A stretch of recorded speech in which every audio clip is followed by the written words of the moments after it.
I would, can you hear me? Robert, I would like to pull 22C from the agenda. 22C? Yes, just for a little more explanation on it. Okay. Anyone else? Anyone from the public?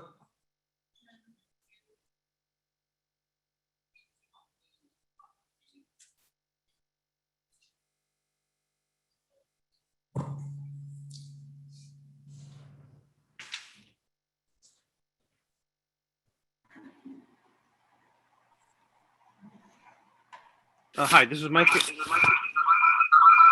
Hi, this is Mike Garabedian. Can you hear me? Yes. Yeah, I cannot see the visual of the. Oh, there you are. I think. Okay. Anyway, I would like to pull from consent items in item 22, A and D. Sunset Industrial Area and Placer Vineyard. Thank you. And is there another?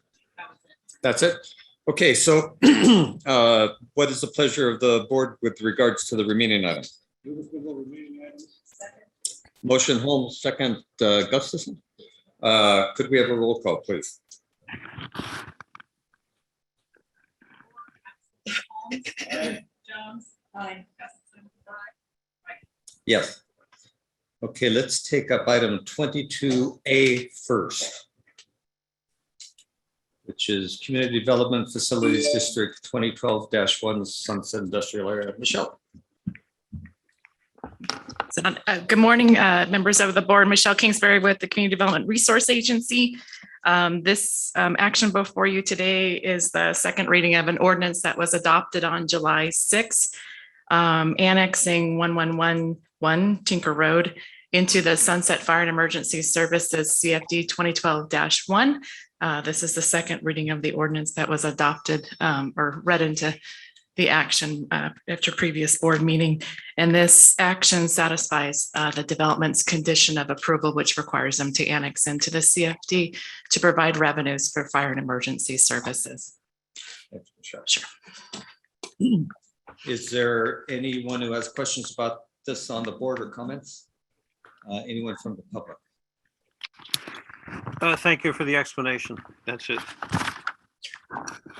Thank you, Michael. What's the pleasure of the board? Motion Holmes, second Gustafson. All those in favor say aye. Opposed? Motion carries. Thank you.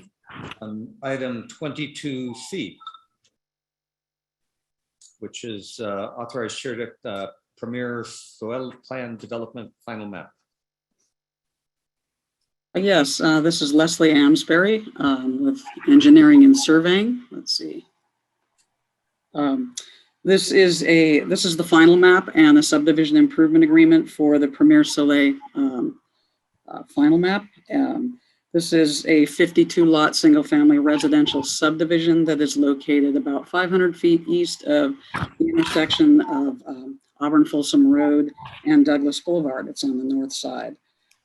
This site is currently under construction, and we have improvements that consist of private streets, a public trail, sewer, drainage, water, and utility infrastructure monuments. There is a public trail that is along the frontage of Douglas Boulevard, and the maintenance of that is funded by the Granite Bay Parks, Trails, and Open Space Maintenance and Recreation District. So this is your consideration to approve a final map and the subdivision improvement agreement. The streets are private, and the maintenance of those will be by the homeowners association. The subdivision improvement agreement covers labor, materials, and faithful performance for the public improvements, and the subdivider has posted sufficient security. So at this time, we are requesting or recommending approval of this final map, and I'd be happy to answer any questions should you have any. Thank you. Suzanne. Yes, my question is, have there been any changes that came with this final map? Let's see. I think we had I think there was a substantial conformance finding, and the just basically for the configuration of the lots, no lots were increased, and we had a couple of extra road lots, if you will. They're private lots. The streets on site are actually kind of like one big lot, but divvied up based on their project DRE phasing.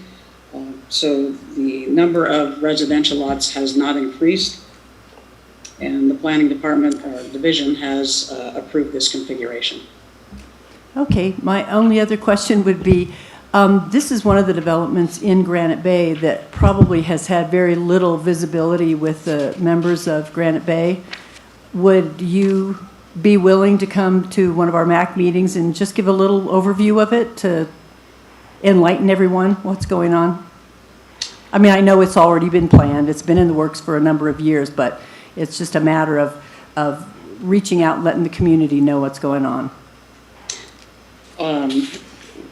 We can do that. Is the final map in question about not being in conformance with the tentative map? No, there's no question on your actions. It's just a matter of informing the members of Granite Bay.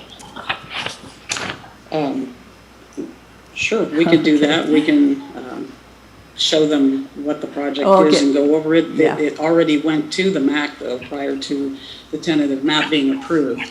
Do you remember about when that was? Oh, sorry, I don't. This has had two-year extensions, so it has been quite a while. Yeah, okay, great. All right, well, my director will get with your department and get something set up. Thank you. Because that sounds like something that you might want on other maps in the Granite Bay area coming forward. Possibly, yeah. Okay. Yeah. Okay. Great. We'll get with you. Thank you so much. You're welcome. Okay, any other questions or comments from board members or the public? Seeing none, what's the pleasure of the board? I move approval. Second. Motion Jones, second Gustafson. All those in favor say aye. Aye. Opposed? Motion carries. And last we have 22D. Placer Vineyard Specific Plan Phase 1A. I have that one as well. This is Leslie Amsbury, Engineering and Surveying. This is an improvement agreement for a piece of backbone infrastructure in the Placer Vineyard Specific Plan area. This is for an off-site sewer trunk that will support the development of property 1A. This is for their phase 2. Phase 1, as you may recall, created 324 residential lots kind of on the eastern side of their property. This phase 2 is in support of a 176 lot residential subdivision, and these sewer improvements are required to connect this phase 2 of property 1A to the Riolo Vineyard lift station. So this is a piece of backbone infrastructure that would have been constructed by the development group, but when they chose to not move forward this year, property 1A does need this piece of infrastructure, and so we have an improvement agreement and sufficient security for labor and materials and faithful performance for the required improvements. So I'd be happy to answer any questions. Any question, board members? Seeing none from the public?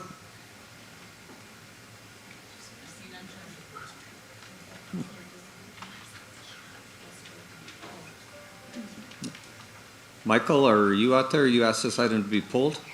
Yes. Am I heard right now? Thank you. Yes. Yeah. I'd like to, Mike Carabedian for Placer County tomorrow. The question is, how would the improvement be paid for and who would construct it? I'm interested in the security. I mean, who would the security benefit for putting this infrastructure in? This is proposed to be constructed by Lennar Homes. They have posted bonds. It's approximately $1.1 million in improvements. So they have decided to move forward with the construction of this public infrastructure, and they are paying for it. I believe it is subject to reimbursement by CFD funds at a future date. The bonds guarantee guarantee the placement of this public infrastructure. The bonds are cover labor and materials and faithful performance, and they would be required to secure this portion of the property when they choose to go record their final map for phase 2, because it is a required improvement. And final question, would the taxpayers of the county contribute to this, or future resident owners, or both? Now you're getting into an area of CFD financing. I believe bonds will be sold, and they will be assessments against the lots in the future to help pay for or reimburse these CFD improvements. Thank you. Anyone else, questions or comments? Okay, pleasure of the board. Motion Holmes, second Gustafson, I think. All those in favor say aye. Aye. Opposed? Motion carries. Thanks. Now is the time for public comment. This is the time when anyone from the public can address the board on something that is not on the agenda, keeping in mind we can take no action today. So if you have some comments for us, please step up and state your name.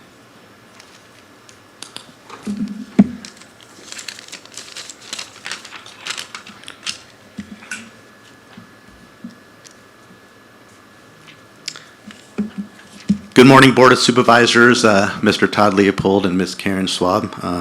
Good to be here in Tahoe with you today.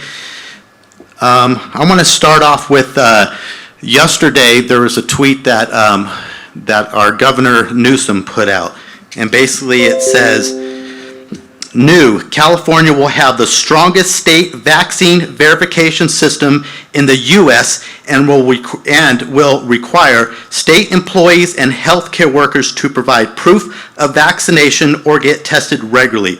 We're experiencing a pandemic of the unvaccinated. Everyone that can get vaccinated should."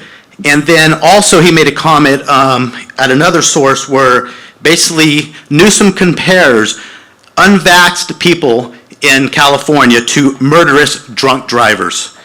And also, play this real quick. Yesterday in New York, this is what the This is what the Governor Cuomo had to say. And we have to get in those communities, and we have to knock on those doors, and we have to convince people and put them in a car and drive them and get that vaccine in their arm.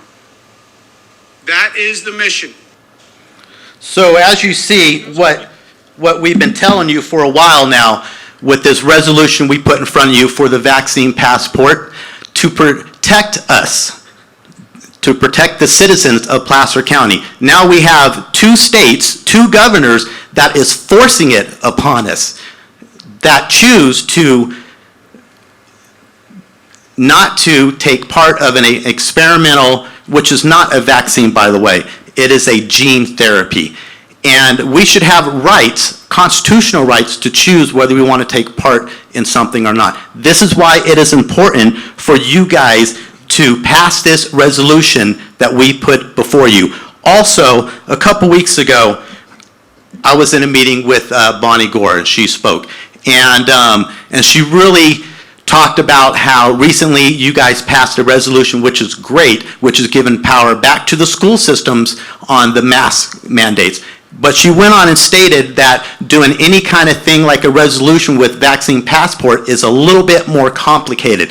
And I don't understand how complicated that can be. All we are asking you is to give the power back to the people. You guys have no problem giving power back to the school systems with government overreach and tyranny. We are asking with this resolution that you give this power back to the people through a resolution to make their own free choices and not have to worry about losing their jobs, losing their homes, and things like that. Thank you very much.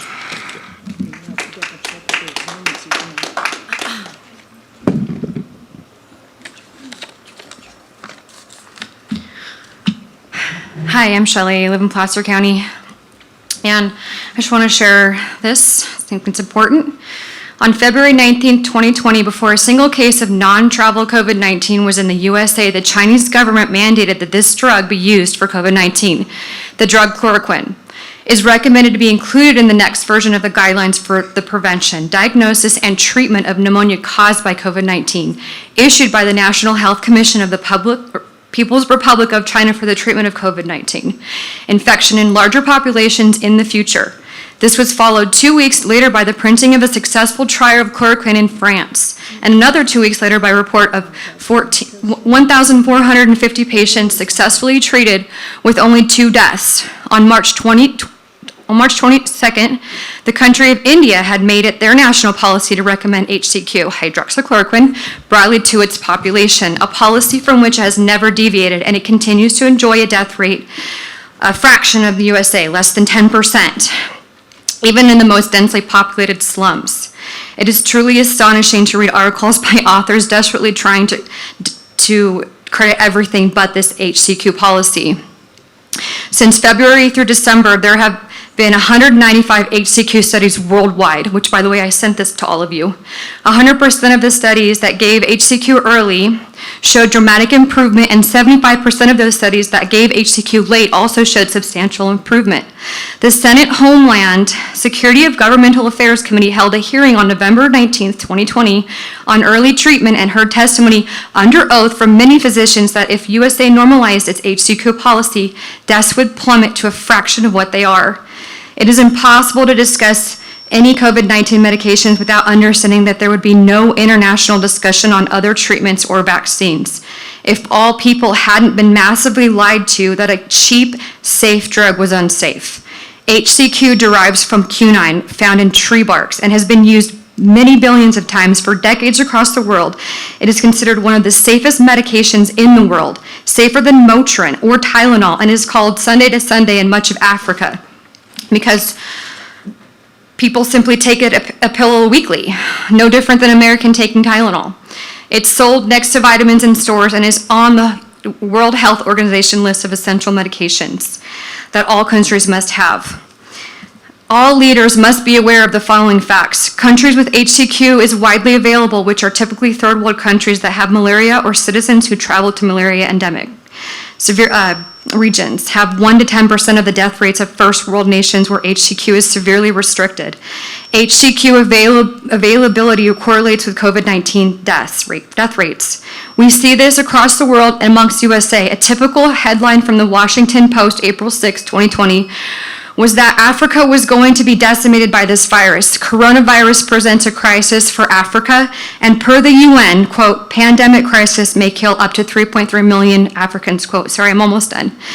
It is 1 to 2% of that. Contrary to expert predictions and media headlines, the lowest death rates for COVID-19 are in the poorest countries with no masking, no social distancing, limited medical care, no ICUs, but with easy access to hydroxychloroquine. And my point here is that there are treatments. There are treatments that work. So why are we pushing this experimental drug? Why is it even approved? Thank you. Thank you.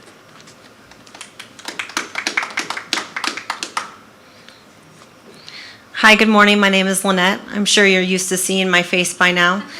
And I'm here because I've been here on multiple occasions to plead with you to listen to your constituents about what we put forth in regards to legislation, congressionally passed act, information regarding a vaccine passport that they're now trying to implement, which is not speculation. This is documented information.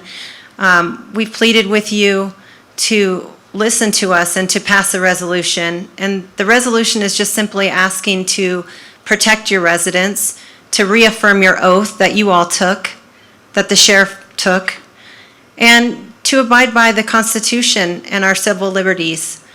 We told you that there was going to be a mobile vaccine unit. We told you that they were going to try and push out a vaccine passport, which will be detrimental to our nation, our county, and our state. We've provided you with this information, and we've not received any answers. And the answer that we have gotten is silence, and that does say a lot. And we're disappointed in you. We're disappointed in your lack of attention, a lack of, forethought, And we're disappointed with the response that we got, that the documents that we have given you, you have not looked into because we were told that it was speculation. I don't understand why on the July 21st meeting, the federal government is telling you that your money that you received has to be used for water, sewer, broadband services, and the CMS 911-5F project that is being implemented nationwide, which provides our protected health information to not only the state government, but the federal government so that they can implement this vaccine passport. This has been a year of disappointment, and we will move to disappoint you from your seat if we have to. And it's unfortunate. We don't want to do that. We've tried working with you. We've tried putting resolutions to protect the residents. But now I'm pleading with the public that is watching this and anybody that attends these meetings to please show up at your Board of Supervisors meetings. Stand behind the people that are trying to protect you and your county and your children. We brought our children here today because this is what we as Americans need to do. We need to stand up and we need to protect our county. This is our future. Not vaccines passports, not control by the federal government. Our Constitution was put in place to protect the people from government tyranny and government overreach. And you're allowing that to be ushered in. And we've asked you to send that money back to the federal government to stop this. Thank you.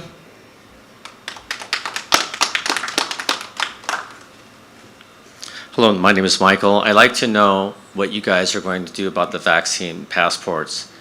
The other thing that I want to point out is the CDC said that the PCR testing is inaccurate and it's no longer going to be supported. And that's what this is all about. They're basing all of this on these fraudulent cases that can't even differentiate between COVID-19 and a regular flu. And there's also a whole lot of information about the threshold. They can ramp the threshold up so you get more false information, more false positives, or ramp it down and it'll be a little bit more accurate. So I don't understand why you guys haven't signed this resolution or at least be willing to talk about it. We've brought, if I remember correctly, we started this on June 6th meeting, and then every meeting we've talked about it a little bit more. And some of our team met with Dr. Wagant separately and had a meeting about that. And I don't know what the hesitancy is with this board. Thank you.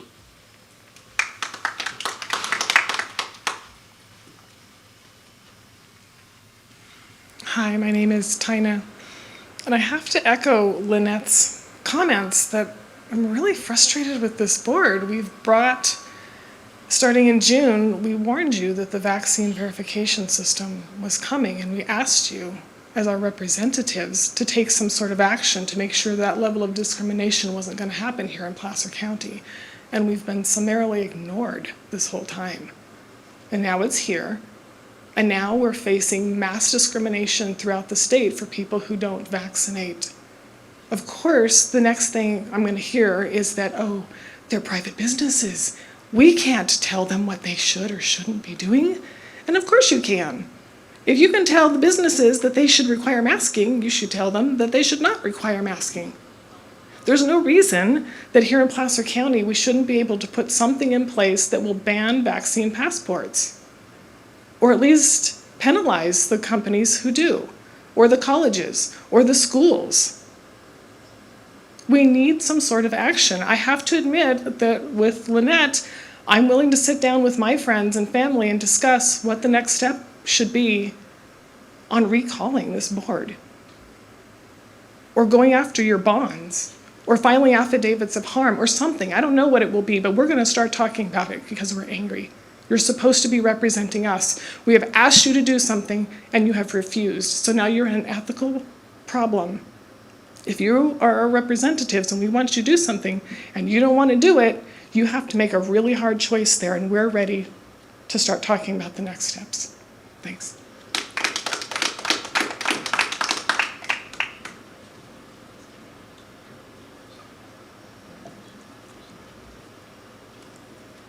Ellie, go ahead and unmute your mic and give your comments. Thank you. Ellie Waller, sorry I cannot be present today. I'm always happy to see you up in Lake Tahoe. For those that have not been able to read public comments, I did send in several. I truly believe this agenda warranted 2 days. You're looking, public comment has already gone beyond the first timed item. Many people don't have the luxury that I do. To be able to sit through and wait for a timed item that's a half hour to an hour late. With that said, I was happy to see the information that's coming forward on the vacation home rental urgency. I think the short-term rental appeal should have been agendized right after that. They go hand in hand. The other items on the agenda, again, warrant more time. I think I'm concerned that the Dollar Creek presentation, I don't know if you are required to notify the local community that is most affected there. I think out of courtesy to the constituents that are most affected, there could have been some kind of notification of that agenda item. I've talked to several people that don't look at agendas as diligently as I do. And again, thank you for being Lake Tahoe. Thank you. Chairman, no further public comment. Okay, that closes public comment. Now we'll go to board member and county exec reports, and I'm going to start by wishing Todd and Rachel happy birthdays. Thank you, I appreciate it. You're welcome. So, Todd, I know you have some stuff you want to kick it off, and then we'll get around to anybody, all of the rest. Okay, wonderful. So I have 3 short items, all I think really positive things. Let me start with the first one. Up in Tahoe, we've done a lot of work. Obviously, the T-bid program has come into place, and TOT revenue is also goes to provide a number of services out here. We've really initiated a fairly extensive educational campaign in partnership with the North Lake Tahoe Resort Association. Our TOT T-bid signage around the city, hopefully you'll see those if you haven't up to this point, but it really talks about the investments that we're making up in the community, specific things around investments in our Dollar Creek trails, Martis Valley Trail, our bus shelters. We provide free bus service. We most recently implemented a micro-transit, our TART Connect bus transit service. Actually has that signage as well on it. So I'd encourage you to take a look. You'll see these around the community. If you have some interest and want to know where those dollars will be invested, you can go to our website, http://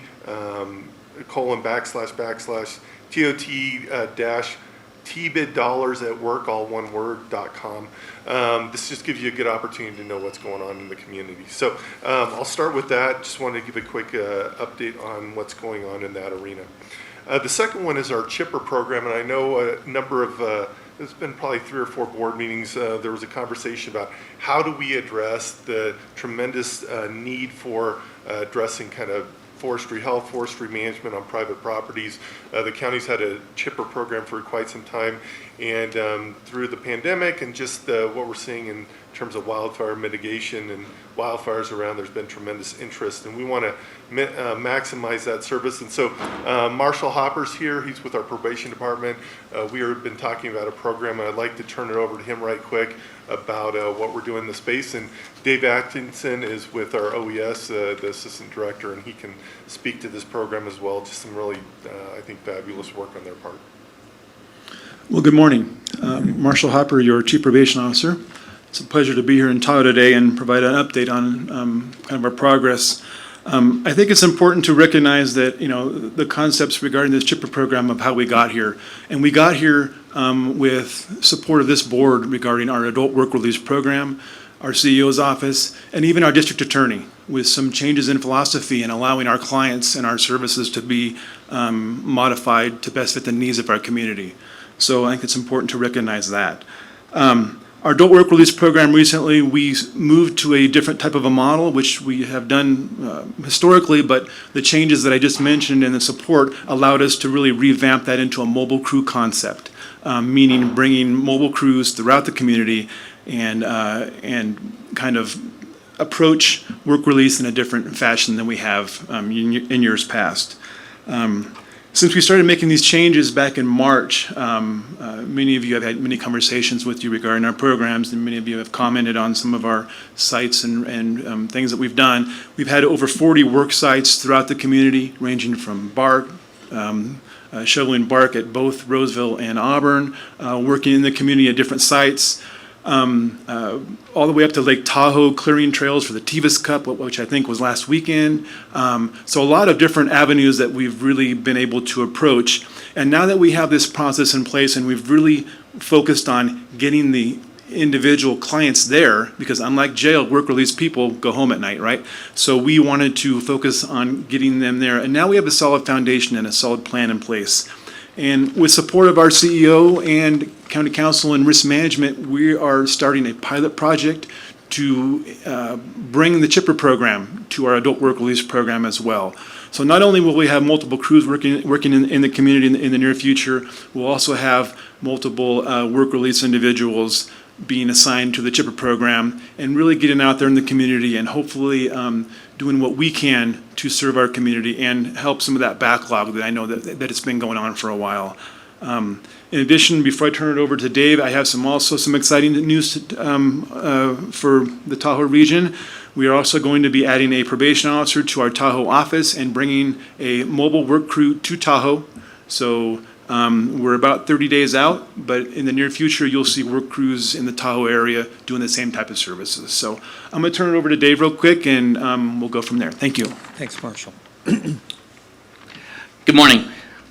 So RCD, of course, the Resource Conservation District, who's been running the program for several years, county staff, and then, of course, the probation department. So we've all been working diligently, trying to figure out, what's the best way to expand the service that's so desperately needed here in the county to help residents reduce their fuels and do those defensible space and all those things that we've been working so hard to educate them about. And so, as Hopper mentioned, that we'll bring back to your board here hopefully very soon a full proposal on how we would go about that, and look for your board's support in that very soon. Thanks. And if I could, I'm going to take a couple of seconds just to add on. Especially for the public, a really solid public protection system includes, of course, a strong commitment to policing on the ground. But beyond that, it includes the district attorney's office, probation, great court system, and we've worked hard in Placer County to make that unusually good. So here's this great example of probation stepping up to the plate on an issue that we need connected to a separate issue, fuel load reduction, fire management. Yesterday we were supposed to do a tour up here and it was canceled largely because of the smoke up here with the horrible conditions we're having with catastrophic wildfires throughout the western United States. So some neat pieces in Placer County coming together that I think can set an example in the country and maybe take us down that road a lot farther. But thanks for your innovative thinking and approach to all of this. Thank you. Thank you. Yeah. Thank you, guys. Outstanding work. The third item is just a quick update. Obviously, we've had discussions in the media about COVID and some of the activities going on. I believe Dr. Rob Oldham is on the line here to give a quick update. Do you see him anywhere? Is he here? Okay.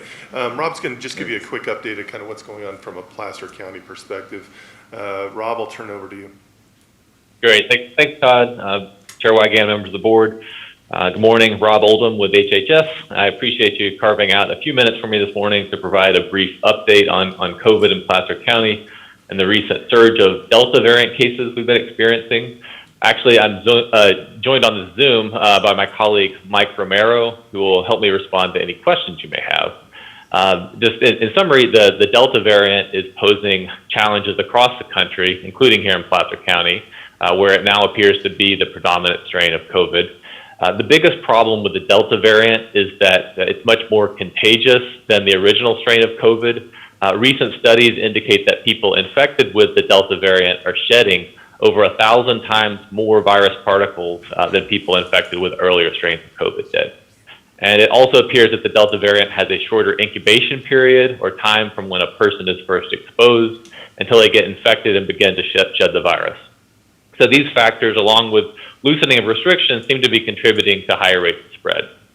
As of yesterday, our case rate here in Placer County is 10.3 cases per 100,000, and our testing positivity rate is 5.1%. These numbers have roughly tripled in the last month, and if we were still under the color-coded tier system in the blueprint for a healthier economy, Placer and most of the other counties in our region would now be in the purple tier. By the way, much of the data that I'm presenting today is available on our Placer County COVID dashboard, and in response to increased community transmission, we're increasing the frequency of dashboard updates up to 2 times per week. We're planning on now updating the dashboard on Tuesdays and Thursdays starting today. Currently, there are more than 60 patients hospitalized in Placer hospitals due to COVID, with at least 15 cases in our ICUs. This represents roughly a doubling of hospitalizations in the last month and is approaching the peak of hospitalizations we saw last summer. Yet these numbers are still much lower than the peak in hospitalizations we saw with the winter surge. We still seem to have plenty of critical care beds right now, but hospital staffing continues to be a challenge. I'd like to once again express our sincere appreciation to our healthcare workers who have been on the front lines, heroically taking care of patients with COVID for almost 18 months now. We recently passed the somber milestone of over 300 Placer residents who've died from COVID. But our rate of deaths from COVID, fortunately, has slowed dramatically in recent months, with COVID deaths recently seeming to remain relatively rare despite the recent surge in cases and hospitalizations. One of our hospital systems has begun reporting the vaccination status of their hospitalized patients to us, and they report that as of Monday, just 1 of their 29 COVID patients is fully vaccinated. While deaths can lag behind hospitalizations by a few weeks, we're hopeful that there will be less deaths associated with this surge as compared to previous surges, as more than 200,000 Placer residents, the majority of our residents, have now been fully vaccinated, and more than 80% of all of our seniors have been vaccinated. With the majority of Placer residents now fully vaccinated and nearly 4 billion COVID vaccines administered worldwide, these vaccines are proving to be some of the safest and most effective vaccines in history. And they're particularly effective at preventing severe illness and death. Over 99% of all COVID deaths and 97% of all hospitalizations due to COVID are now among people who are not vaccinated. The vaccines are somewhat less effective at preventing mild infections, especially in the immunocompromised, and that is why the CDC now recommends that immunocompromised individuals behave as if they are still unvaccinated, including distancing, wearing masks, and avoiding crowds. But still, the rates of infection among vaccinated people are a fraction of what they are among the unvaccinated. The state reports that the case rate for the week of July 7th through 14th among unvaccinated Californians was 13 per 100,000 per day, and among vaccinated Californians was much lower at 2 per 100,000 per day. Given increases in rates of spread recently, it's reasonable for even some vaccinated people, especially those who are the most vulnerable to COVID complications, to consider taking additional precautions, such as avoiding large indoor crowds or wearing a mask while indoors and around large numbers of people with unknown vaccination status. Some counties are recommending or mandating universal indoor masking. Placer continues to align with guidance from the California Department of Public Health and the CDC, which recommend indoor masking for unvaccinated people. However, in an effort to have full-day in-person instruction for all students, the state is mandating universal indoor masking in schools, with school districts given some flexibility on how to enforce this. The state has eased up on physical distancing and quarantine restrictions for schools and has prioritized masking, given the effectiveness of this intervention at limiting the spread of COVID among students, including those who are not yet able to receive a vaccine. Placer was one of only a few counties statewide that was able to largely return to in-person learning models for the bulk of the last school year with safety precautions in place. The previous quarantine and distancing requirements posed significant operational challenges to our schools. So with these changes, we're hopeful that even in the face of rising cases, that we will be able to continue to work with our school partners to maximize in-person learning while prioritizing safety this coming year. Testing is another key tool in our tool belt to combat the COVID trends we're seeing. Recently, the state had moved to scale back our OptumServe sites, given their low rates of use. The state intended to shift these testing sites from 5 days to 2 days per week, but I'm happy to report that it seems that we've successfully made the case that we must retain this crucial resource as testing demand grows. Placer County's OptumServe sites in Roseville and Truckee have been critical to helping us ensure that all residents have access to free testing. We strongly encourage anyone with symptoms, regardless of vaccination status, to get tested. As the Delta variant spreads rapidly among unvaccinated people in our community and threatens some of our most vulnerable residents, as we're just getting back to some semblance of normal business operations, as schools prepare to reopen again with full-time in-person instruction that our kids so desperately need, I'd like to take this opportunity to once again urge our residents who are not yet vaccinated to please get vaccinated now.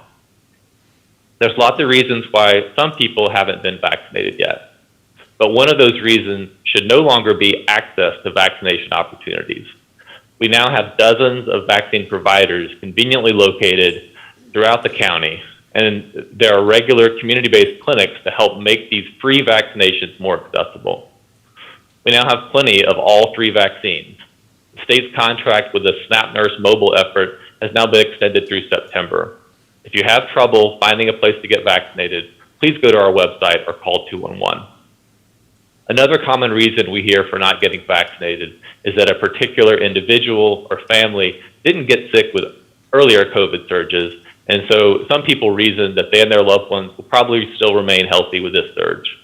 Again, we're seeing that the Delta variant is much easier to catch than previous COVID variants. So just because you didn't get COVID before doesn't mean you won't catch the Delta variant. We know and respect the fact that some people have questions about the different vaccines, and everyone deserves to have their questions answered. But answers from reputable sources are available, and it's critical that people with questions talk with your doctor and get their questions answered as soon as possible. The time to make a choice is now. If you aren't vaccinated, you aren't protected, and you aren't protecting your family or your community. We're seeing that even in the absence of restrictions, widespread disease creates big challenges for all of us. For instance, due to this surge, some people may choose not to eat out or may avoid a shopping trip at a local business just at the time that our businesses need them the most. Or they may elect for their kids to learn at home instead of at school, even though we know how important in-person education and social connection can be for child development. And we've seen how COVID outbreaks can bring business and school operations to a halt. We still have the opportunity to avoid further preventable illness and suffering, and to avoid further disruption to our economy and schools. We have the opportunity to finally turn the page on COVID, but we need to act now. Thanks for your ongoing support, and Mike and I are available to answer any questions you may have. Thanks, Rob. Just a comment is one of the key responsibilities, I think, of county health, public health, is to make sure we get information out to our constituents in a timely and effective manner, and want to give you guys just great marks for accomplishing all of that, and appreciate this update. So with that, any board members have questions? I see none. So thank you. No other items. Thanks. No other items? With that, do my colleagues have any reports? Mr. Chair, I serve on the Criminal Justice Policy Committee with Supervisor Jones, and talking with our jail commander in light of COVID and the issues they have in the jail. I just want to inform the board and the public that the jail commander is not forcing any inmate that does not want vaccination. They're not forcing them to be vaccinated. They do have to separate them and put them in a different area to protect the other inmates. But I just want to make that note that the jail commander and the sheriff's office is not forcing inmates to be vaccinated if they choose not to. Thank you. Thanks, Jim. Okay, with that then, we will take up our 9:15 timed item, Health and Human Services, public hearing with regards to our home key project opportunities. Yes, thank you. Good morning, Chair Wygant and members of the board. I am Amy Ellis, the Director of the Adult System of Care. There's 3 action items associated with this. First, to conduct a public hearing regarding Community Development Block Grant funding of the Home Key 7 Pines, otherwise known as Brown Bear Studios project. Second, to adopt a resolution to approve an application with the State of California Housing and Community Development for funding of Home Key 7 Pines, also known as Brown Bear Studios, for rehabilitation and conversion to permanent supportive housing, Community Development Block Grant, CDBG CV2, in the total amount not to exceed $700,000. And third, to authorize the Director of Health and Human Services to sign the application, the resulting agreement, and any other required documentation for any subsequent amendments up to $70,000 consistent with subject matter and scope of work with risk management and county council concurrence. So on April 21st, 2021, the Housing and Community Development, or HCD, issued a Community Development Block Grant Notice of Available Funding for funding provided under the CARES Act. This proposed application is for rehabilitation funding towards the 7 Pines, or now known as Brown Bear Studios project, located in Kings Beach. As it was our only Home Key Round 1 project, this property was the only project eligible to receive these grant funds to be used towards renovation. So as required of this grant application and as part of the decision to apply for these grant funds, county staff conducted a virtual webinar at the Tahoe Basin Design Review Committee on May 25th and on June 22nd. They were soliciting public input on the exterior improvements to the existing building design review. Additionally, this Board of Supervisors meeting will provide an opportunity for additional public comment. There is no county match required of this funding, and if the department is successful in this grant application, the appropriate funding amount will be supported through funding in our fiscal year 21-22 proposed budget. So these funds will go to needed and necessary renovations to get the building up to code and also to provide a more hospitable environment and more space for this project for the residents who will enjoy it. Any questions? Thanks, Amy. Any question, board members, at this time? See none. This is a public hearing, so I'll open it up to the public for questions or comments. Chairman, I see none. See none, I'll close the public comment and bring it back to the board for consideration. I'll move approval. Motion Gustafson, second Holm. All those in favor say aye. Aye. Opposed? Motion carries. Now we'll take up our 9:25 timed item, which is a Sunset Area Plan Facilities District 2021-1 Transit Services. Michelle. Hi, good morning again. Michelle Kingsbury with the Community Development Resource Agency. Thank you, board. Unfortunately, staff will need to request another continuance of this item to a date and time certain. Staff would also ask that the board to approve the continuance based upon findings of complexity to obtain the executed ballot from the landowner, since the landowner is located out of state and the election code does require inked signatures and on the ballots and an envelope that must be, in possession of the county at the time of the hearing. Staff has changed at Carvana, and we are working with them and their new staff to obtain the proper signed ballots for your consideration at the August 10th hearing. As a result, however, staff would request continuance of this hearing until August 10th at the time certain that the clerk can provide for us. Thanks, Thank Michelle. You. Questions, comments by board members? Anyone from the public? So we need a motion. No, you have public comment, Chairman, sorry. Oh, I'm sorry. Mr. Garabedian, please unmute your mic and give your comments.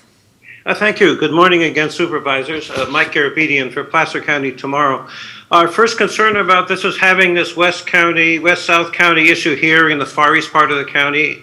Don't see any reason for this being at Lake Tahoe.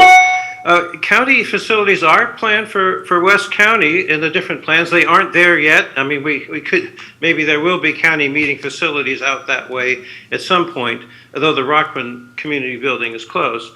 It looks like Carvana is, and the staff just confirmed that is here with its 12-acre marsh that it wants to destroy and 61-acre vernal pool prairie it wants to destroy.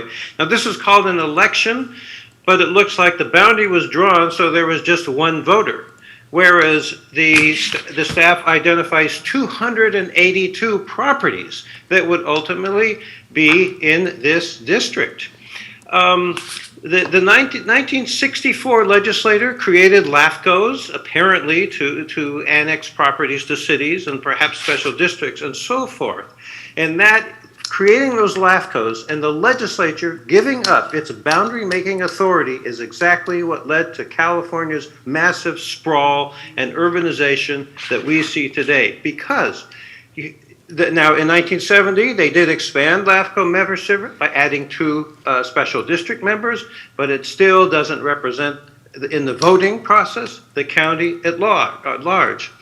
And it's a reasonable argument now that now is the time to give those future annexed properties, future annexation, 282 properties, the right to be informed, at least be notified about this, and the right to be informed on what could turn into taxation without representation, especially if the boundaries are continued to be drawn so that whatever the boundaries are drawn, so the vote will always be for it by leaving out other people. Now, this is a foot in the door process, but it's also allowing local government representatives to make these boundary decisions, not county voters. So having representatives on state boards who are the ones that are affected was ruled out for the Board of Forestry way back when, and it is a questionable thing about LAFCOs now that they are making these boundary decisions without the statewide interest and so forth. And it's compounded by the problem that LAFCO is treated by many in the county, I'm sure not by each one of you, it's treated as if it was a county agency. LAFCO is not a county agency, it's an independent agency set up by the legislature. And that is reflected in a number of actions of individuals in the county.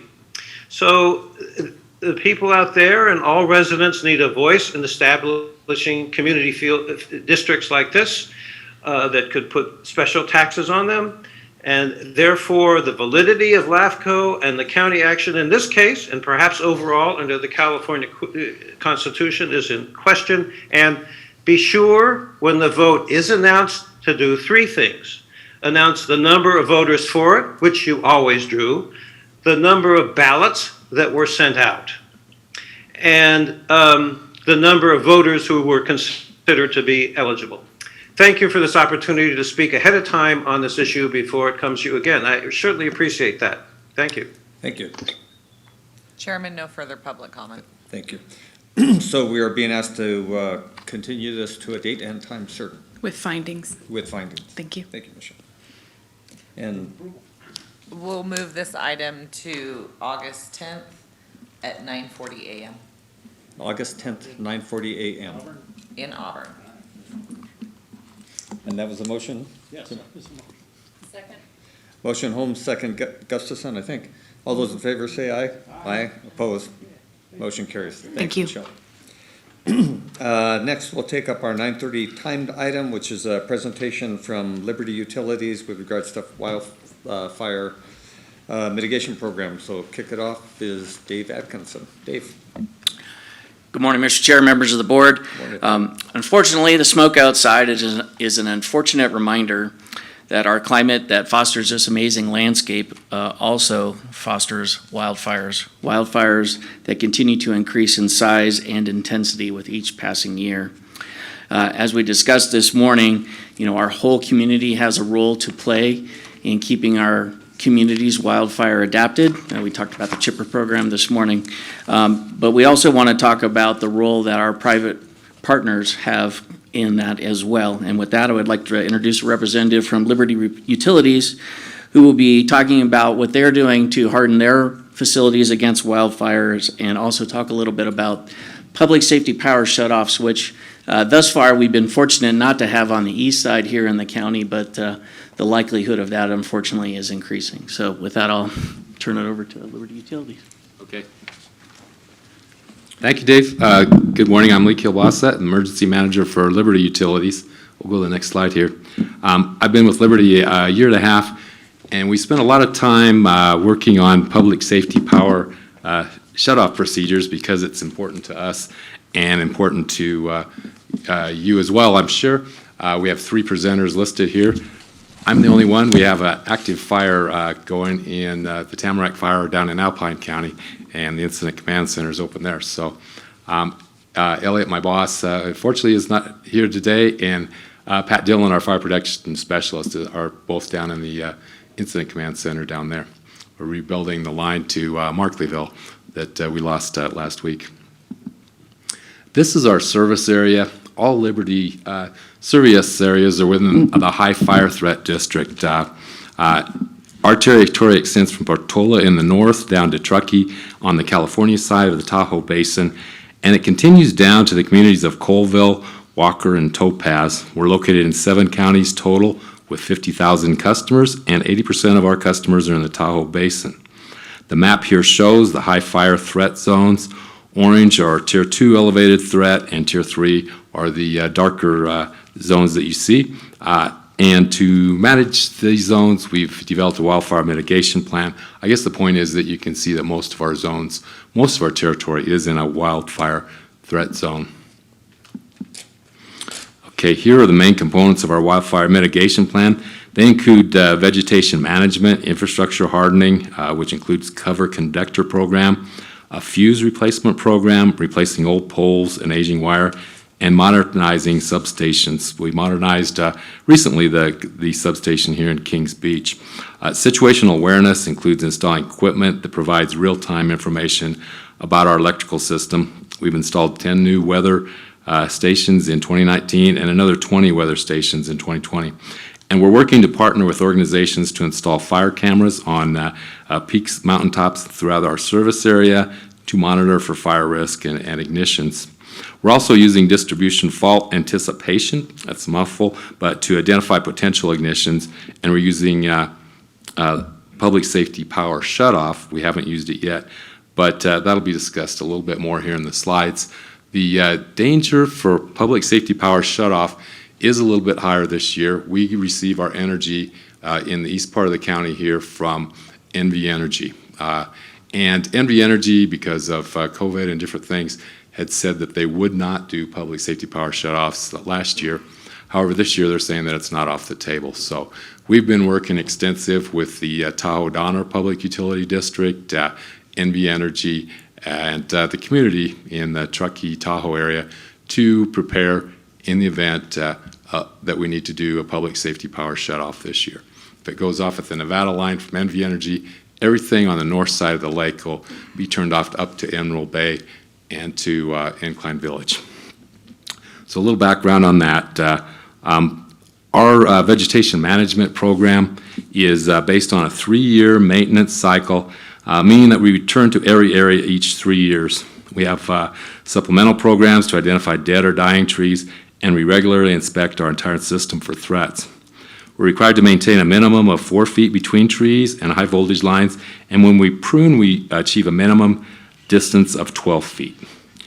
If the trees are on private property, of course, owners are notified.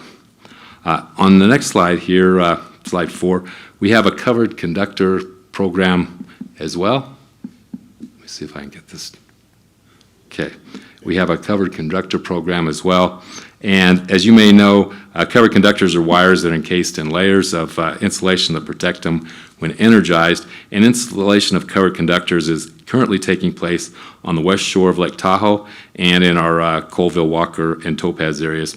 We'll be expanding the program in the coming years, and we also have a fuse replacement program to replace conventional fuses with fault tamer fuses, and so that they don't release hot gas or particles when they're released.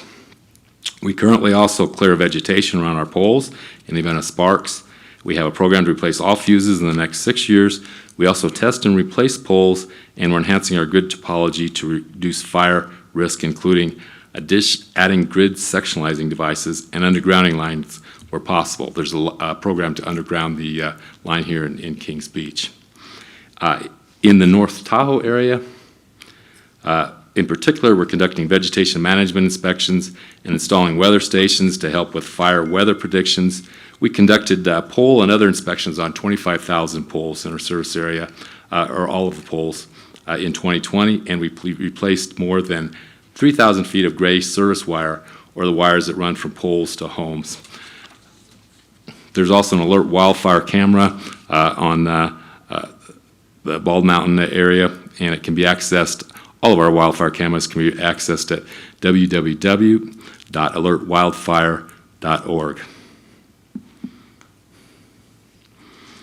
Okay, the next slide that you see here shows that a public safety power shutoff, or PSPS, is a safety procedure where Liberty proactively turns off power in certain areas when and where weather conditions create a high wildfire risk. Liberty will only implement a PSPS as a last resort to protect the safety of our customers and communities. And the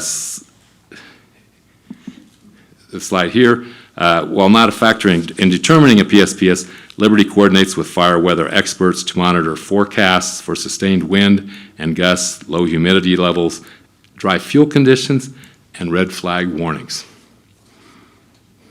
We receive our fire prediction updates multiple times every day, including updates from the National Weather Service and our independent contractor, REACTS. This slide indicates several items that may lead us to initiate a PSPS protocol. On the upper left is the energy release component that is one measure. If it exceeds the 92nd percentile, it's an indicator of a potential PSPS. The upper right shows that wind gusts are a factor, and if they exceed 40 miles an hour, another indicator for a PSPS. And finally, below is the Fosberg Fire Weather Index, which measures the speed of a potential fire. If it exceeds 50, it's considered an additional indicator. If all of these indicators together are high, it may lead to initiating a PSPS. We also consider forest health, any natural disasters that may be occurring at the same time, including COVID. A PSPS decision is arrived at after consulting at all levels of our organization, and if all the factors that you see there are there, chances are we'll start a PSPS protocol. This slide shows that frequently we get the question, why is my power shut off when there's no wind at my house? Well, this slide indicates that a 50-mile-per-hour wind can be impacting transmission line in a red flag zone that has been put under a PSPS. And although the zone may be some distance from your home, if we're required to initiate a PSPS for transmission line, everyone served by that line can be impacted. For example, the NV Energy line, if it impacts part of our service area, then the whole area, Portola down to Westlake, will be impacted. And slide 9 here. The length of a PSPS will be determined on a case-by-case basis, but the power restoration process follows a simple formula. When wildfire conditions improve, Liberty dispatches safety crews to conduct safety inspections of our grid. Liberty makes any needed repairs, and finally, power is restored to your neighborhood. It looks easy on paper, but the inspections and repairs can take a little bit of time, and given the remote nature of some of our lines, we need to make sure that we don't ignite a fire in the re-energization process. Be assured, though, that we'll re-energize lines as soon as possible, even if we need to sectionalize the repair area. We'll notify you as soon as power is back on to ensure that you have power, so that we need to ensure that we have current contact info on file. Slide 10 here, the next slide, shows that what we're looking at here is the timing of the PSPS notifications. And we make notifications according to our timeline to the extent possible, but with weather, there are some things that are unpredictable. But in a perfect world, first notifications will begin 72 to 48 hours before PSPS. We notify infrastructure, critical infrastructure, public safety partners, medical baseline customers, personnel or customers that are dependent on medical equipment, for breathing, oxygen, so on and so forth. We'll notify again 48 hours prior to the event. 24 hours, we notify, it goes out via Everbridge, radio, television.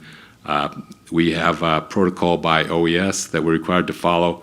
We notify the OES and the California State Warning Center, and the word goes out that way as well. Finally, 1 to 4 hours before the event, we send a warning, and then when the event occurs. When the event concludes, we let people know that we're starting to patrol the lines to make sure that everything is safe, to re-energize, and then finally when re-energization takes place, we notify as well. From that standpoint, it's important that our customers update their contact information. If we don't know, phone numbers, we can't notify them. You see on the screen there our update number to update contact information, and we encourage customers, of course, to keep documents in a fireproof place, plan for medical needs, and encourage everyone to have a kit for home safety. And two other resources that we work with are the California Foundation for Independent Living. You see on the left there, CFILC, to provide power for medical devices. And the American Disabilities Act has a checklist that we follow for customers that use electricity for medical needs. Other than that, that answers, or that covers most of our program. Glad to answer any questions that you may have on our program. Thank you. Sure. Cindy. Thank you. Elliot, thank you for being here today. Sure. We heard some statistics from PG&E, and obviously the western part of our county was much more impacted 2 years ago with the power safety shutoffs. In fact, the city of Colfax went, I think, 7 or 8 days, and then had a one-day break, and then another 3 or 4 where they didn't have fuel, people couldn't get fuel for generators, that sort of thing. And so we've had the grid areas of those cities are being worked on so that they can continue to operate with emergency power for fuel, for some necessities in those communities. You mentioned that you'd worked on the Kings Beach area, but are there similar programs with Liberty for our core commercial services so that some amount of fuel, food, beverages, that sort of thing is available during these shutoffs? Yes. One item that we are working on and we're required to provide is the Community Resource Center. So community resource centers are places where there are power sources, our medical equipment dependent population or anyone in the population can come and they can recharge phones, they can charge medical equipment. We have water, we have snacks, we have representatives that can inform them on the progress of the community or the public safety power shutoff. And the places that we have identified in the specific area here, East Placer County and the North Tahoe area, are the Tahoe Truckee Airport, where we'll have a community resource center. Also, we'll have community resource centers in the Alpine Meadows area. And we're working on a community resource center with the Truckee community down near Florestan. There's a church down there that we're working on. And so, although it doesn't power the community, they do have a resource to charge phones, medical devices. We have phone chargers that we can give out to them so that they can charge their phones. We're working with the cell companies to make sure that they have backup power. Also, we're working with all our critical infrastructure, public safety providers to find out what their power needs are in this situation. Currently in Markleyville, down in Alpine County, we brought in a generator to power the community. We're about about another week away from restoring the line down there that was burned up. And in Colwell Walker, our Nevada substation cut off Colwell Walker. We provide water trucks for down there. The ranching industry and cattle industry is a big item, so we provide water trucks for livestock watering. And that's pretty much the extent of what we have here. Okay. Well, I'm interested because I think PG&E being much larger and having experienced much larger power safety shutoffs previously is maybe a few steps ahead. They are providing batteries for those that are low income who have medical devices because they do need to be powered all night long. Will your community resource centers be open 24 hours a day? Our community resource centers will be open from 8 in the morning till 10 in the evening. We'll have representatives there that can inform our customers what the progress of the public safety power shutoff is. We've worked with PG&E pretty closely. We have their contractor, and we've worked with them pretty closely to emulate what they've done with community resource centers. Well, I'm really hopeful we don't have those long duration power shutoffs that we experienced a couple of years ago on the western end of the county. But people with medical devices need power 24/7 on those devices, and so it's really critical. And I was encouraged with PG&E's rebate program on those and being able to give folks those batteries so that they could continue and survive. It's a matter of survival. And so, you know, the rest of us might be inconvenienced with power outages, but when it comes to life and health, we want to make sure we can get that. So I'd urge you to look at 24/7 if it's going to be of long duration.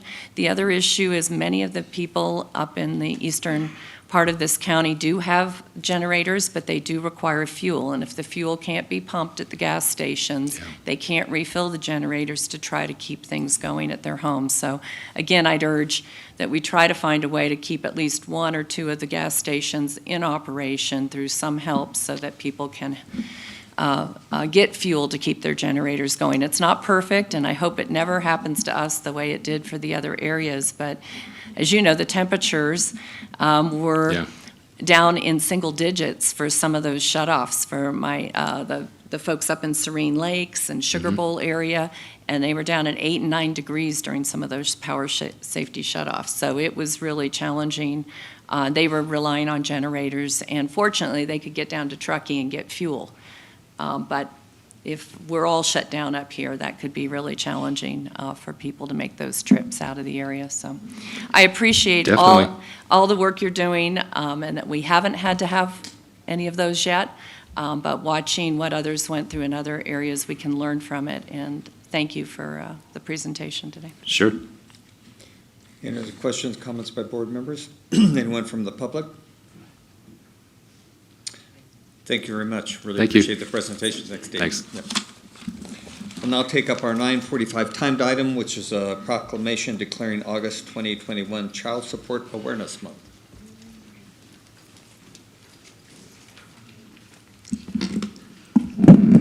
Good morning. Good morning. Good morning, Chair Wygant, members of the board, Ms. Schwab. I can't leave out Mr. Birthday Boy Leopold. I'm sad, as I looked around in the audience here, I was sad to see that Mr. Ronco, my colleague, is not present in person. I was certain that he would lead this group in a rousing rendition of the Happy Birthday song. So that's unfortunate. Unfortunate, very unfortunate. I'm here today for two reasons. I'm here to give a short presentation. I promised Megan I would keep it short, and also to request the proclamation declaring August 2021 as Child Support Awareness Month in Placer County. So Child Support Awareness Month, what is that all about? It's actually been recognized nationally since 1995.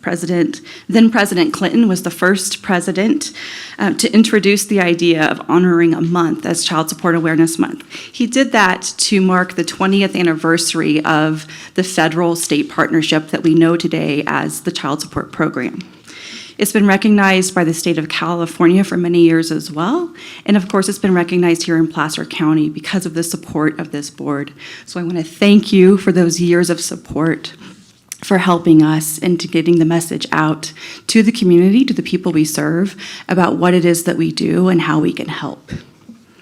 So as the slide says, I do want to point out that there's a lot of research out there that talks about the well-being of children, and that it's well-founded that children are happier, healthier kiddos when they have that involved presence in their life from their parents, from other adults, caretakers, just other responsible adults that are present in their lives. They do tend to have more positive outcomes, and that's something certainly that we in the Child Support Program want to continue to support.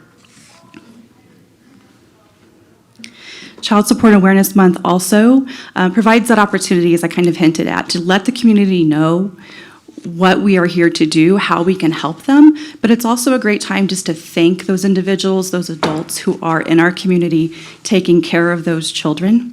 I think it's also a really good time for me as the Director of Child Support Services in the county to honor my staff, to say publicly thank you for the work that they do every day, because they're my boots on the ground, they're the ones doing the work to establish orders, to enforce those orders, to build those relationships with the parents in the community, to help them, and to ensure that there's consistent support for the children who need it.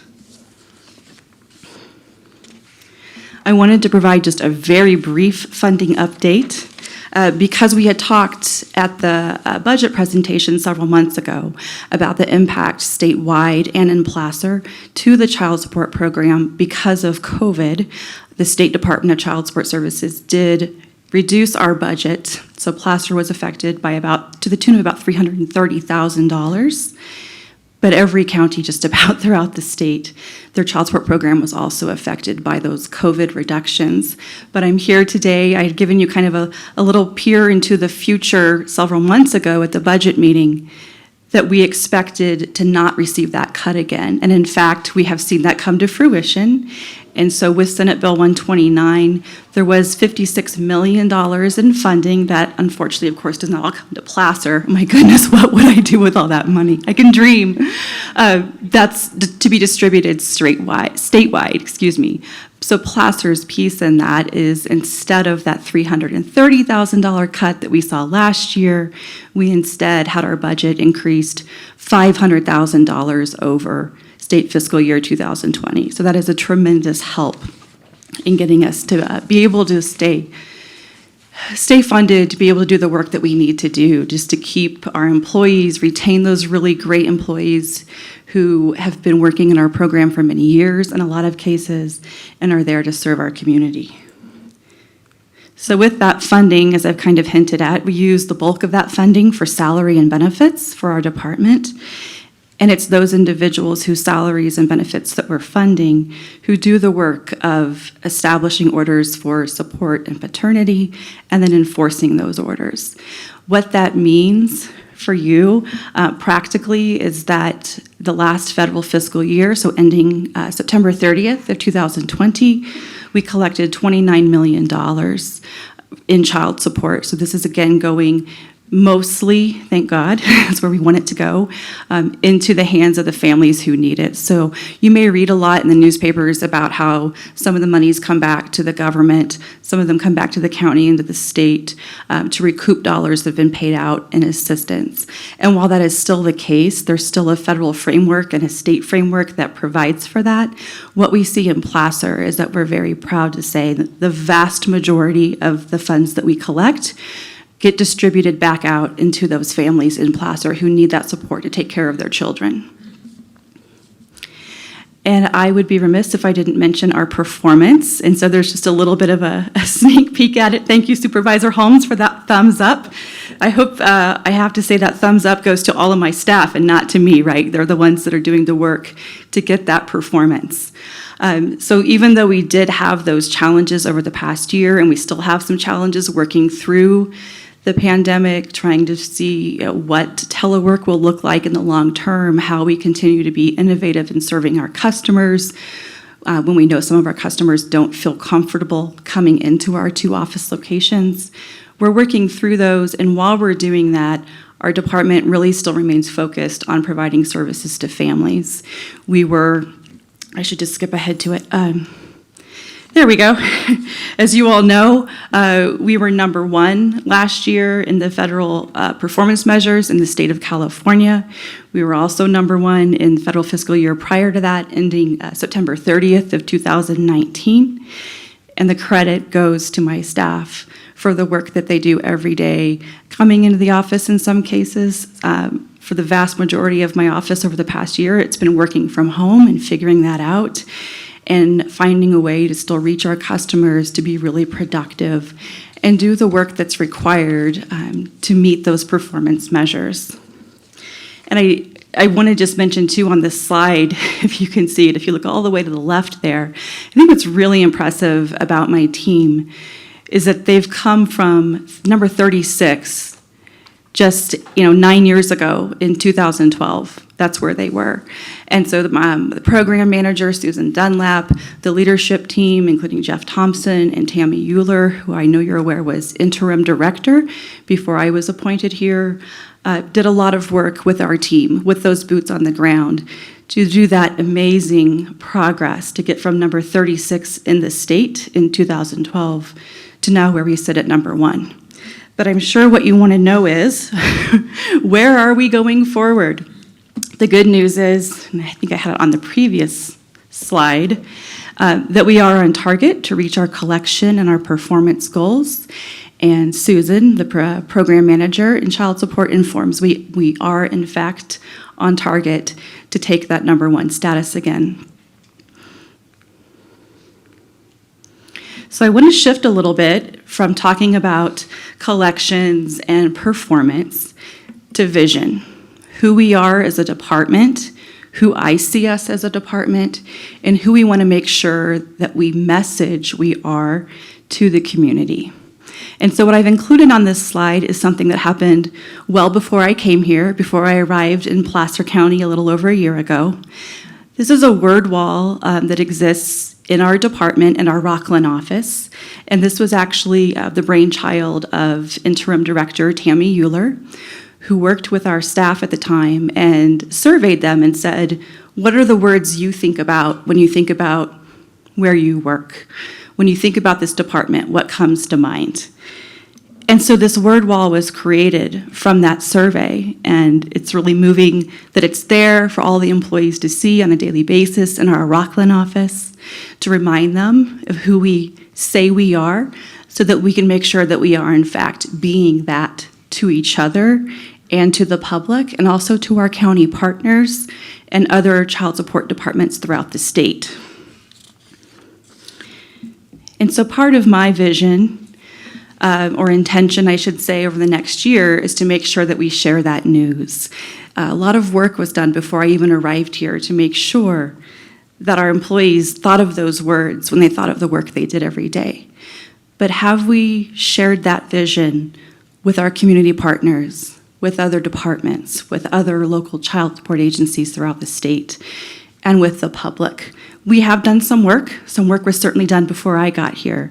But my vision is to really share that news and make sure that people know, far and wide, that we are here to help.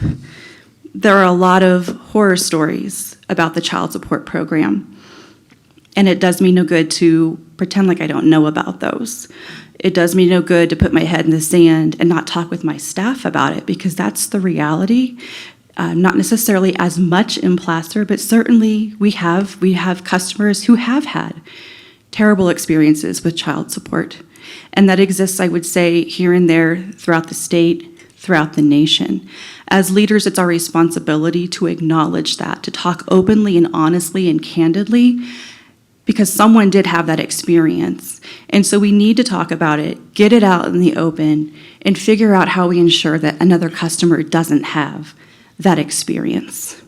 When we talk as leaders, when I attend these statewide meetings of leadership among the child support directors, this comes up a lot. And we talk about the image of the child support program. How do we change the image of the child support program? And what I always think and sometimes say out loud to my peers is that image exists for a reason. We have done something to create that image or to contribute to it. And so it's our responsibility to change that image. It's our responsibility, if we want to be here to help, that we tell people that we're here to help, but that we also act in a way that is actually meaningfully helpful. And so part of that is messaging within the department, ensuring that leadership leads, that we lead from kindness, from empathy and respect, that is pervasive throughout the department so that the child support staff treat each other in that way, but also treat customers in that way. Because we know that in leadership we set that example, and how we treat our staff is how the staff will treat our customers. A big piece of this being here to help over the past several months has been engaging with our partners throughout the county and offering different outreach events to share information about what we do, but also just to do something good, to help in a tangible way, and to give our staff an opportunity to participate in that as well, to get them away from their desks. A lot of times I say, I don't want our child support specialists chained to their desks. They have important work to do, but it's also really important to feed their souls a little bit, give them a sense of purposefulness, and have them feel that experience of being out in the community, seeing their customers in a different way, and doing something good.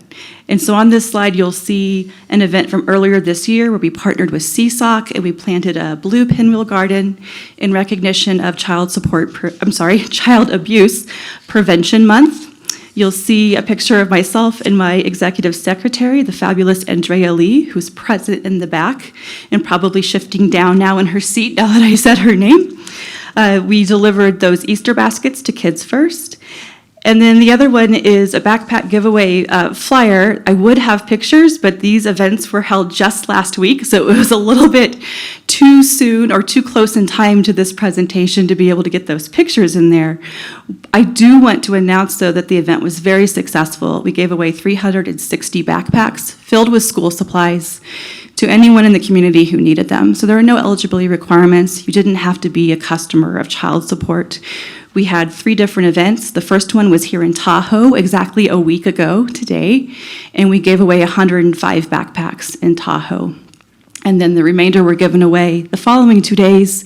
On Wednesday, we were at the Auburn Library, and then on Thursday, we were at our Rockland office on Sunset. I do want to acknowledge one of my partners in the county who has been just so incredible to work with and so supportive of what we want to do and having these innovative collaborations is our County Director of Libraries, Mary George. She helped us in an immense way in supporting the backpack giveaways. She provided the space for us. She provided labor in the form of her librarians who were there to work with us to hand out those backpacks. She's been a tremendous partner, and I can give you a little bit of a sneak peek to tell you we are already planning our next collaboration, and it will be another event to support the community, to give back to the community, and to be helpful to the community. And I believe that brings me to the end of my presentation. Hopefully I'm close to being on time, Megan. But certainly if you have any questions, I'm happy to answer them.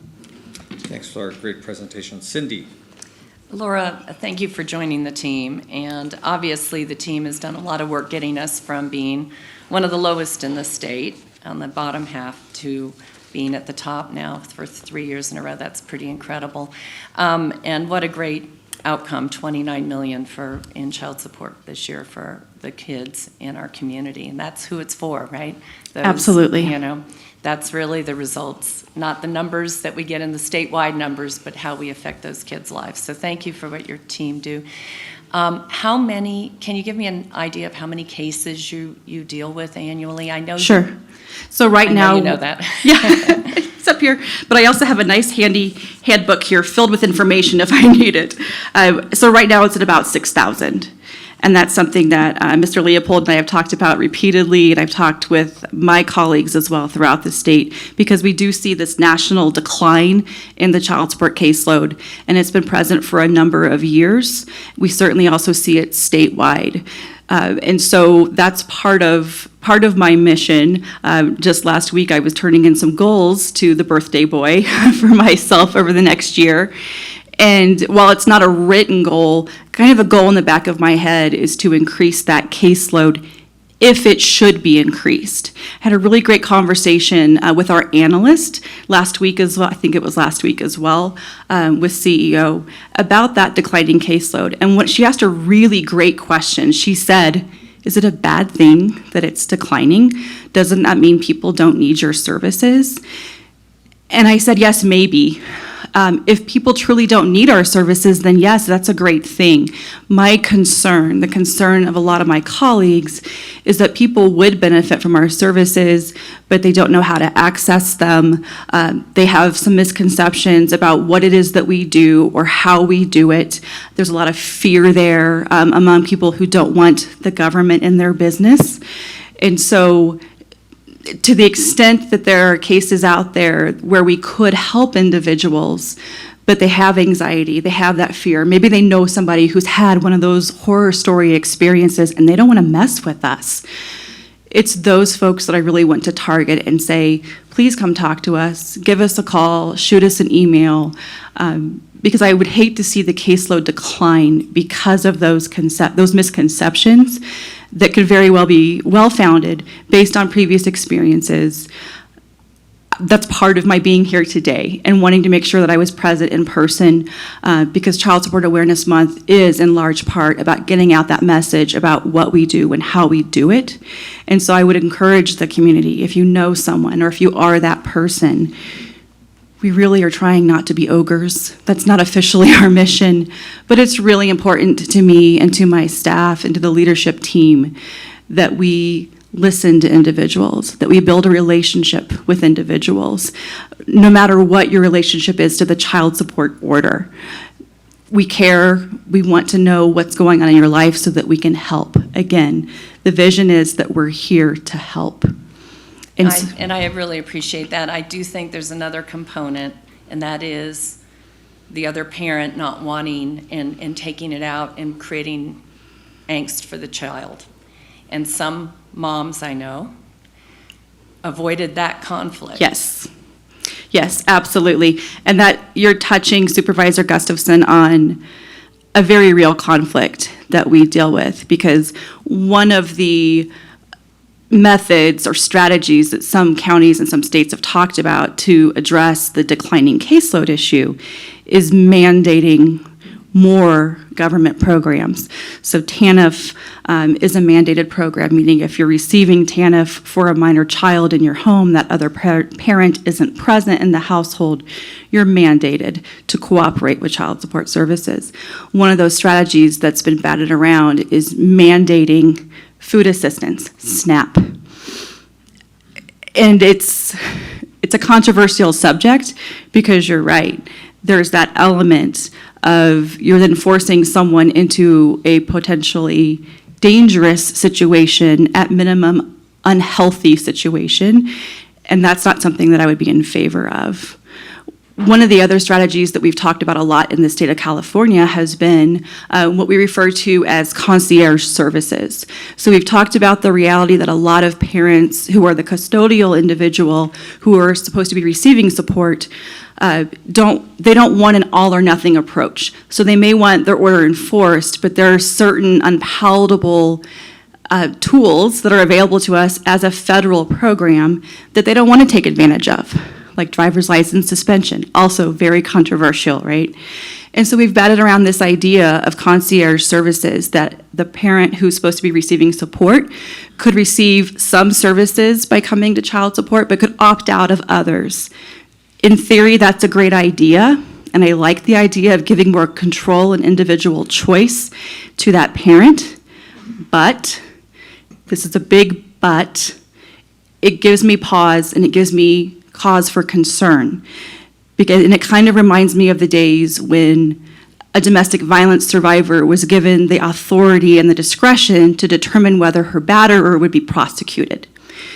We discovered a long time ago that that was not a good decision because it put that person who was a victim of domestic violence in the position of having that control, and the batterer knew that, and that could lead to really dangerous and, quite frankly, fatal outcomes for that victim. We want to be thoughtful, we want to provide choice to our customers in the child support program, but we also want to be very careful that we are not putting one parent in a potentially very dangerous situation? So it's a good question. I don't have a lot of answers. I can tell you the folks in the child support program nationally, as well as in this state, are being very thoughtful in considering how we move forward with the child support program, how we increase caseloads, whether we should increase caseloads, and most importantly, how we treat our customers. Jim. Wow. Thank you, Laura. Thank you for this update and the work that you and your staff do. A lot of people don't understand it, don't know it, but I really appreciate the outreach to the community, and that's evidenced by your participation today and giving us more information about how the program works, the challenges you have, and how you want to move forward working collaboratively. That is really an awesome understanding. Thank you so much. Thank you, Supervisor Holmes. Is there anyone from the public who'd like to address this item? See none, the other half of this, in addition to the presentation, is to consider a proclamation, which I'll read quickly. But whereas Child Support Awareness Month celebrates the key role that parental, emotional, financial support play in the well-being of our most precious resource, our children, helping to become healthy, productive, and well-adjusted adults, whereas the Placer County Department of Child Support Services provides important service enabling parents to be positive influence in the lives of their children while ensuring children have an opportunity to reach their full potential, whereas more than 7,000 local California child support professionals are steadfastly committed to improving the quality of life over 1 million California children and families throughout timely, accurate, and responsive child support services, which collected nearly $2.8 billion last year, including over $29 million by the Department of Child Support Services of Placer County.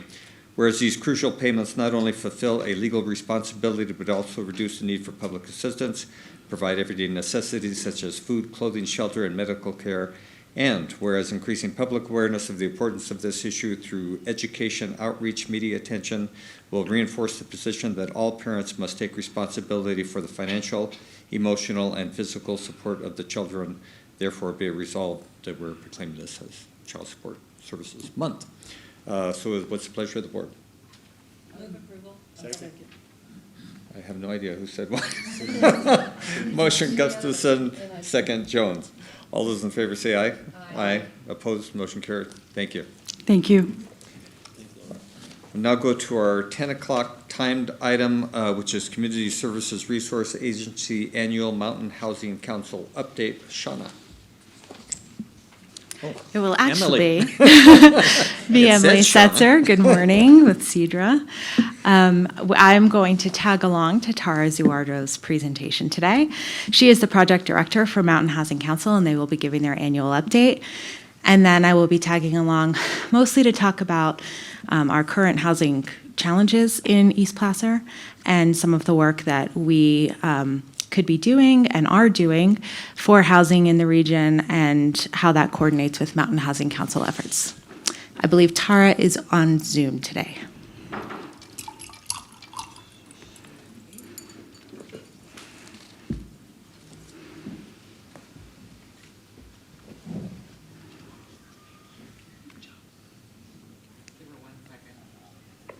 Hi, everyone. Just give me 1 minute to get all the technology set up. Looks like it's still having some issues.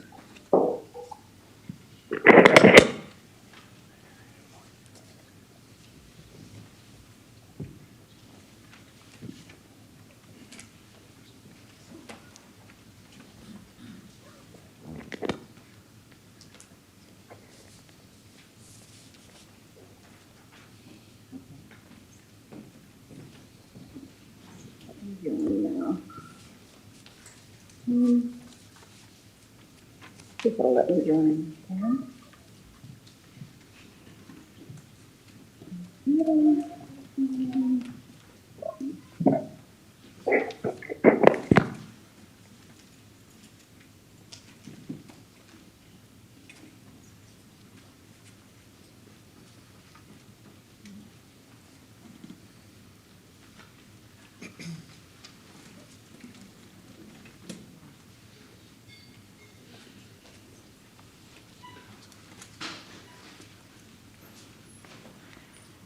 Tara, can you hear us?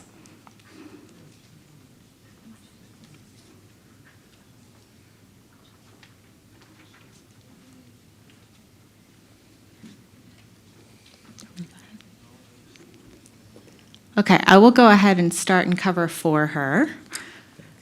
Can you guys hear me and see me? Oh, we can hear you. Great. I don't know if you can see me, but I guess hearing me is enough. So that's great. I'm so glad that this is finally working. Wonderful. Well, thank you all so much for having me. I'm so happy to be here to be presenting the housing needs assessment. It's really important and really timely, so it's great to be here. Were you guys able to get the Zoom presentation up? Yeah. Or should I share my screen? We're good with the presentation.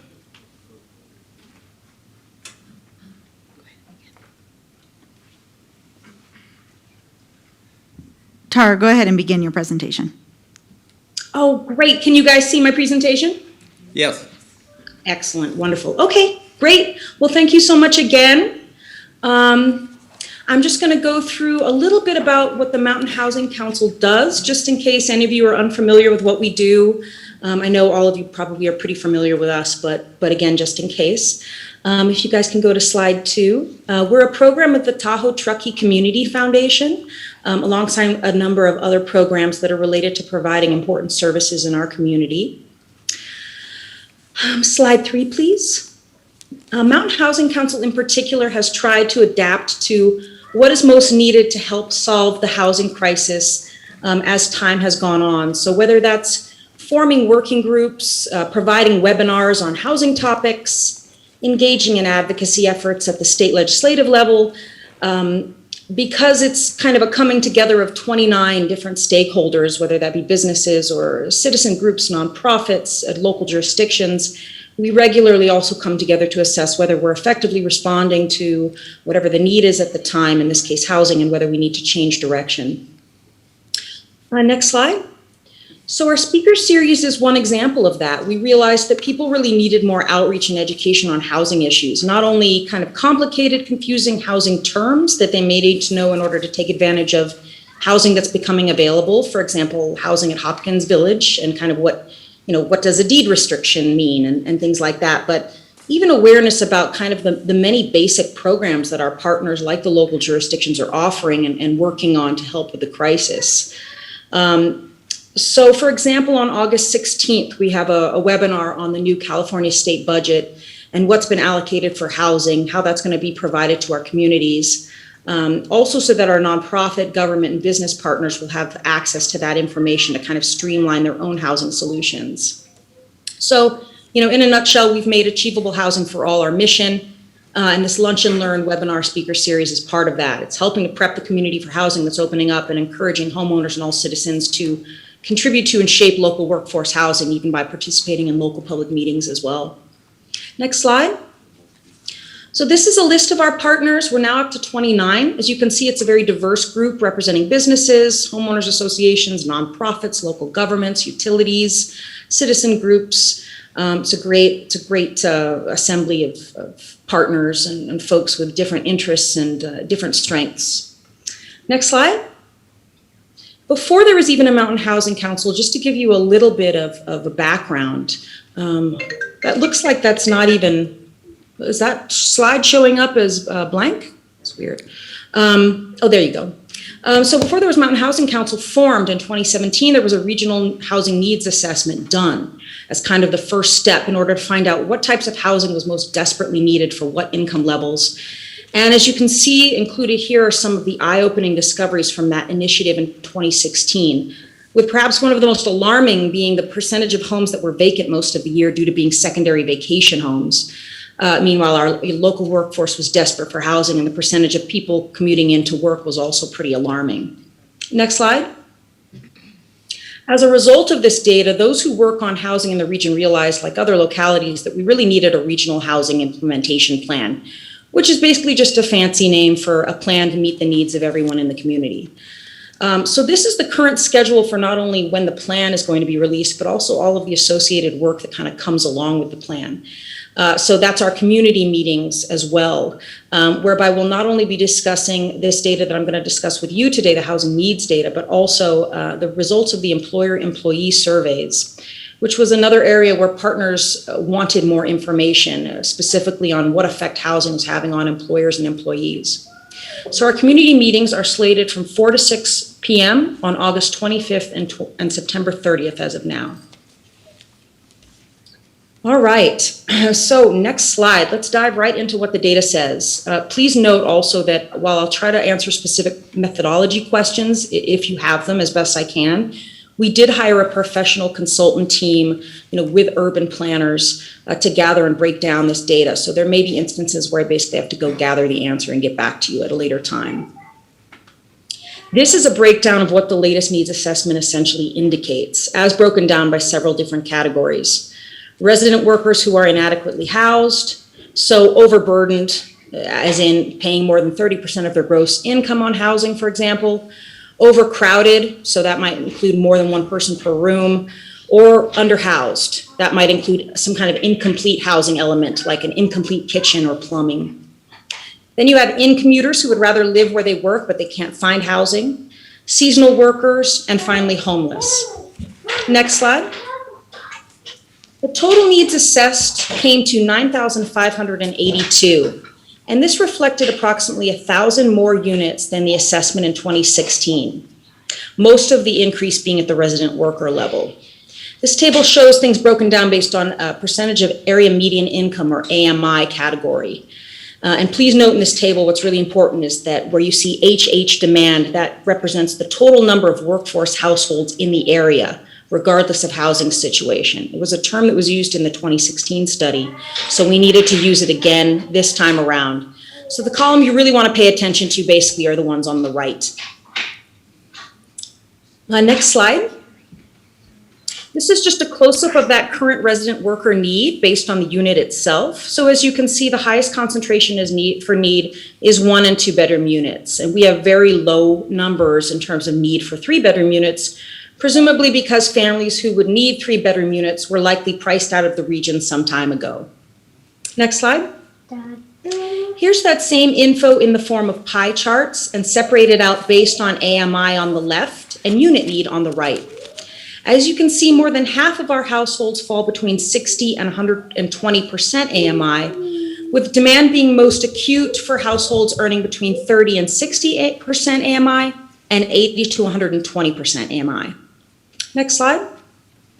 This is that same data broken down more specifically for the localities, including East Placer County.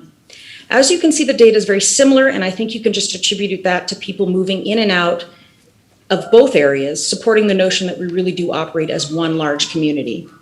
Next slide. That same data is broken down by particular groups in our community. So in this case, seniors and veterans, for example, both of which correlate with the same overall biggest need categories for the broader community. So the need for 1 and 2 bedroom units, namely, and especially for the 30 to 60% AMI and the 80 to 120% AMI groups. Next slide. That also applies to our in-commuters as well. Again, we need those 1 and 2 bedroom units in the 30 to 60% AMI and the 80 to 120% AMI categories. Next slide. Where things start to shift a bit is for seasonal workers. As you can see, not for the types of units that are most needed. We still need those 1 and 2 bedroom units, but for the AMI categories. The highest need area here is the up to 30% AMI, so indeed the lowest income category, followed by the next lowest income category, which is the 30 to 60% AMI. Next slide. This slide and the next one contains sources and methodology info from our expert consultants, what they relied on for the data. And then next slide. Oh, I'm sorry, this is a little too far ahead. If you could go back to, I think, you know what, I think the methodology slides were moved to the end. I'm sorry about that.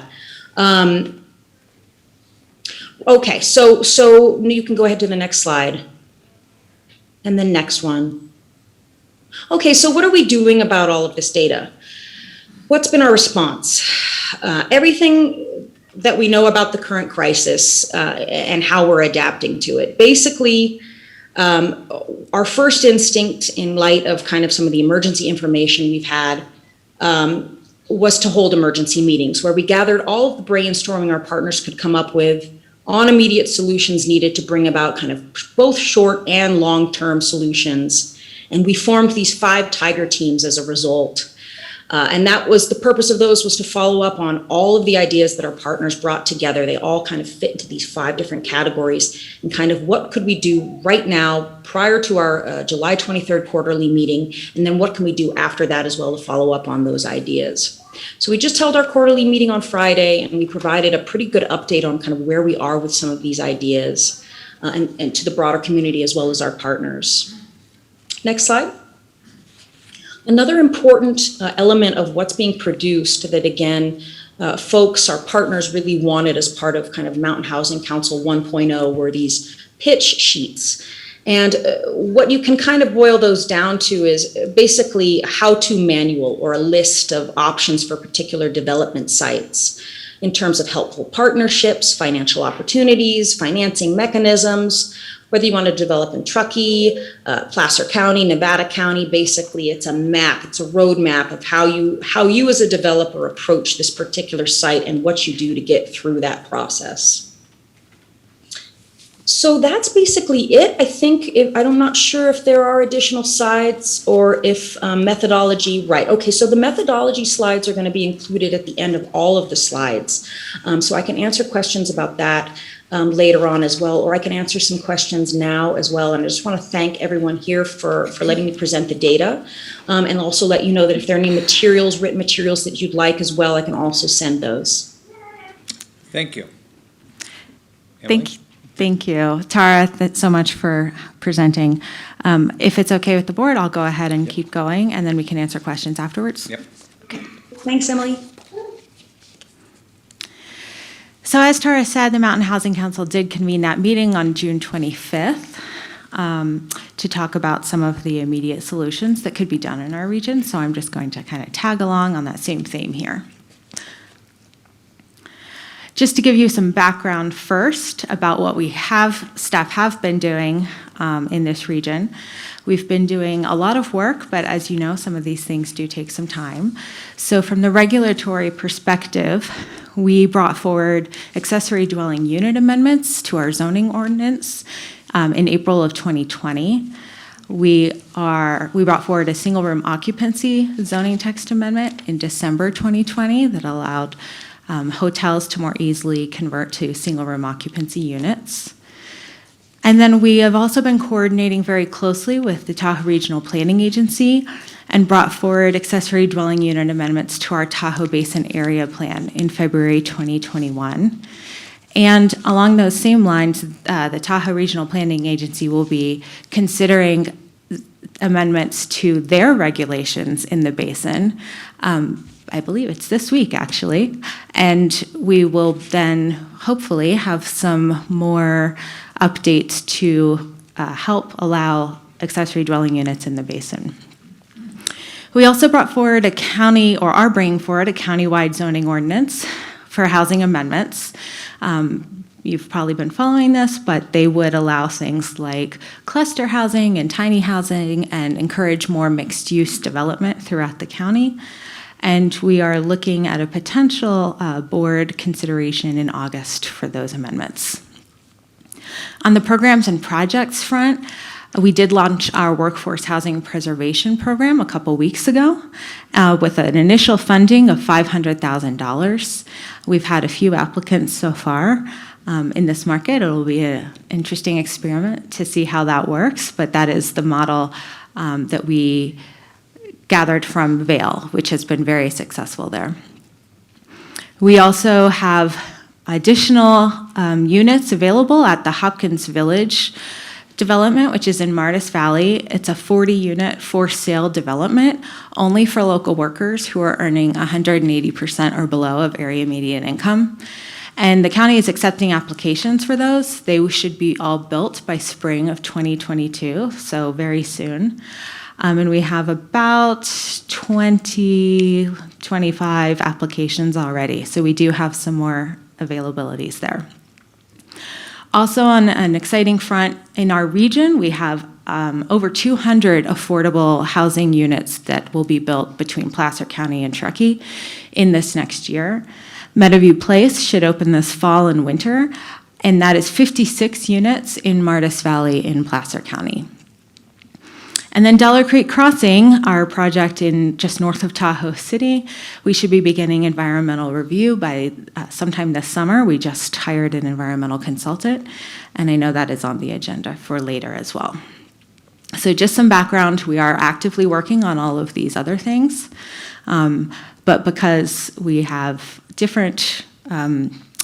some different problems with COVID in this past year, and we are working closely with the Mountain Housing Council on some of these other initiatives.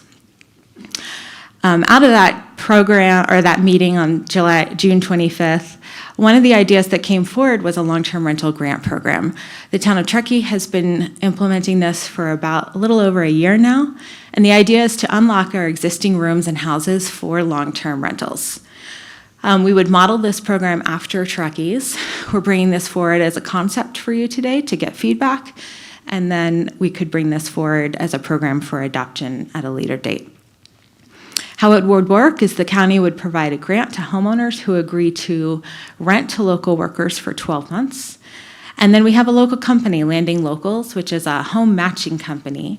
They're based out of Truckee, and they would manage the program. And they do manage Truckee's program right now.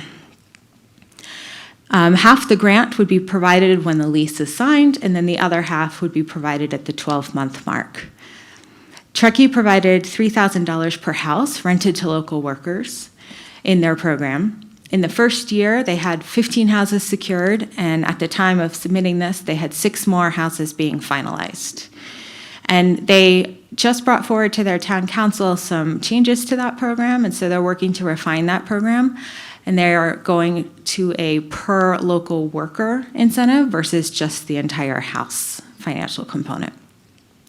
So with board feedback on this, we would model a program that would be similar.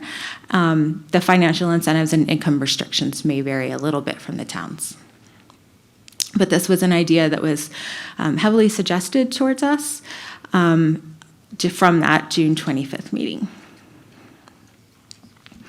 Some other ideas that came forward that staff thought we could bring forward are, at this time, to address more immediate solutions to our housing crisis right now, is that we could temporarily expand our allowances in our zoning ordinance for our boarding and rooming house use. And so we could update regulations to allow more than 4 boarders per house to encourage long-term rentals in larger houses. Our zoning ordinance right now states that if you have more than 4 boarders, it becomes a boarding and rooming house as the land use. So we could quickly change that to allow more boarders per homes. Another idea that has been brought forward, because we are seeing this currently, is a safe parking program. And this could be modeled after other states and counties in California that have implemented similar programs. We have heard anecdotally that we have teachers living in cars right now, that we have our employees living in their cars and RVs and vans in our parking lots in the area. I know that I have personally witnessed, and many other employees have seen a lot of people sleeping in their cars parked in the streets of the neighborhoods as well. So this is already going on because we have lost a lot of long-term rental housing in this region in the past year and a half. So this program could help legalize what is already happening and provide a safe place for people to park. It would also allow us to track how many people and which employers they work for and where they are going to be staying overnight. So this could be modeled after existing programs in the state. We would gather information about where they are going to park. It could be for a limited time period, such as 30 days. And many of these people are looking for housing. They are employed in the area. So it is likely to be a transitional period. places that we could allow this to happen could be certain county-owned parking lots or on specified residential or commercial properties. For example, if a shop owner had parking in the back and we wanted to allow them to have some of their employees be able to stay overnight in their back parking lots, as an example. So in order to do that, we would update the county's parking, caretaker and employee housing, and temporary dwelling regulations. And we would model this program after the other communities that have done so. So we're just seeking board feedback on these as high-level concepts at this time, and depending on that feedback, we could bring forward fully fleshed out programs in the future. So we are just getting your feedback here, and thank you, Tara, again, and I'm sure she would be happy to answer any questions you have about her update as well. Thank you. This was just a presentation, but specifically staff is asking for feedback from us as it relates to everything we heard. I see Cindy's lights on. My light's on. First off, thank you, both Tara and Emily, and all the staff that are working so hard on trying to come up with solutions amidst this crisis. And I really appreciated the emergency meeting. I know Supervisor Gore sat in on part of that when she was up here as well to listen in on some of the circumstances. And she couldn't be here today, but I know she was very concerned about what she was hearing from our businesses and our employees, and it really is dire. So in looking at the Workforce Housing Preservation Program, which is near and dear to my heart, where we help people buy homes, you mentioned that we opened it up July 12th. We've had how many applicants? I believe we've had 3 or 4 applicants at this time. Okay. And have they been able to make an offer on a home yet? We haven't gotten, so the way it works is there's a first phase and a second phase of the application. Okay. Buyers apply and submit their buyer information, and we approve them. And then we tell them to go forward and put offers on homes. And when they get an offer accepted, finish our application within 24 hours. So we have not gotten any of the phase 2 applications yet. It's only been open a couple weeks. We're working with PIO to help market the program. We're working with the local realtors and going to the Board of Realtors in September to talk about it. So we do hope to see some full applications come in, but we haven't received them yet. Great. And for the public that's here that doesn't understand it, that is a deed restriction program that then the county is purchasing a deed restriction on the home to help people get into the home, and then they need to sell to, if and when they choose to sell, they would sell to somebody else who's going to work in the community. So it'll create a secondary market. It's worked in Vail, Colorado, as the board heard, with outstanding results. But the escalation, since we started talking about this in values, is, I think, an obstacle. I know one of the applicants in there, well-known local business person, and they've not been able to find a house, even with our help, that they could afford in our community because of the housing values. So we tried to get it out and going as quick as we could. I appreciate all the work, and it's just unfortunate that our market jumped ahead of where we were at on that program. But I'm encouraged. I hope we start to see some families being able to buy a home and invest in the benefits I had living here in my professional life. On the long-term rental grant program, I can support this concept, but I know that the funds that we would use would be freed up TOT, and so I do think we need to go back through our partners to make sure there's support for this program with the Resort Association, our business communities who are generating that T-bid funding. That was the intent of that, to put more money into both of these programs and to other programs. And so I'd want to make sure that they be engaged, and I am concerned that we start to have an ongoing issue until we get housing on the ground. How, if they need it for 12 months, they may need it for 24, 36, 40, and then we're into a long-term funding stream. So we need to be aware of that and the precedent that could set. Are there other communities that have done it and ended it at 12 months, or have they been pushed to keep it going for those people? I could look into that. I know Truckee is continuing their program. So the same. Past 12 months. Yeah.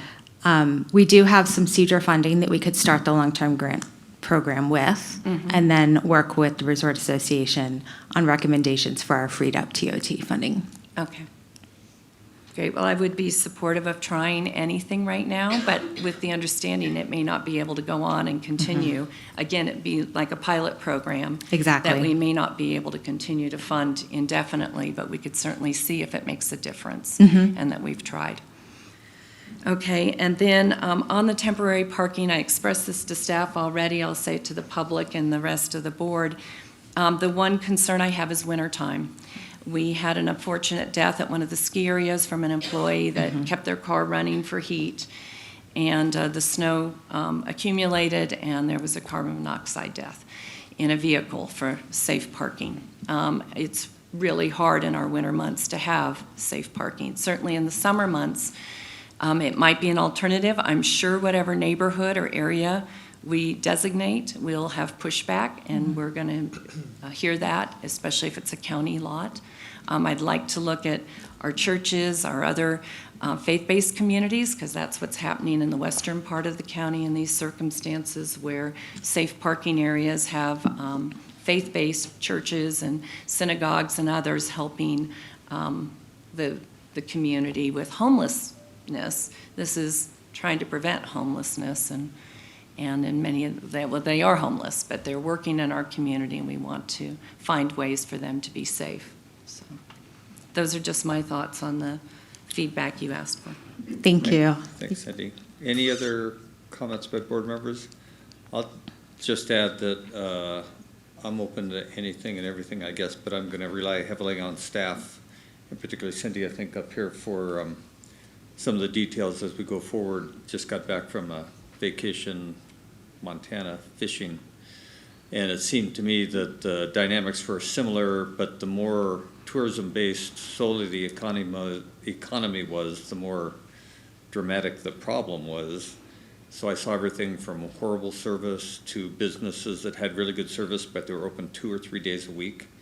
So that structural issue of the affordable housing being a problem that's been going on here for some time then got amplified and totally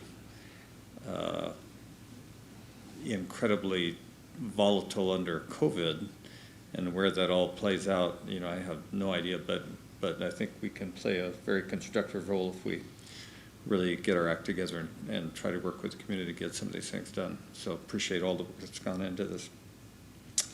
So with that, is there anyone from the public who'd like to comment on this item?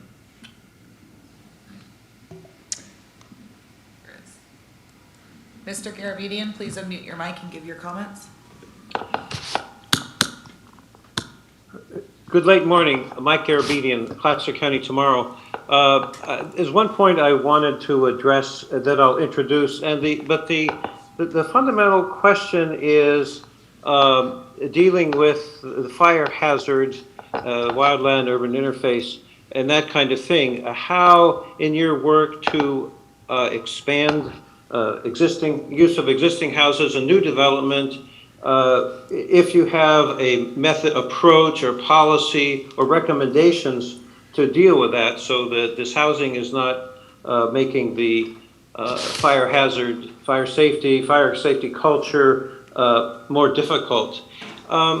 And just a little background, in 1969, I worked on a vegetation study in Ward Valley to see what impacts that would have on vegetation and water.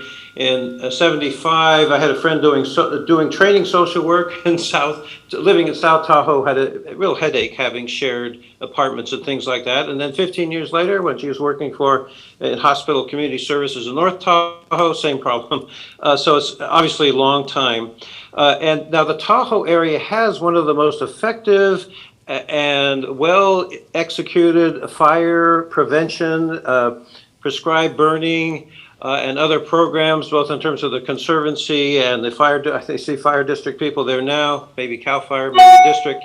So I know there's a lot of work in that area, but I'm just wondering how your efforts are integrated or considering the not ADUs, for instance. I know the legislature's been created the ministerial process for these that create hazards too.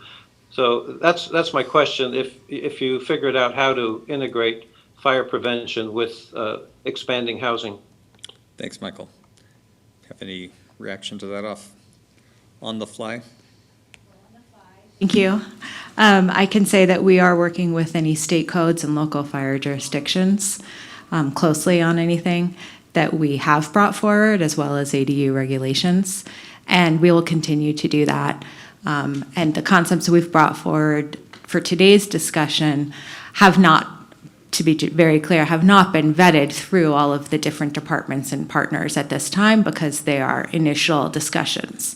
So if we were to carry any of them forward, we would do so. Thanks, Emily. Anyone else? There is. Ellie? Ellie, go ahead and unmute your mic and give your comments. Thank you, Ellie Waller. What's completely missing right now in all of this is the expansions of the ski areas over time have required more employees. And yet we still go forward with these in lieu fees. We never get enough from them. They should be required to house at minimum 50% of their people. This is an endless complaint from many. It's not just me bringing this forward today. The issues of this have grown exponentially with the onslaught of all kinds of issues that are connected today in several of your items.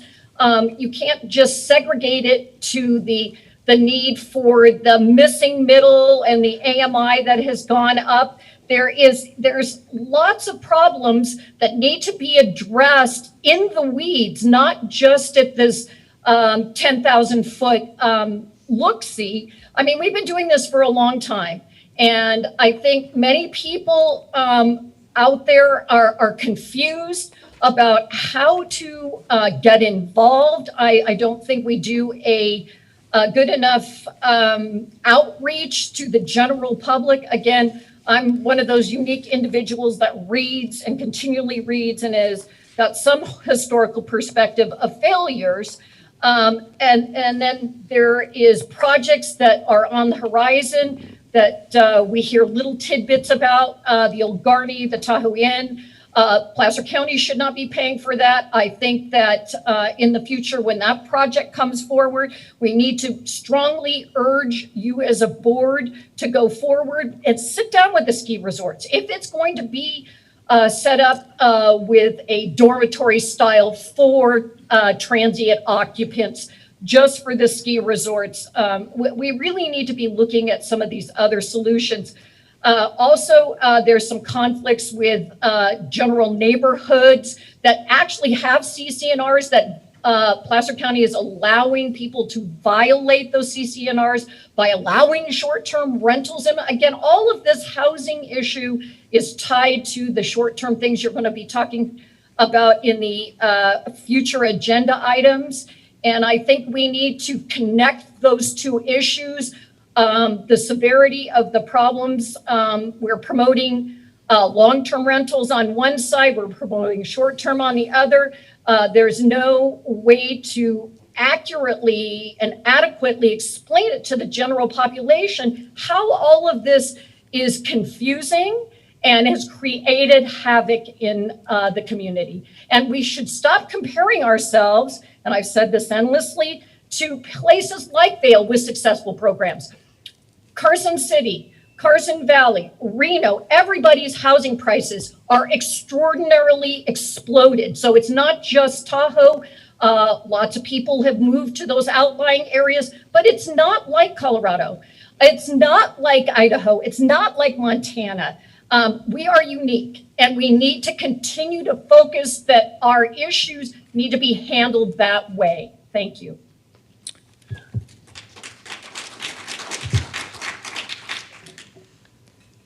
Shauna, go ahead and unmute your mic and give your comments. Hi, this is Shauna Doherty with Town of Truckee. Can you hear me? Yes. Hi, thank you very much. So I'm the housing program manager at Town of Truckee, and I just wanted to give a couple updates on our long-term rental housing program, just to clarify a couple points that Emily said. So we're about 11 months in, and we have 20 homes in the program. And of those 20 homes, about 31 of the tenants in there out of the 35 are local employees. On Monday, we are taking to town council an expansion of that program. So as Emily mentioned, we provide grants to homeowners that rent for 12 months, and the grant was at $3,000. So it was a one grant program, and we're expanding to, in response to the emergency meetings that Mountain Housing Council held in June and July, we're expanding to offer 6 grants. We're proposing this to council, and it would include rooms, and it would include shorter lease amounts. So again, in response to just getting people into homes, and in response to our summer needs, we're going to be offering grants for 3-month leases, 6-month leases, and anything in between.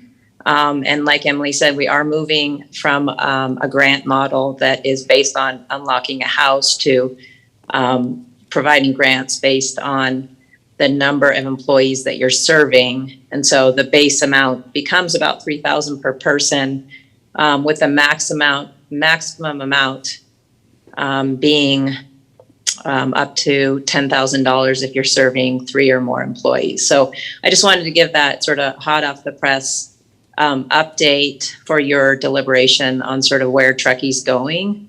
And I'm happy to answer any questions. Yeah, thanks. Thanks. Helpful. Any questions by board members? See none, but thank you very much.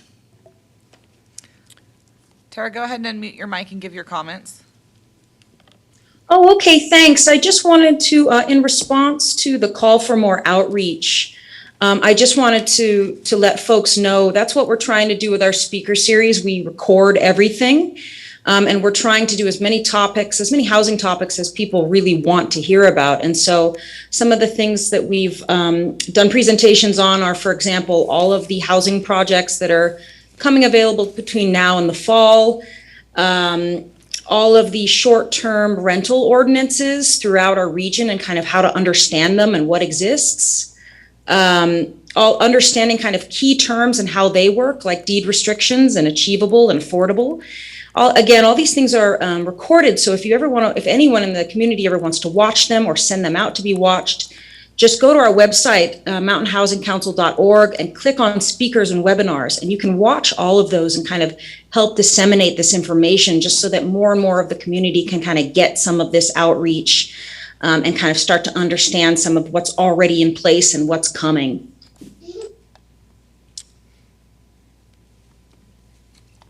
That's it from Zoom, Chairman. Anyone else from the public like to address this item?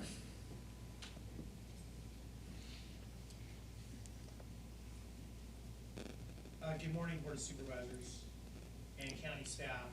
Steve McNamara, Division Chief and Fire Marshal for North Tahoe, Alpine Springs, and East Bay Fire. And I wanted to provide some comments, hello, on the presentation. Thank you. First, I would like to provide that we are absolutely empathetic to the housing problems in our community and are willing partners to look for potential solutions. All that we ask that these solutions are not in conflict with applicable fire codes and ultimately the safety of the communities we serve. So specific to the presentation, we wanted to comment on the temporary regulatory concepts proposed. We do recognize that these are concepts only at this time, but I would like for all involved to have caution with considering these. It is a concern that temporary regulatory changes will become a precedent and thereby permanent. It is our determination that the proposed allowance of single-family residents to act as a boarding house and be allowed to have more than 4 boarders tenants is contrary to the fire code and public safety. The main concept is that a single-family residence does not have the same requirements as an R2 apartment building. Some of these requirements include fire sprinklers and specific exiting requirements. And we just recognize that the single-family residences are just not built when they're first created to meet those same requirements. As just mentioned by county staff, I am glad that our involvement will be considered in these concepts and their future potential development. Thank you for your consideration. Thank you. Anyone else here like to testify? Please come forward and state your name. My name is Bob Graves, and I'm a homeowner and also a contractor and a general superintendent for a construction company. And I want to go back all the way back from 07 and 08 when I was the superintendent at North Star for Ritz-Carlton. And at that time, prior to finishing that building, we had apartments for the folks. We had to build those. Okay, so that was back then. Okay, now I have a little place here in Kings Beach, and we rented out some as well. And where I have a lot of concern is, why on earth haven't we been doing anything since then? And first off, the money. I question. I hear these grants and so on, $3,000 a person and all. I'm a taxpayer. I don't like that.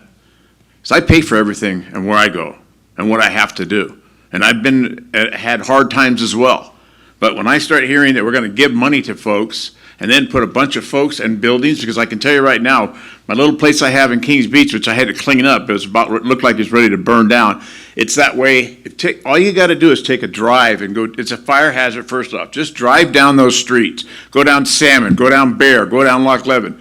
And the folks that actually rent there full-time, it looks like a ghetto. And that's building after building. They must have, as I know for a fact, and I don't know why we're all not talking about this, I know for a fact, in different rentals of these homes, there's 10 to 12 people that live in them.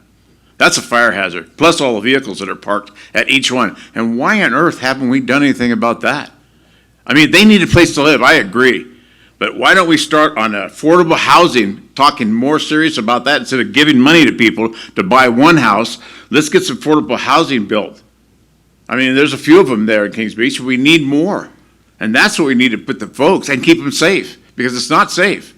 I know I can sit in my living room, a little place that we have here. We got a place in Applegate as well.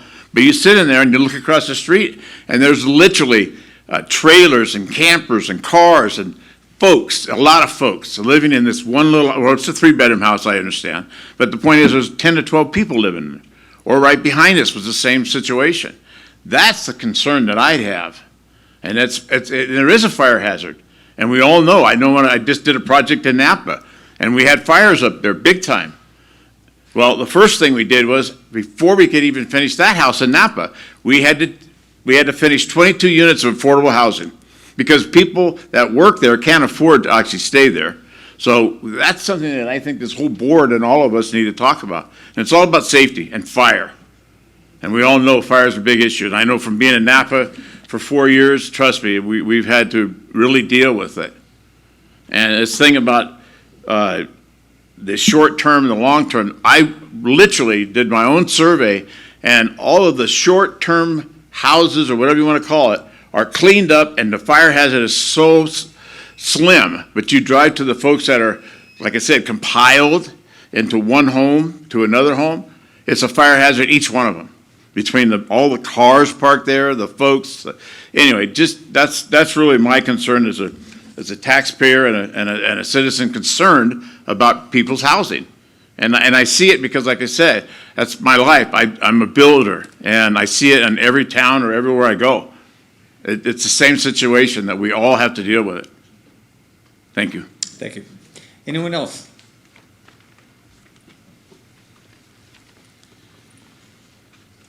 Good morning, Samir Tuma. I just wanted to talk briefly about the Workforce Housing Preservation Program, and I think there's an opportunity there that the way that's currently written doesn't allow for, which is that the current program does not allow for the down payment assistance to go towards multifamily housing. And there are multifamily properties that are, particularly in Kings Beach, that some are up for sale, and the danger there is you've got a building that perhaps has 10 units in it, houses a bunch of people currently. That property could get sold to somebody who then converts it to short-term rentals. And so then you lose 10 housing units. And so I know that there are challenges with funding and that sort of thing, but we've just started this program. We've got a few applications, but there are some opportunities to preserve workforce housing with allowing the program to go over to multifamily, so that we don't lose those. It's sort of the opposite of what's trying to happen with the motels, where we're now trying to convert motels to housing. But if we lose these small apartment complexes to short-term rentals, you could have just the opposite effect. So just something I brought up with staff a couple of times and just wanted to bring to the board's attention. Thank you. Anyone else?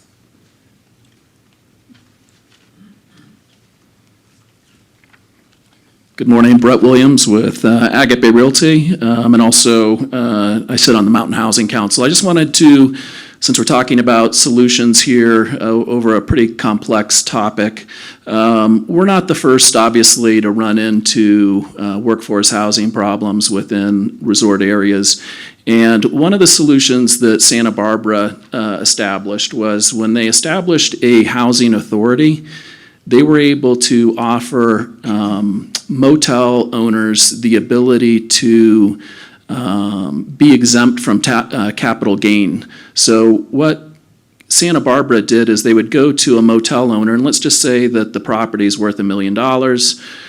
Santa Barbara would say, we'll give you $250,000, you carry the deed on the property, and we will make interest payments to you on a monthly basis, just like any sort of holding of a deed. But the interest payments that the owner was getting from the city of Santa Barbara were tax exempt. So, for example, if the city of Santa Barbara was paying 5% to the owner of the property, and they were in a 35% tax bracket, they were really making about 8%. And yet they also owned the collateral as well. So the risk was low and the benefit was high, and they were able to get housing units switched over pretty quickly from more of a tourism-based density to a workforce density. And since we have some opportunities here, we haven't built a new hotel or motel from Brockway to Tahoe since 1962. Okay, so we have some existing inventory that actually is smaller inventory that could be of higher and better use. So I think going forward, whether it be with the Mountain Housing Council, Town of Truckee, Placer County staff, I think we need to revisit some of these locations like Santa Barbara, like George Ruther and Vail and what they established in order to not only look at the nexus of funding, but also those opportunities that they were able to unearth that so far we haven't been able to do so. So that's it. Thank you.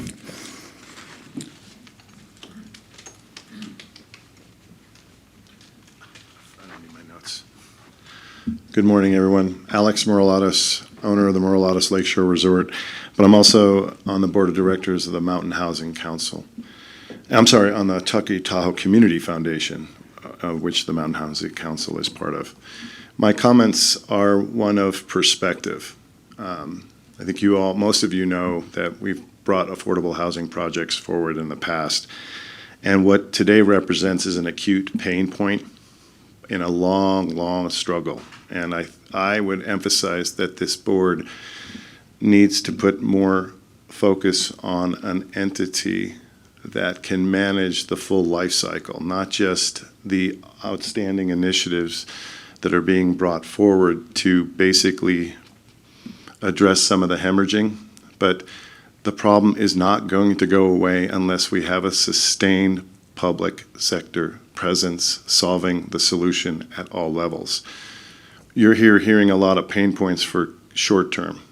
I would say that you have a lot of long-term projects that are waning. I'm agreeing with a lot of the comments that have been stated, and there needs to be as much of a full court press on the long-term solutions and addressing some of the issues in way. I will just give you one anecdote. To me, I struggle constantly with why we have not been able to compel the TRPA in the state of California to see the logic that vehicle miles traveled are reversed when you put workforce housing inside the basin. The traffic that's hit this area in the last 12 months that we see has been mostly trucks coming in and out doing work, other than they would be probably living here doing their work.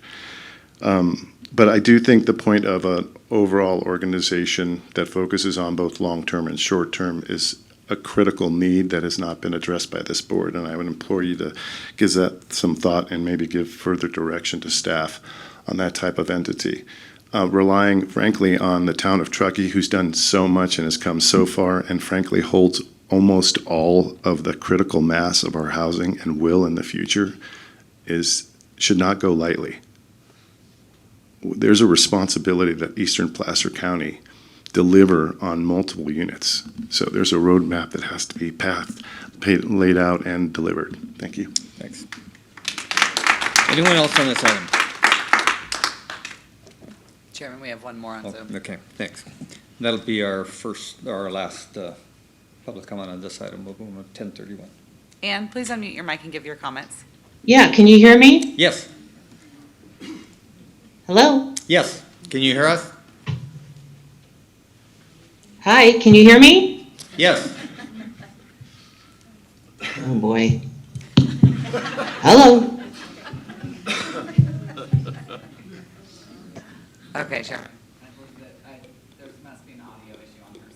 Okay. All right.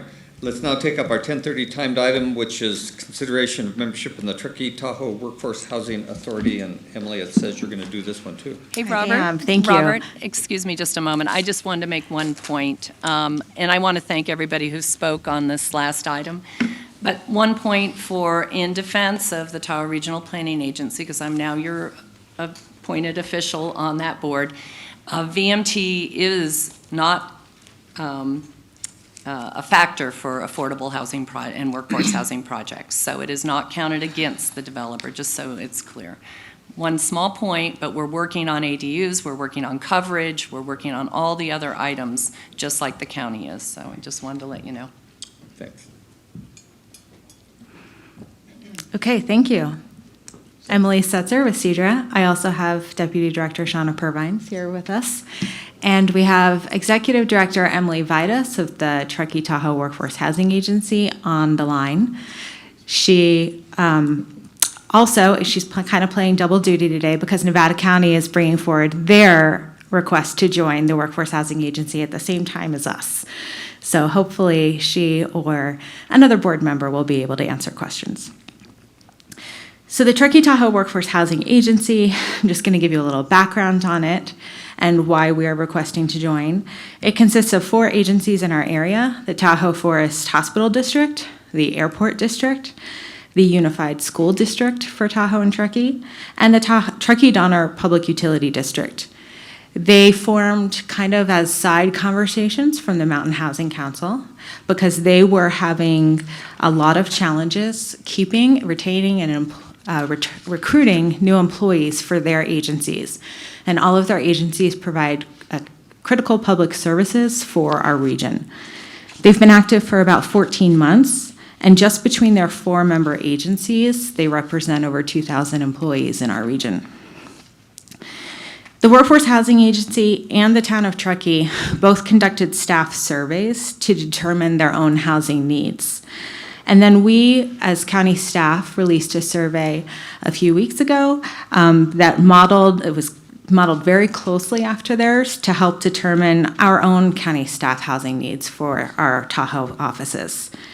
It went out for about 2 weeks, right during the peak of vacation season, but we did get about a 50% response rate, so that was pretty great. I'll go through some of our key takeaways because they are very similar to the surveys that the Workforce Housing Agency and the town, we all got very similar results. So one trend that we're seeing is that our employees on a regional level who have worked for us up here for less than 5 years are at most critical risk for housing.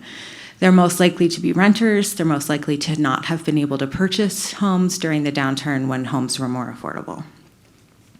We do have, among our own county staff, about close to 150 employees in this area who work at our Tahoe offices, and about 1/3 of them rent their homes, 2/3 own. I'll give you a few more statistics here. 45% of respondents said that the last time they moved, it was very difficult to find housing that met their needs and that they could afford. 20% of our respondents were dissatisfied with their housing. that they have right now. A quarter of our respondents said that they experienced annual rent increases of more than 30% in the last 5 years. And 10% on top of that said that they experienced annual rent increases of up to 30% in the last 5 years. This following statement that I'm going to read was in the other 2 housing surveys that went out to their staff of the other member agencies. It says that I am considering leaving employment with Placer County in part because of the high cost of housing in the area. And 34% of our Tahoe staff said that they agree with that statement. An overwhelming majority, more than 70% of our respondents, said that they are supportive of their employer investing resources in housing programs and opportunities for staff.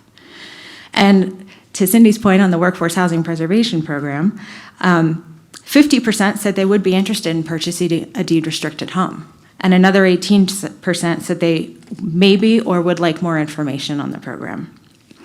To give you an idea on some price points that our workforce is looking for, specifically for county staff, half of our respondents would be looking to purchase a home under $400,000. Another quarter could go between $400,000 and $650,000. And just to compare that to our market right now, our median single-family home price in North Tahoe is over $1 million. We also included some commute questions to further enable our coordination with the Tahoe Regional Planning Agency. So you'll see those included in your staff reports. But what these surveys among all of our agencies show is that we not only are facing housing challenges as a region for every employee and resident up here, but also for our public service industry up here and the critical infrastructure that we serve as public service agencies. So that is why Placer County, the town of Truckee, and Nevada County at this time are requesting to join the Truckee-Tahoe Workforce Housing Agency. We've had conversations with them to go through the process of what that looks like to join. So today's request would be to go ahead and adopt a resolution to request to join the agency and approve a budget amendment. And I want to be clear that this is just one piece of the entire puzzle of housing. This would be to serve our county and our other public agency employees up here. There is an intent from the Workforce Housing Agency to grow that agency over time so that more employers can be part of it. But we are also equally and even more so trying to work on other projects and programs that serve the entire public in this region. The operating budget for the agency right now is $400,000. Some of the work that they are doing right now is looking primarily at trying to develop housing in our area. They've been coordinating with the U.S. Forest Service on building housing on their land, which provides some benefits because they would go through the federal approval process, which may be a little more expedited than going through state and local entitlement processes. They also work with some partners in the area to run master leasing programs and long-term rental incentive programs. And so there are 2 pieces of work that would come from us joining. One is the initiatives that they already do with their existing budgets to help our employees. And then the other would be opt-in amounts that if we were to develop housing, the county could opt in to provide some funding for that so that our county employees could also benefit from that housing development.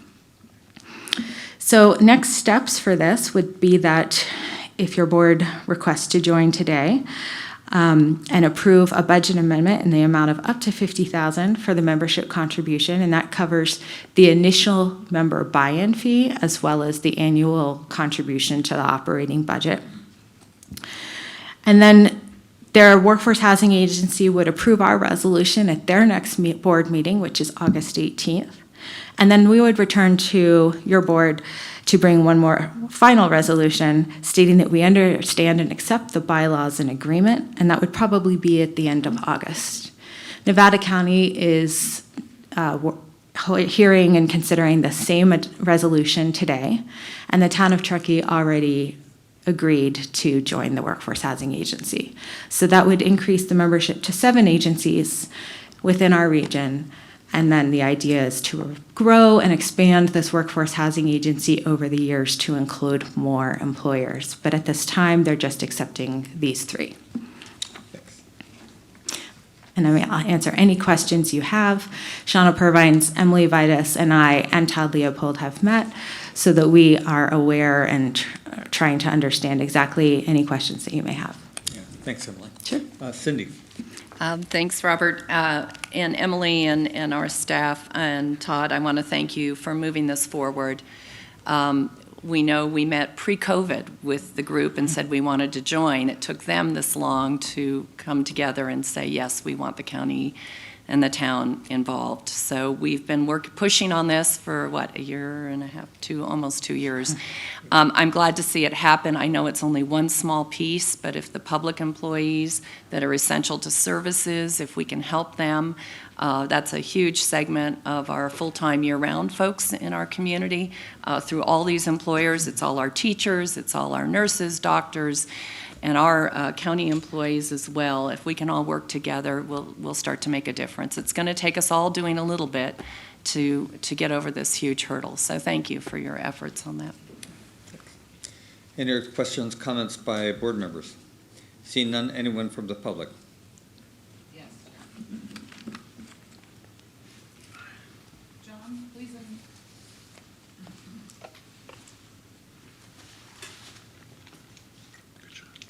John, unmute your mic and give your comments. Hello, John Falk. I'm the legislative advocate for the Tahoe Sierra Board of Realtors, and I just wanted to speak briefly to this issue. I believe that the addition of Nevada County and Placer County to the JPA is not only important, I think it's essential, because the more public service sector elements that are included in this JPA, the better off we'll be in terms of having a broad base of support, as well as broad coverage of our essential local workforce being able to be housed, in fact, where they work. So from our perspective, it makes sense, and we would urge you to consider voting yes on the formation, or not the formation, it's already formed, of the inclusion of Placer County within the Joint Powers Authority of the Tahoe, Truckee Tahoe Workforce Housing Agency. Thank you. Thank you, John.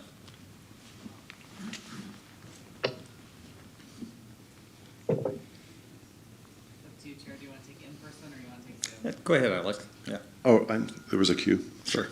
Real quick, fully supportive of this. I wanted, though, to draw a little anecdotal story for you based on what Samir said. I'm a small business owner. Other small business owners see the formation of this entity, and we applaud. We want to be part of it as soon as possible. We got together on this 8-unit motel down the street that's currently renting at AMI 80%.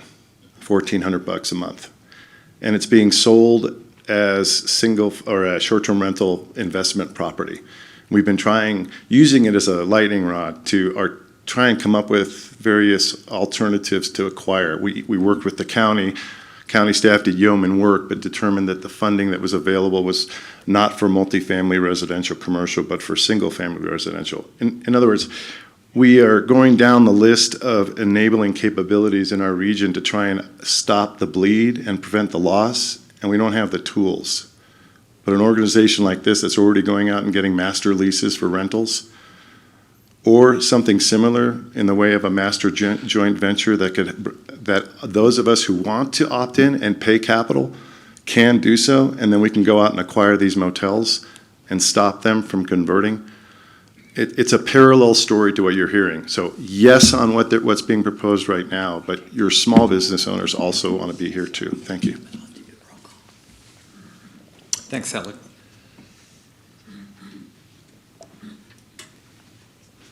Anne, go ahead and unmute your mic and give your comments. Hi, can you hear me? Yes. Hello? Hello? Can you hear us? Hi, this is Ann Nichols. Can you hear me? Yes, we can. Yes, Can Anne, you hear us? We can hear you.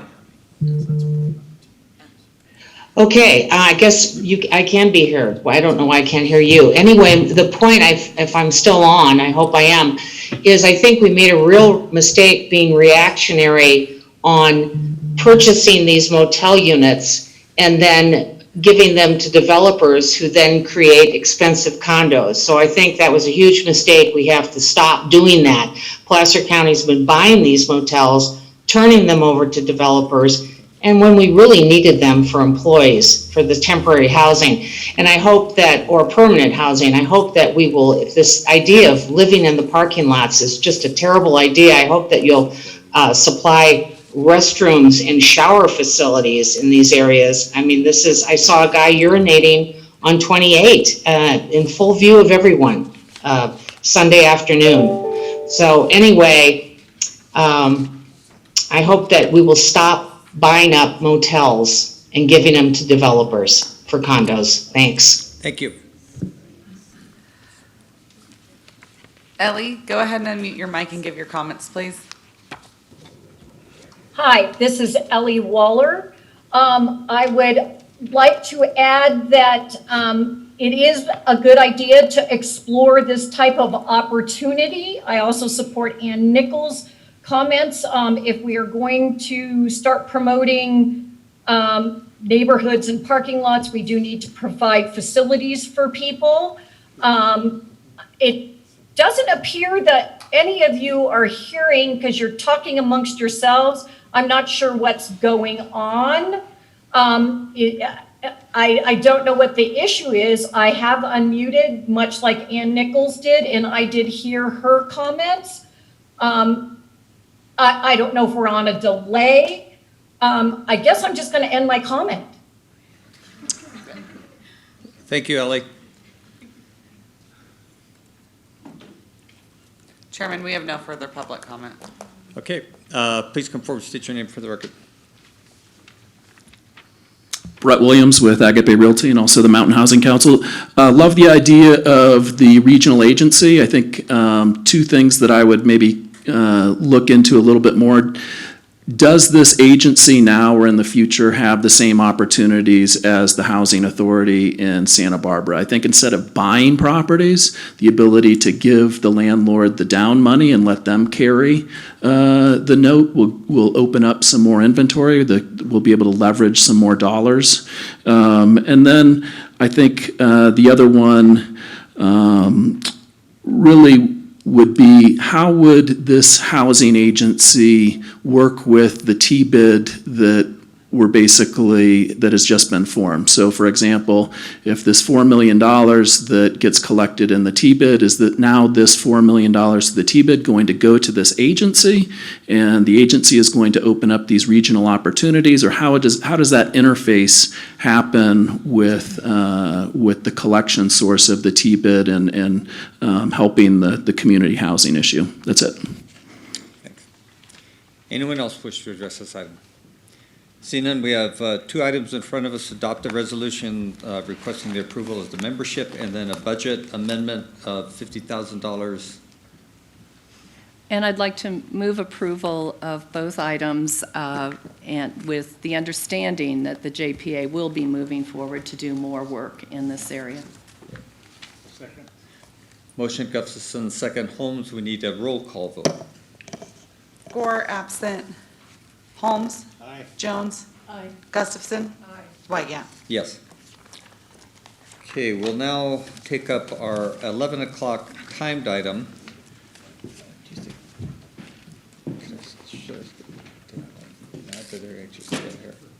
Okay, I'm putting that in advance, and we're going to jump to a department item just so those folks can leave, but it's item 16A, Public Works Gliding Road Repair, Doty Bridge, page 263. Thanks.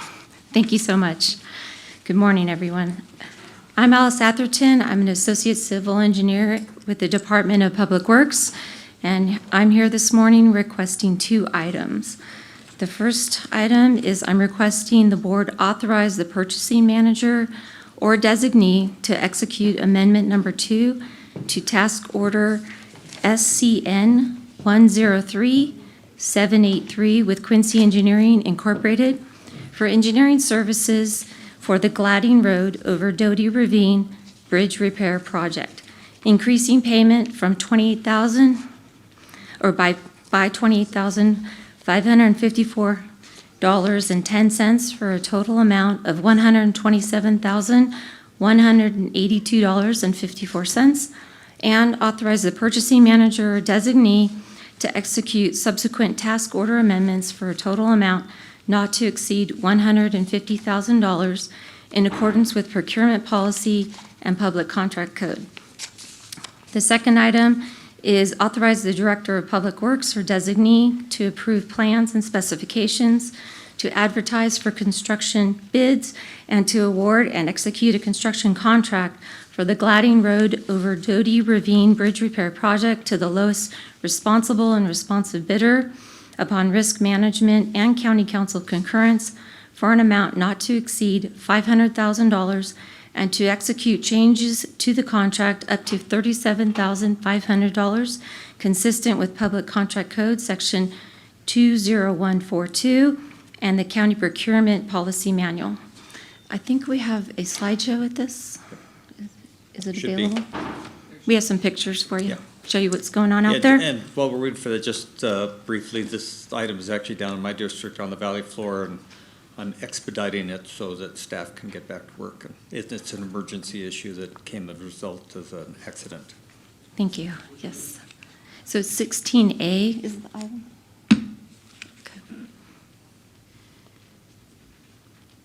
I ran out of fillers, Alice. I don't know what Yeah. else.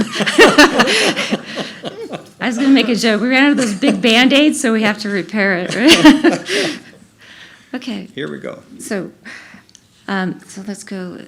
There we go. So the location of the project, it's on Gladding Road, Doty. The bridge is the crossing on Doty Ravine.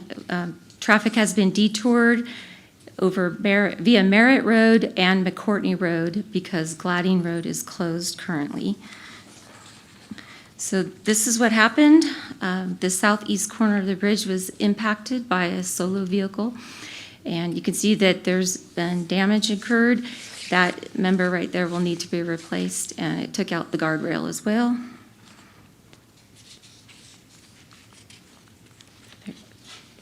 There it goes. There's another picture of the buckled diagonal member, and that needs to be replaced.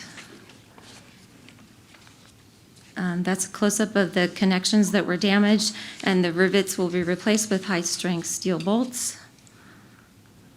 And then this is another picture you can't see very well, but the bottom cord of that bridge is sagging, and it may need to be heat straightened during construction. And again, the road is closed, and we're working urgently to get this road opened. It was hit the evening of either May 31st or early June 1st, and we have a schedule. So we're putting together right now the plans, specifications, and estimate package. We're completing that, and we plan to bid and advertise starting next week in August, and then we'll execute the construction contract to our lowest responsible and responsive bidder. And we look to begin construction in September and have it completed. Our goal is before the rainy season. You know, let's hope it rains, but be done before then in October. So with that, if you have any questions, I'm happy to answer them. Great job. Thanks, Alice. Thank you. Any questions, comments by board members? Anyone from the public? No, So Chairman. we are being asked to authorize the purchasing manager to execute the amendment and then authorize the Director of Public Works to approve the plans and specs. Motion, Holmes, second, Jones. All those in favor say aye. Aye. Opposed? Motion carries. Thank you. Thank you so much. Yep. So now we're jumping back to our 11 o'clock timed item, which is urgency ordinance to establish a moratorium on the issuance of new short-term rental permits. Good morning, Mr. Chairman and members of the board. I'm Crystal Jacobson, the Deputy Director of the Community Development Resource Agency in Tahoe. With me today is Jamie Payne, who is our Tahoe Code and Short-Term Rental otherwise known as STR, supervisor who runs our STR program in the Tahoe office, she focuses on permitting, compliance, enforcement of the STR ordinance. I also want to point out we do have Doug Jastro with Revenue Services on the line as well, available to answer any questions that come up today related to TOT and how that interfaces with the STR program. So the item before your board today is related to the STR program. Staff is requesting that your board conduct a public hearing to consider introduction, waiver of an oral reading, and adoption of an urgency ordinance to establish a moratorium on the issuance of any new short-term rental permits pursuant to Placer County Code Chapter 9, Article 9.42. So here's just a general outline of the items that we're going to touch on in the presentation today. I'm going to just go over some background of the program and kind of the purpose of the hearing today. I'll give you a refresher on the STR program that was adopted in 2019. I'll also walk you through some maps that we've created that show the distribution of STRs in our East Placer region. I will then talk about some housing data, and then some STR permit and TOT certificate data. We'll also just touch on the enforcement in case you have any questions about how enforcement is going of the program overall. And then we'll talk about some regional and statewide trends related to STR programs, and then dive into the urgency ordinance and next steps. So just by way of background, again, in November 2019, your board approved the ordinance. If you remember, that was a result of community concern regarding nuisances that were associated with STR operations in the Tahoe area in residential neighborhoods. So those are really parking, trash, disturbances, noise, that kind of thing. So in January 2020, the ordinance did take effect. If you remember, we were before your board in March for an update. We amended the ordinance to really clarify certain provisions of the code. As we reported to your board in March, initial implementation of the program was really complicated by COVID-19 with the stay-at-home orders and travel restrictions. So the pandemic's international travel restrictions really resulted in an increased kind of local, regional travel and visitation to the Tahoe region. The tourism impacts that the Tahoe region typically experiences were then compounded with that increased visitation. I will say that the pandemic also heightened community concern about transient lodging during the pandemic. As a result, those concerns which led to the adoption of the STR ordinance were really exacerbated. So really there's been growing concern about visitation and interest in STRs, and that they have further impacted the residential neighborhood character and integrity within the Tahoe area.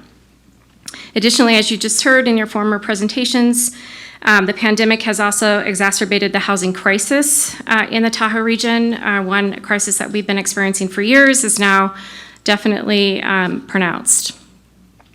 I'll touch on more on this in my presentation, but over the last decade, we have seen a rise in second home ownership, and STRs in the region have continued to grow, resulting in really a decrease of available housing stock for the local workforce. Real estate prices in Tahoe have dramatically increased during the pandemic, as you've heard. And ability, of course, to work remotely has resulted in an influx of new buyers into the region. The real estate boom has escalated housing prices in the region, which has encouraged homeowners to sell homes that have historically been used as long-term rentals. So it's really further decreasing the available housing stock that we have for our workforce. So all of this, again, has exacerbated the housing crisis. And as you've heard in the previous presentations, on June 25th, the Mountain Housing Council convened an emergency meeting with its members to discuss the crisis and brainstorm solutions. So one of the items that was suggested at that meeting had to do with requesting local jurisdictions to consider putting a pause on STRs, on STR programs, and really revisiting or exploring amendments that could further support the preservation of residential neighborhoods and the workforce housing stock that we have in Tahoe. So that's really the purpose and the reason why we're here before your board today. I will say the concern of the community is really that this boom that we're seeing, the real estate boom, is resulting in the existing housing stock being purchased by either individuals or companies for the purpose of establishing short-term rentals to generate income. I will say we have, staff has received phone calls and emails of folks that are either in escrow or they're looking to buy homes and wanting to operate short-term rentals in those homes. I think it's really important to note that short-term rentals do not provide a vested interest or land use entitlement. They are permits that permits that run with the land. They rather are annual permits that run with only the permit holder. So if a property changes hands, the new property owner has to come in for the permit. So they expire annually. Okay, so moving on, just an overview, just give you a refresher of the ordinance. It applies only to Eastern Placer County. It's the Eastern Placer TOT boundary area. The program is fully administered and enforced out of our Tahoe City office. So we have grown our STR team. Jamie heads that team in the Tahoe City office. The program exempts hotels, motels, timeshares, and resort properties. So these are the properties that have management on staff to address nuisances. So those properties are exempt. There's a tiered annual permit fee. $200 for professionally managed. This is the fee to obtain a permit, and then $337 for privately. Right now, this is currently split about 60-40. So about 60% of the permits are professionally managed, and the other 40% are privately. The fire inspection costs are included in these permit fees. And then I just want to point out the ordinance does not include a cap on total number of permits in the county. It also does not include any what we call locational provisions or duration provisions, and I'll touch on this a little bit more later. Let's see. So in addition, special events like weddings and things like that are prohibited at STR properties unless they are permitted through what we call a temporary event permit process, which is a permit that you get through the planning department. The ordinance does include penalty provisions, citations, fines, permit suspension and revocation. So there's statutes in the code for that. And then it focuses mostly on operational standards to address the nuisance issues. So again, that's really what we heard from the community, the concerns back in 2019. And so the ordinance today really focuses on those operational standards related to noise, parking, trash, and occupancy. So where are we today? In terms of permit numbers. So just want to point out, so for the first permit cycle, the 2020 permit cycle, we permitted approximately 2,600 short-term rental permits in Eastern Placer. So for this year, this 2021 permit cycle, we're just kind of finalizing that permit cycle, and we are today, and these numbers are in flux, so they're constantly changing, but we're at about 2,400 right now, 2,382 issued for 2021. That includes renewed and new permits. I also want to point out we have approximately, and this number is also changing, but approximately 250 permits from the 2020 permit cycle that have not yet, for whatever reason, renewed for the 2021 cycle. And then in addition, I wanted to point out that we have Doug Jastro's team. He has a consultant on board that is constantly tracking STRs and looking at the various vacation rental platforms that are online, and tracking the properties that are out of compliance both with TOT certificate and with the STR program.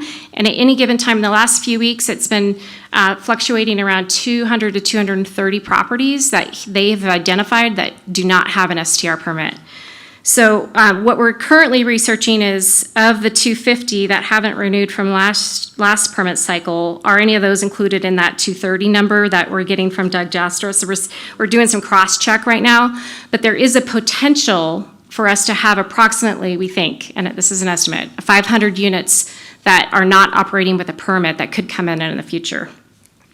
So what we're seeing right now is approximately 84% of STR properties are permitted, or STR, I would say, operations are permitted.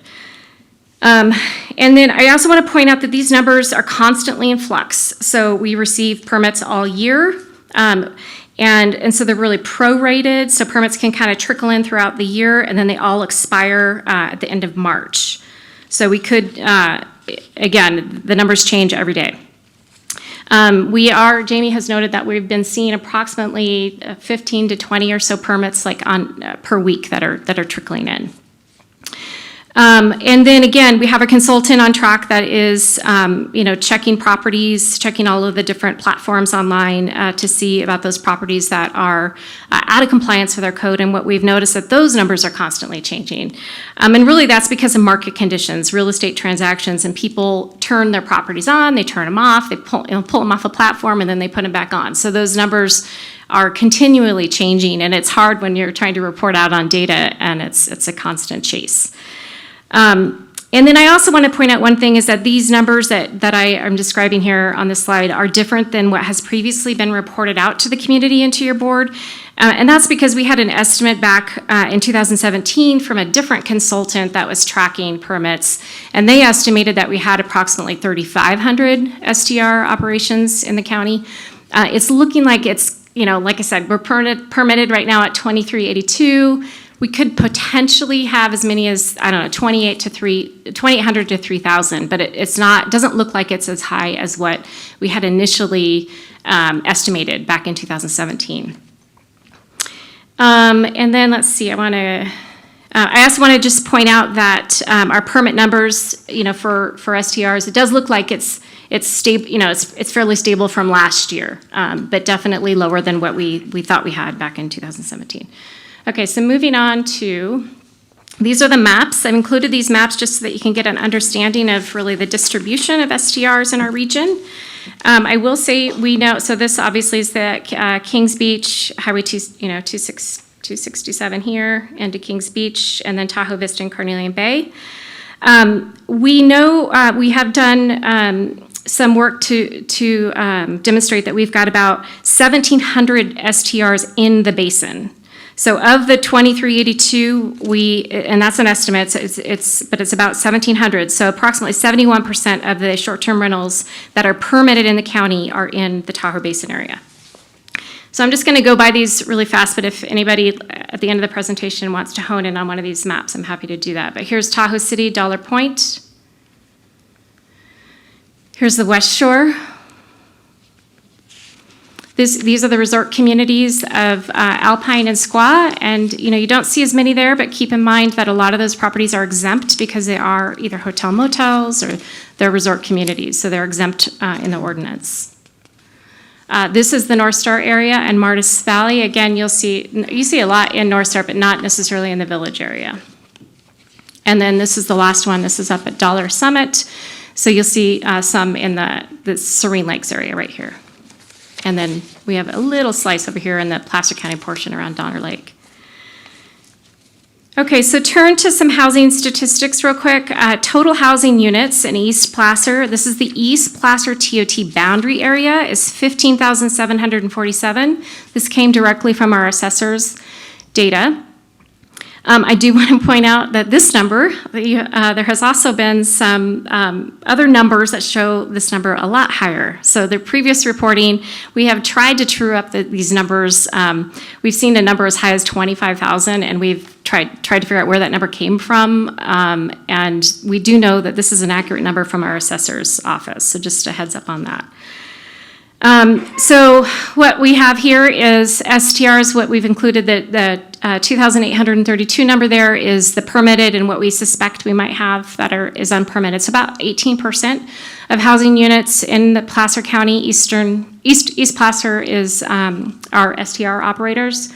Owner-occupied units, these are folks that claim homeowner exemption with the assessor's office, is about 12% of our housing units. And then vacant, second home, or long-term rentals is about 70%. I think it's important to note that what we'd like to get is a really good, solid number on the long-term rental homes here in the Tahoe area. This data is not tracked at the county, unfortunately. You can get estimates from the American Community Survey with the census. The survey is done every 5 years. The recent one, the most recent was in 2020, but we don't have those results yet. So we do have, there's 2015 survey data that suggests that number, the long-term rental number, was about 8 to 9%, but it's really, it's an estimate. It's not accurate data necessarily. And again, that was 2015. A lot has changed since then, and in particular, this last year, we know a lot has changed. related to the long-term rental market. So want to touch here on some statistics related to our STR permits and then TOT certificates by housing unit type. So here you will see that the unit types for the highest percentage of units for short-term rentals is a single-family home at 75%. And then the percentage of 2021 TOT certificates is 59%. I do want to point out that this is all from county data, county records. The percent for TOT does not include certificates for timeshares, bed and breakfast, motel, hotel, or condotel units. So the total, and you'll see this number down here, the total TOT number or TOT certificate number is higher. So keep in mind that those units are exempt from the STR ordinance. And then what we know now, we've been currently reconfirming exempt properties. So properties that are exempt from the STR ordinance, that's like an ongoing activity that Jamie and her team are currently conducting. And to date, we're at about 1443 verified exemptions. So we are continually verifying those exemptions. So that's really where that delta is between, we've got a higher number of TOT certificates than STR permits, and that is due, in fact, to the exemption numbers. Okay, moving on. Oops. Sorry. So some takeaways in terms of statistics. We know that, and again, this is all data, county data. We know new housing units built between 2010 and 2021 in Tahoe were approximately 1,300. We've had a decrease in owner-occupied units between that same period of 173 units. Almost twice as many homes sold in 2020 as in 2010. So a big change in the market here. Half as many homes sold to owners claiming primary residence in 2020 as in 2010. So again, just a decrease in primary residences in the Tahoe area. So 4.6 in 2020 versus 9.7 in 2010. And then moving on to just complaints. And so this is the work that Jamie and her team do every day. They're out there enforcing the ordinance. And so from January until mid-July, we have received approximately 193 complaints. So those are complaints versus citations. So these are when folks are calling in our hotline, and we've got folks going out into the field to check on properties where we've received complaints. It could be related to parking, noise, all kinds of things. But most of the complaints are either resolved. Our ordinance allows property managers or property owners to resolve complaints within a 60-minute period. So we can show up on site, and if cars are parked all over the street, they have 60 minutes to handle that kind of situation. So most of these are resolved or addressed with warnings, and then we also have some unfounded. We get out there and we don't see a problem. 6 to 7%, as you can see here, are cited. So we do have some citations that we have issued since January. So just moving on to some kind of issues and trends. So again, there has been, over the years, a lot of concern about short-term rental nuisances, things related to the things I just mentioned, parking and trash and noise, those kinds of things. Neighborhood compatibility and really preserving neighborhood character. And then, as mentioned earlier in the presentation, a lot of concern about increase in second home ownership. So this came up at that Mountain Housing Council meeting, and just really the impact of that on the housing crisis and shortage of housing stock in the region. What we have seen is there are a lot of jurisdictions that are looking at establishing caps in terms of how many STRs you can have in a jurisdiction or in a neighborhood, for example, or a ratio of long-term to short-term. So we do see a trend moving in that direction. A lot of jurisdictions are also looking at other limiting or locational provisions, including proximity to commercial or tourist cores or resort communities, clustering provisions, like a minimum spacing between STRs and residential neighborhoods so that you don't have one, say, entire block full of STRs. We're seeing folks look at that. Limiting number of STRs per parcel, limiting the size of an STR so that you don't have, there's some evidence to suggest that the larger the STR, the more likelihood you might have a big party that happens and more issues related to noise and things like that. Limiting minimum stays and limiting occupancy or some other things folks are looking at. So here is just a snapshot of we did some research to take a look and see what folks are doing locally. I just want to point out we've got, so the first real restrictive regulations came out of City of South Lake Tahoe, and it was actually a citizen-initiated measure, ballot measure. So it's Measure T, and they are now enforcing that or implementing that measure, and it restricts units to really their commercial cores. So that was the first one that came about locally. Since then, the counties of El Dorado and Douglas have established caps, and they have, I know El Dorado County is also looking at some clustering provisions, so really limiting, where STRs can be within their jurisdiction. And then you'll see, all kinds of other jurisdictions have been, looking at a moratorium and pressing a pause button just so that they can reevaluate, particularly and the resort communities dealing with the same kind of impacts that we're seeing as a result of COVID. So we have, done some research to see that other jurisdictions have done the same thing. So moving on to the urgency ordinance. So Government Code 65858 authorizes your board to adopt an ordinance prohibiting land uses that may be in conflict with a contemplated zoning proposal the board may be considering or studying. If this is adopted, this urgency ordinance would establish a 45-day moratorium on all new, and I don't want to say that new, it would be new STR permits, really to protect the public health, safety, and welfare of the Tahoe community. It would be effective immediately. It takes a 4/5 vote. And it's my understanding, and Karen may chime in on this, but it can be extended. So if it does go into effect and we want to revisit our code, we could extend it for up to 22 months and 15 days, I believe. So the ordinance as proposed before your board today would exempt renewal of a valid STR permit without outstanding fees or violations. And then processing of STR permit applications that have been submitted or accepted 24 hours prior to the date of this enactment of this ordinance. So those are the two exemptions. So just to touch on the findings, you will, attachment A of your staff report package is the ordinance, and there's a whole long list of findings included in there. But really, the exacerbated housing crisis in the Tahoe region is a finding related to the increase in, what we know is the increase in second home ownership, loss of long-term rentals, significant increasing workforce housing shortage that we are experiencing here in Tahoe. And then also the growing concern regarding the preservation of neighborhood character and integrity and dealing with trying to mitigate short-term rental nuisances, including noise, disturbances, traffic, and parking. And then a current and immediate threat to the public health, safety, and welfare associated with the proliferation of short-term rentals. So really trying to address the housing crisis and provide for the needs of our community.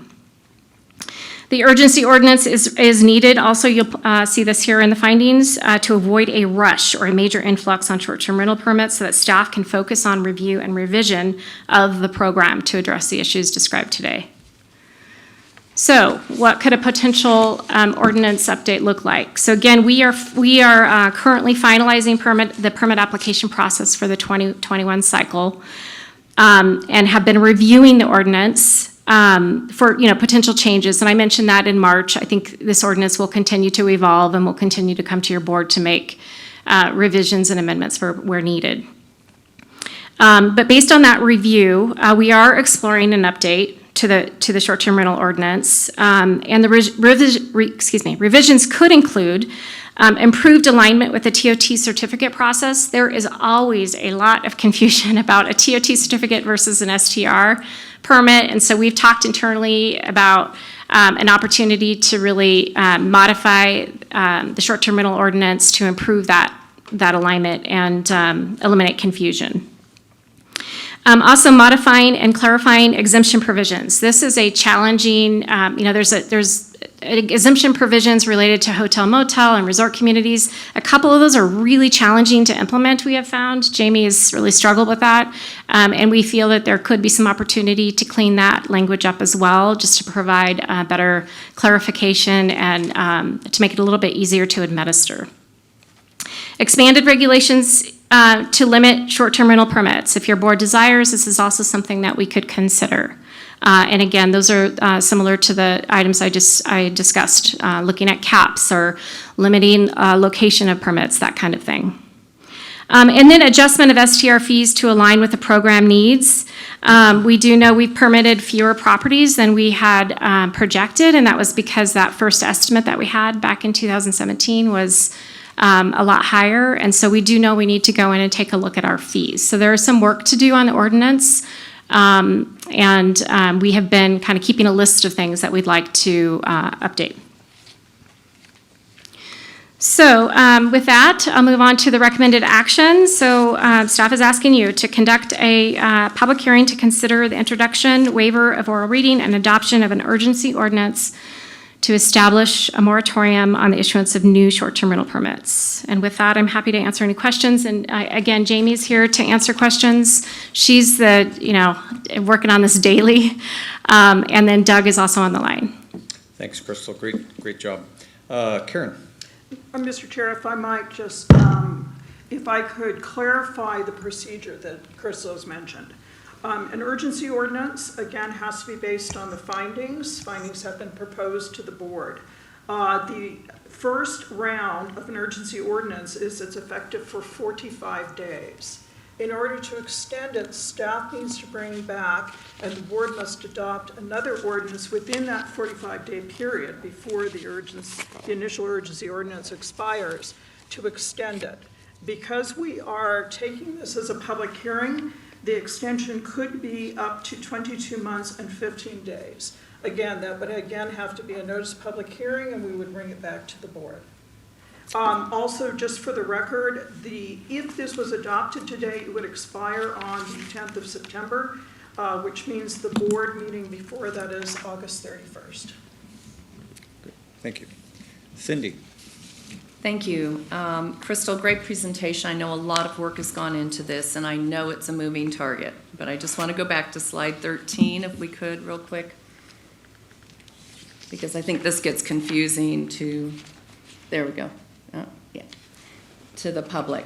So when we embarked on a short-term rental ordinance and adopted it in the fall of 2019 for implementation, right before we started COVID, we had numbers that we thought we had based on TOT certificates. And I had a long conversation with you and with Doug Jastro where was the confusion in those numbers.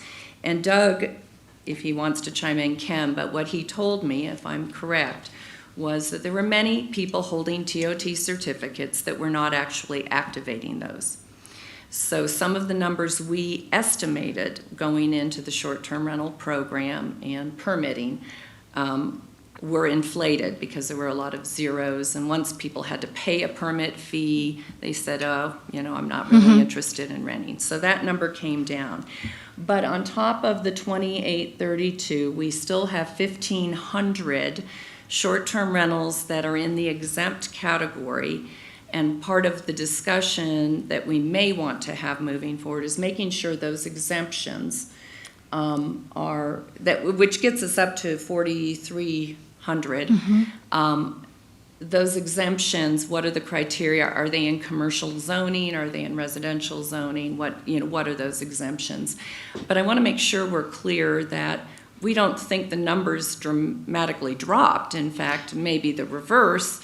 But we're trying to finally have data that matches. And that's what I think has been frustrating for me is and I know for you, every time we talk about the numbers, they're different. And they're always in flux because people take down their ads and they put them back up. We have to catch them. We have to go after them. And I just want to make sure, am I correct? And there is still that 1,500 out there in an exempt category that we don't know all of which should stay exempted or not. Correct. That is correct. And then, We also had a change in consultants. So the folks that were working on Right. tracking down those TOT certificates, in 2017, we have a different, consultant on board today. So it has been a challenge to get, a good handle on the numbers, but you are right that there are approximately 14, right now, Jamie, I think she's a little over 1,400 units that are operating as STRs, but they're exempt. So yes, that number would go higher. Okay. Second thing, and this I should have looked up and I didn't. Do either of you know, what do we fine somebody if they are operating without a permit? $500 citation. I just read where I think one of the jurisdictions has gone to $5,000 and pretty significant. So I've been doing a lot of research on what other jurisdictions in California are doing for this same reason, that the people that are doing things responsibly, we fought for having responsible regulation of short-term rentals as a board and me as an individual, but those that are outside that rule, we need to look at that ordinance as well on our fines and when we implement them. And the third question is on the enforcement. Currently, we give somebody a notice. Their property manager has 60 minutes, and then when we go out on site, are we giving them a warning or an immediate citation? If they have not quieted down, if they have not dealt with their garbage, if they've not dealt with their parking. Jamie, can you click on your? Yeah. So that's changes circumstance to circumstance. It can go either way. The ordinance allows officer discretion. So if they go out and it is trash and they haven't had a response, the officer can issue a warning at that time. Often we'll get a call back a little bit later. They missed a phone call, that type of thing. We are tracking professionally managed properties that we have issues with response, so that it's not resetting with every set of guests. When we don't get a response from a property manager, that's not a guest issue, that's a management issue. So we are tracking those to know who has had a warning, and if you've had warnings, then it's going to move to citation for the next event. And then as far as other types of violations such as noise or something that's happening more what we call like a transient violation, meaning it's going to come and go quickly. Again, that's there is room in the ordinance for an officer discretion. So they go out, say they go out at 6 p.m. It is a noisy property. The officer's going to issue a warning. You guys, we're here now. There's noise. I want to let you know that if we have to come back tonight or this weekend, there's going to be a citation. We have had a couple citations issued immediately, just because the situation warranted. People were not receptive to the conversation. People were not receptive to Placer County Sheriff's assistance with us. So they did get a citation immediately without warning in that case. But there is room in the ordinance that allows for discretion as the situation warrants. I appreciate that. I know that that's a huge concern we've been hearing quite a bit about, and it's maybe by nature in general right now of the tension we see in many areas, not just in short-term rentals, between visitors, between locals, between road rage incidents. There's all kinds of incidents where we're very intolerant and not very kind to each other in our daily lives, and patience is wearing thin on many fronts, not just here in Eastern Placer. So I know that some of what I've heard is we're not taking more aggressive action on some of the repeat offenders as quickly as we should. So I'll just leave that with you. And then one of the other things I've heard, and I don't know if you've heard this, many of the current HOAs are starting to do restrictions or considering restrictions. Some have banned in Dollar Point, short-term rentals can't use their beach and pool. That's displacing people using those homes into other communities to use beaches and facilities. And we weren't prepared when those projects came forward. They were providing their own recreation for their own homes. They want to rent, but then they want those visitors to go to other locations, which is compounding some of the overuse we're seeing at other areas. And then I've also heard HOAs are starting to look at should they restrict it all and, and ban actually short-term rentals.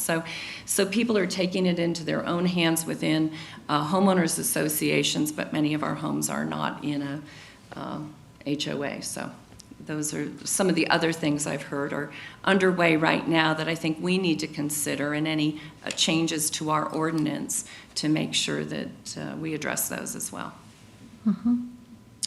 Okay, any other questions or comments by board members at this time? Seeing none, this is a public hearing, so I will open it up to the public, and we're going to start with Zoom callers. John, please unmute your mic and give your comments.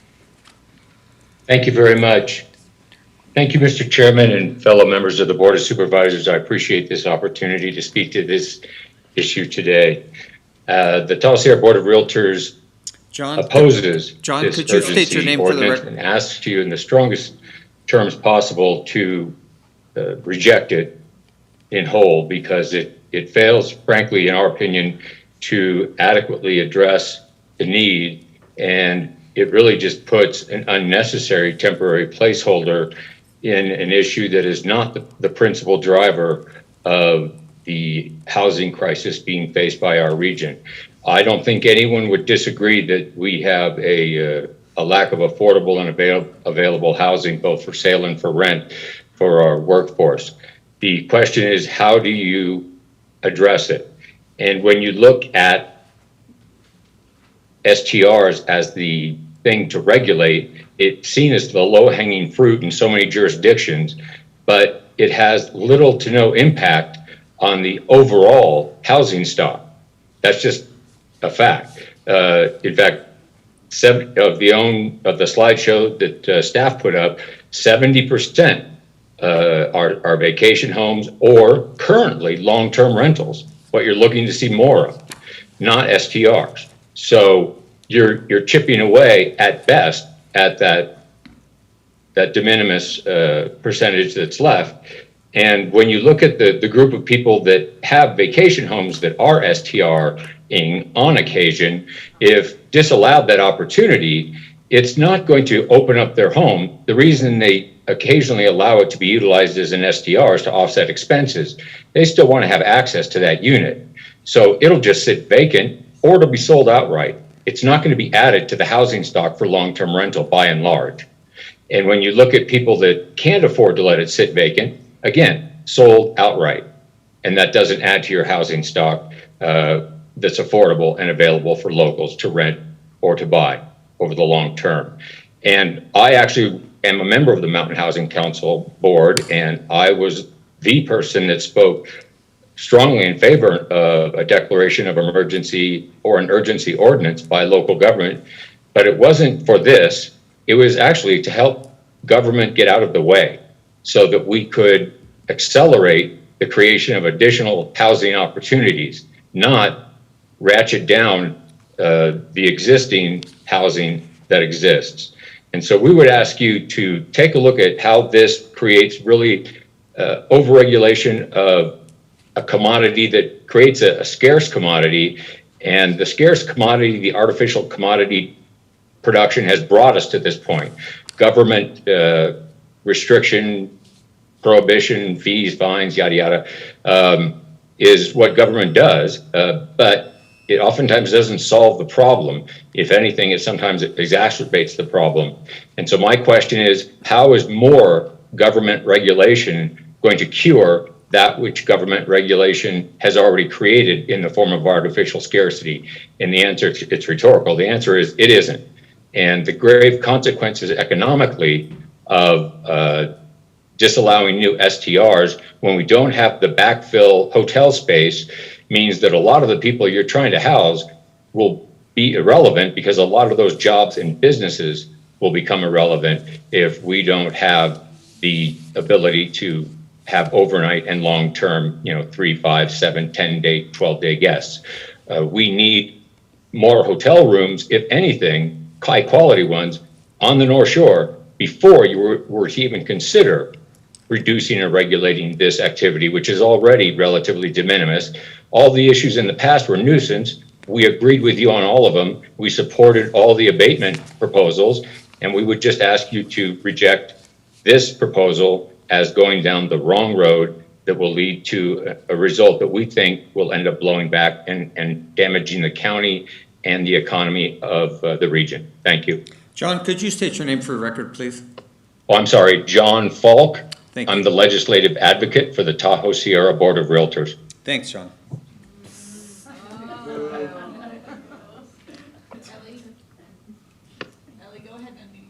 Hi, this is Ellie Waller. Can you hear me? Yes. Thank you very much for the opportunity to speak today. I support a pause. I live in Douglas County. We have a cap of 600 after extensive research and study for 3 years, an ordinance that came out that is a good framework for your team to look at. The issue at hand, when you boil it down, is this is not an entitlement. And that's what we got to the crux of the problem between the realtors, between the second homeowners. I can give you an example of somebody bought a $5 million house at the beach club under a 1031 exchange, thinking they should go to the top of the list so they could have a vacation home rental. I go to the stock market and purchase stock. I'm not entitled a guaranteed return on asset. I'll get back to the rest of this. This needs to be clearly stated in your ordinance that this is not an entitlement. Illegal operators should have significant fines and not just a hand slap. A request for a permit, they need to go to the end of the list. Why reward bad behavior? Under the Douglas County operating a VHR without a permit, the owners of any property being advertised and or operated as an unpermitted vacation home located anywhere in Douglas County in violation of the code shall be subjected to a $20,000 civil penalty. The advertising or operation of an unpermitted vacation home is a deceptive trade practice subject to penalties. The county may also seek injunction. This is part of our code there. We also have 3 tiers. Tier 1 allows 4 occupants, tier 2 up to 10, and tier 3, anything above 10, requires a vacation home rental special use permit. These are some things that you can be exploring as well. The code is very clear. It's 18 pages long. People get frustrated. I understand that. Participation has been heavily advertised for the public. You've got to be aware that Airbnb is offering legal services behind the scenes to some of these homeowners. That's a downfall for the county, but it doesn't mean you should be deterred from having an adequate enforceable policy. I feel for the enforcement staff. I hope they get more help. We hired 3 brand new code enforcement officers in Douglas County. Thank you for the opportunity.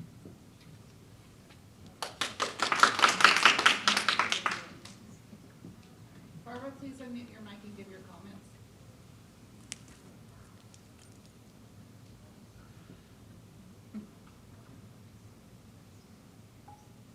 Sharon, my mic is dead, but if you tell her, Would you please Hello? unmute?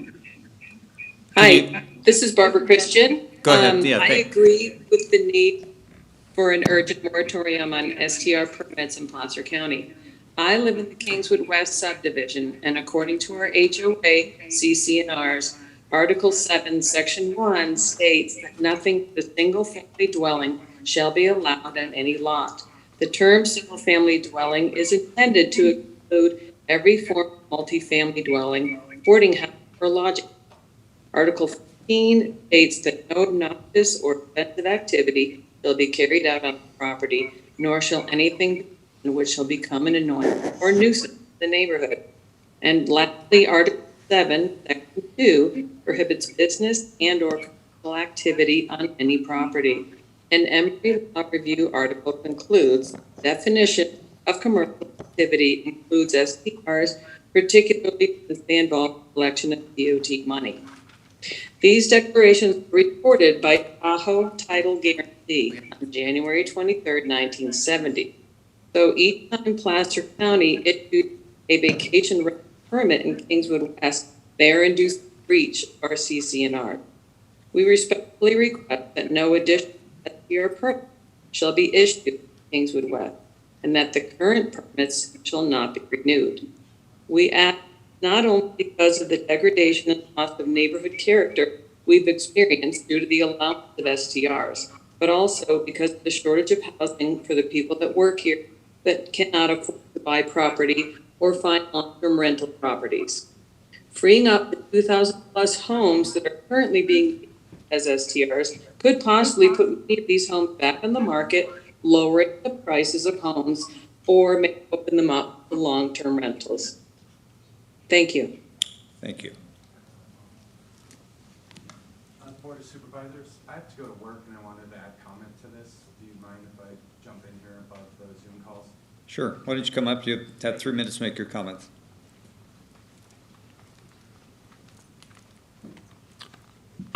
Hi there, my name is Sean O'Brien. I'm a 28-year member of the Kings Beach community. I've been here for a long time. I've seen what has happened to our community many different ways.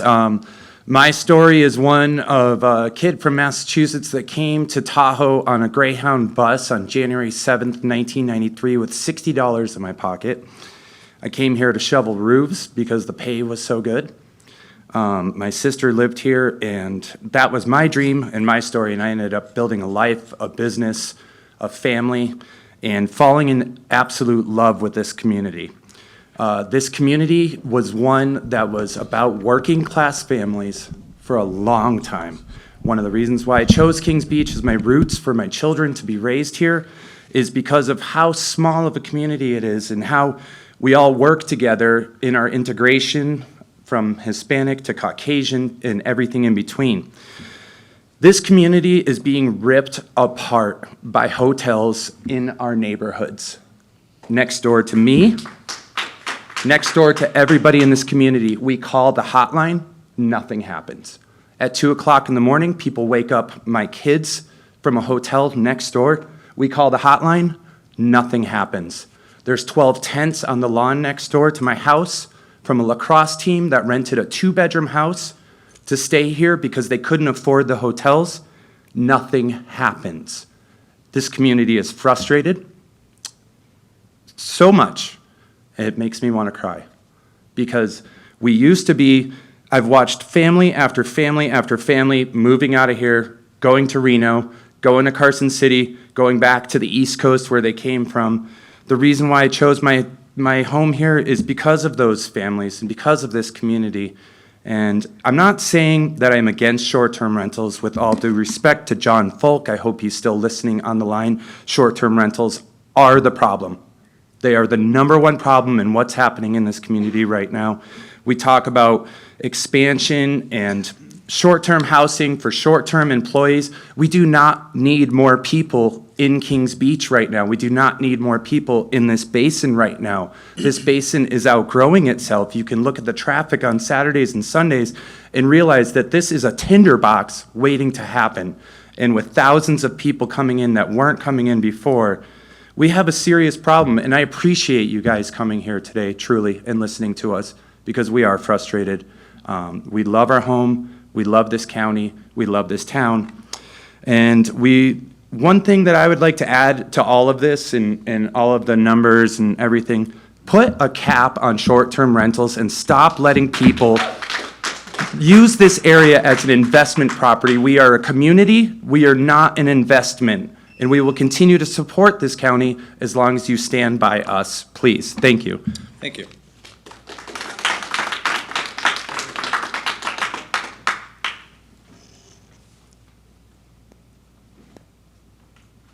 Go ahead and give your comments. Laurent, go ahead and unmute your mic and give your comments. Hi, I just wanted to quickly, well, first of all, can I make sure you can hear me? Yeah, and would you state your name for the record, please? Yeah, Laurent DeJeanvry. I'm a homeowner in Kings Beach since 2002, and I do short-term rentals of my property, and frankly, I view myself as a small business owner in Tahoe. I take my business very seriously. I've followed all the short-term rental requirements over the years, increased requirements. But when I bought my house, now getting close to be 20 years ago, from a local realtor who you might know, Jeff Brown, the only way I could afford that house, and still now can afford that house, is to rent it. And, Tahoe is based on a lot of that. I don't understand, the reason there's jobs up there is because of the tourist business. So for me to hear that it's becoming harder and harder to run a rental property just as a single home owner is very scary for me. Not only to afford my house, but if I were to sell the house, then it changes the value of that property. And to me, I feel like the tourists that come in are the ones that are bringing in and causing the job markets for maintaining homes and rental taxes and business taxes and property taxes. So I feel like maybe similar to what John said is, I would personally feel like the issue at hand is with development, not short-term rentals. And I feel like you're taxing single home owners, and I agree with a lot of the regulations placed here, but when I see Truckee being developed like crazy and Kings Beach being developed like crazy, and there's no regulations on those developers, I feel like the onus is being placed on a very kind of the wrong direction. And if I look at the number of incidents on those slides, frankly, I was quite shocked that it's so tiny compared to the number of actually short-term rental houses that are on the market. So I just think there's a lot of undue pressure being placed on single home owners in this capacity. And I don't want to see this moratorium go forward just because I think it sets a precedent that is not good for Tahoe. Thank you. Thank you.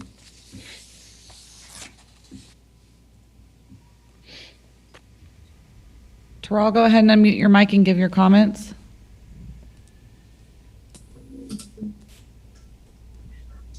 Hi, thank you for the opportunity to comment.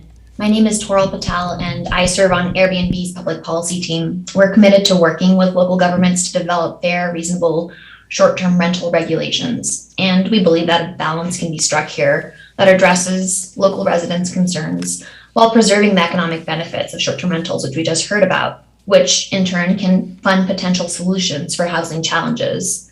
To that end, I wanted to outline a few points for your consideration today. First, as you all well know, the underlying causes of the housing crisis are complex and decades in the making and aren't limited to Placer County. Regulatory lags, permitting issues, pushback against higher density construction, upzoning has made it difficult to increase construction and meet growing demand across the state. It's telling that reports analyzing these causes do not mention short-term rentals, including recent reports by the National Low-Income Housing Coalition and the National League of Cities. Second, short-term rentals bring a myriad of benefits to hosts and their communities. More than half of hosts on Airbnb are women. 1 in 5 employed hosts are teachers or healthcare workers.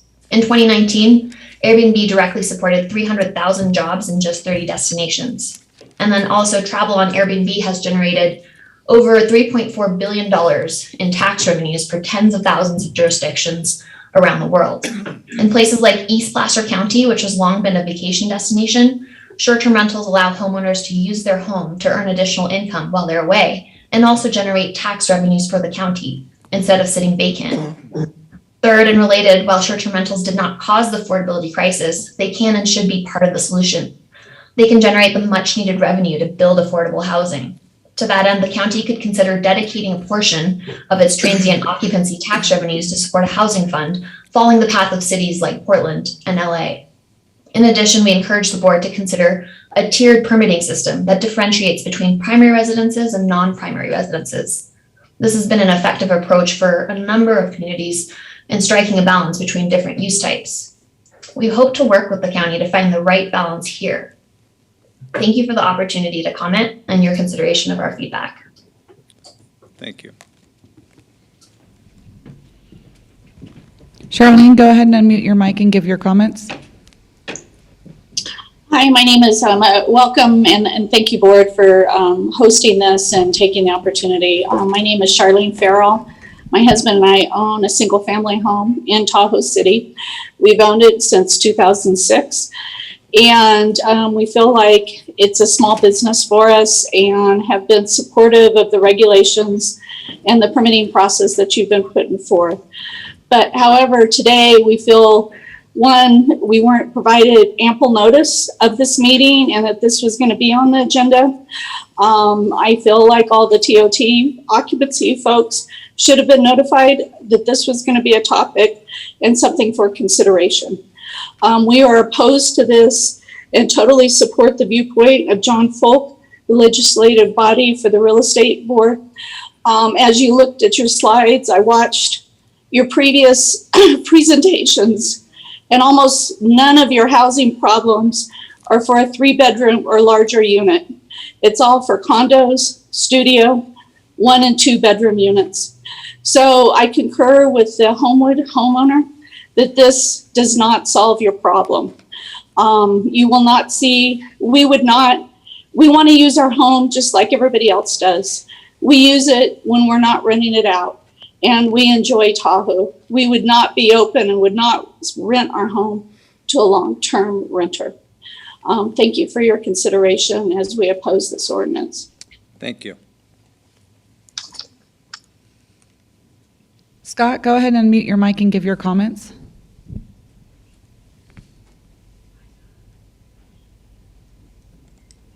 Scott, go ahead and unmute your mic and give your comments. Okay, can you hear me? Yes. Okay.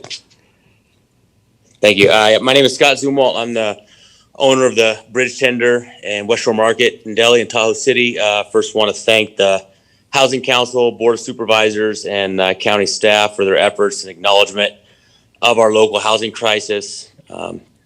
I apologize for not being present today, but I'm short-staffed myself like most, and I'm currently at work. So thanks for the tabbing me in here. But I just want to quickly say I fully support the proposed moratorium on the short-term rentals for the 45-day trial when we kind of take a look at things here.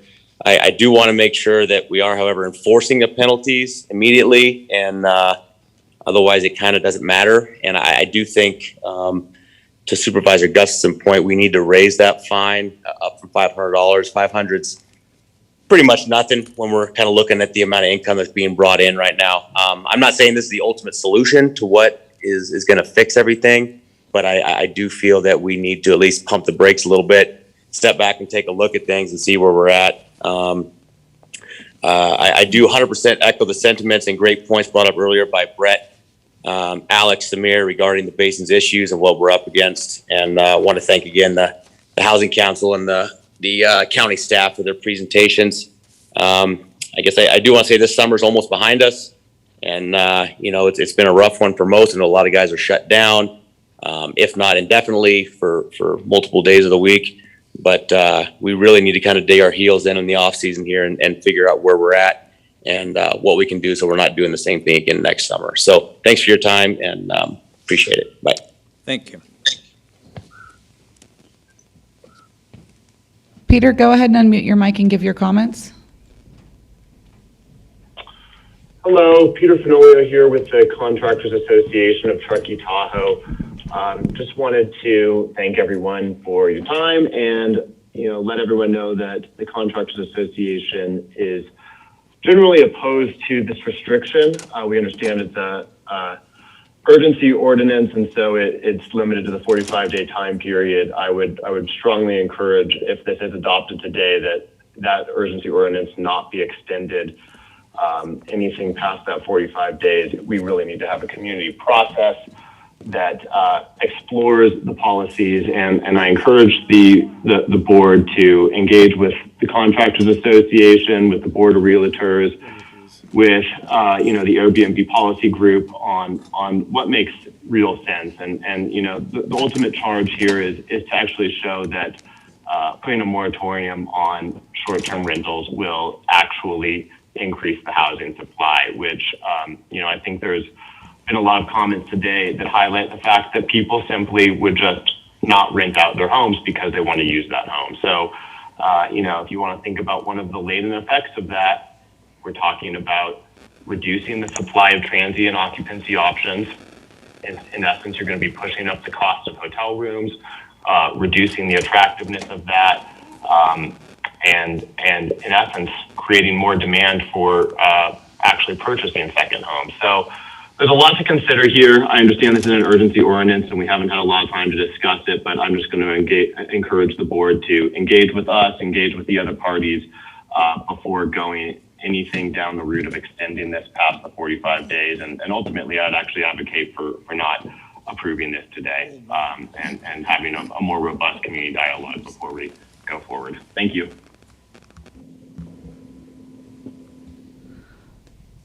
Julie, please unmute your mic and give your comments.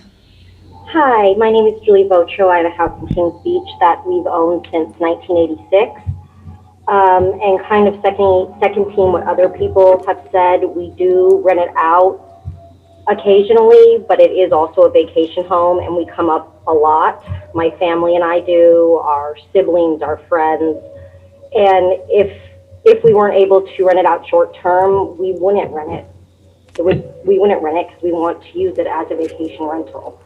So I kind of second the idea that it won't really open up a lot of housing because a lot of people are in that situation and have these homes so that they can use them, not so that they can be a long-term rental. Thank you for letting me speak.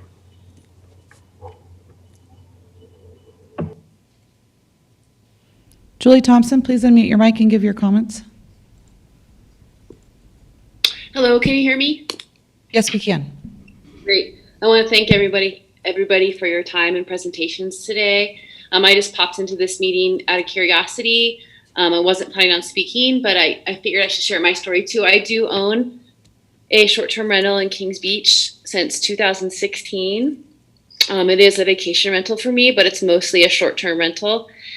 And I want to say when I bought it, I was considering using it as a retirement home in a few years.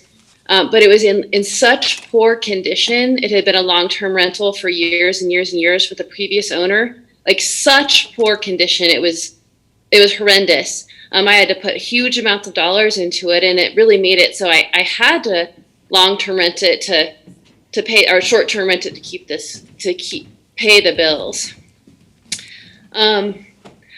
One problem with long-term rentals, I understand. I feel acutely that I am contributing to lowering affordable housing for workers in the community. Like I have that guilt.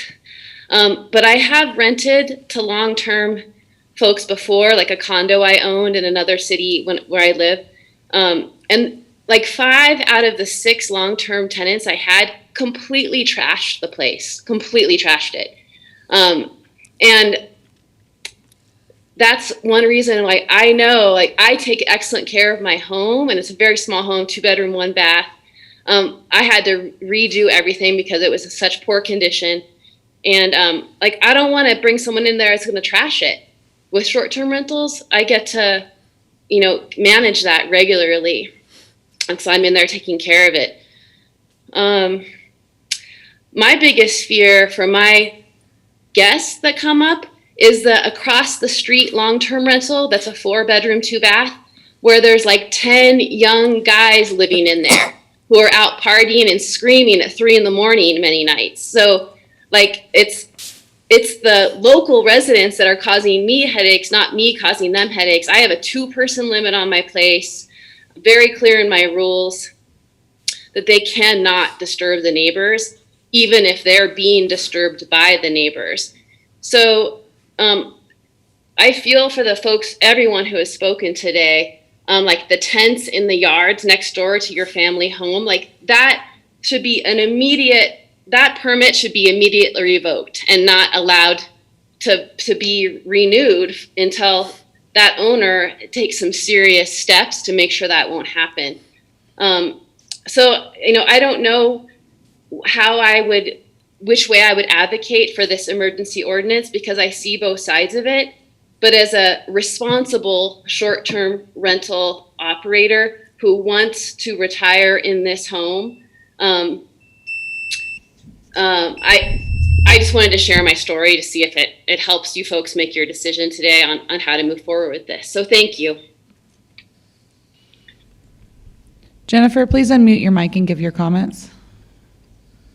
Hello, thank you everyone for your comments. My name is Jennifer Catherine. I have a short-term rental property in Lake Tahoe.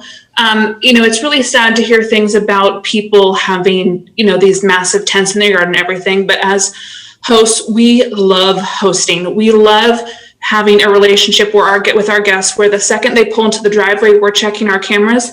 If they say they're going to be 4 people and they bring 5, we message them immediately about it, and we take it very seriously because it's ultimately our home, our neighborhood that we're going to be retiring in, and it's really important to us. To echo what others have said, there is no way that we would rent our home to long term. We want to still use it for ourselves. So we would absolutely make sure that, if this was banned, it's just unfortunate, but it would likely go vacant and just us would use it when we're up there. Thank you.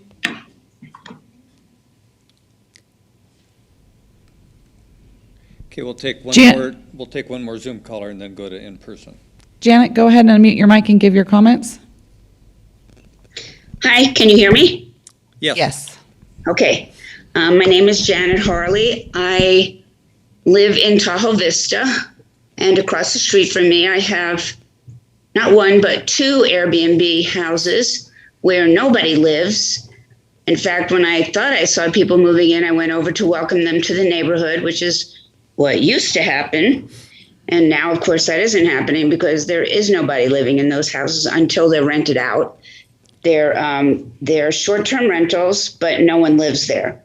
So the kicker is that I too am a short-term rental homeowner, but I live here. I don't ever leave my property to anyone.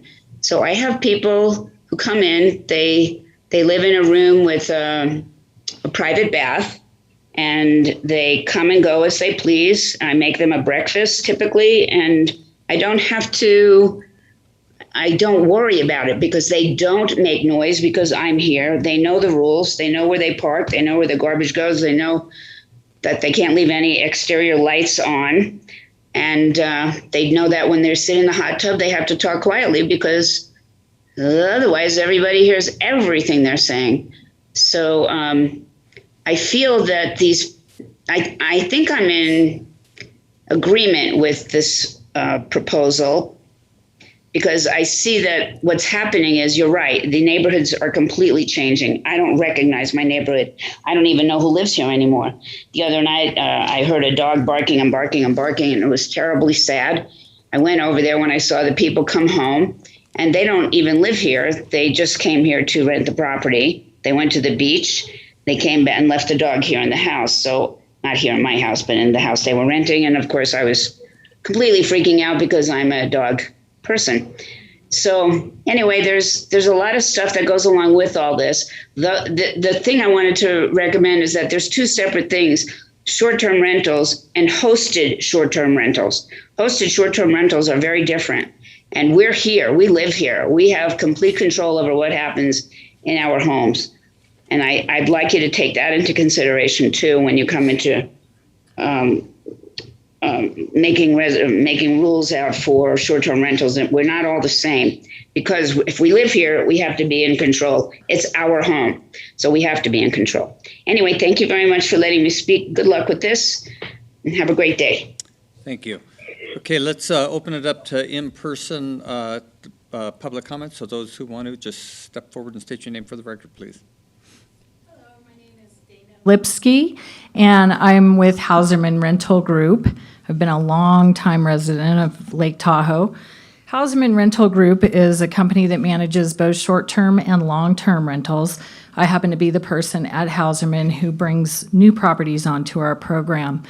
And the amount of calls that we've seen from new homeowners looking to short-term rent their properties has increased tenfold. And as a community member, I do my best to have the conversation with every person that calls about our housing crisis, and understanding that most likely they've bought a property in Tahoe because they also want to use it.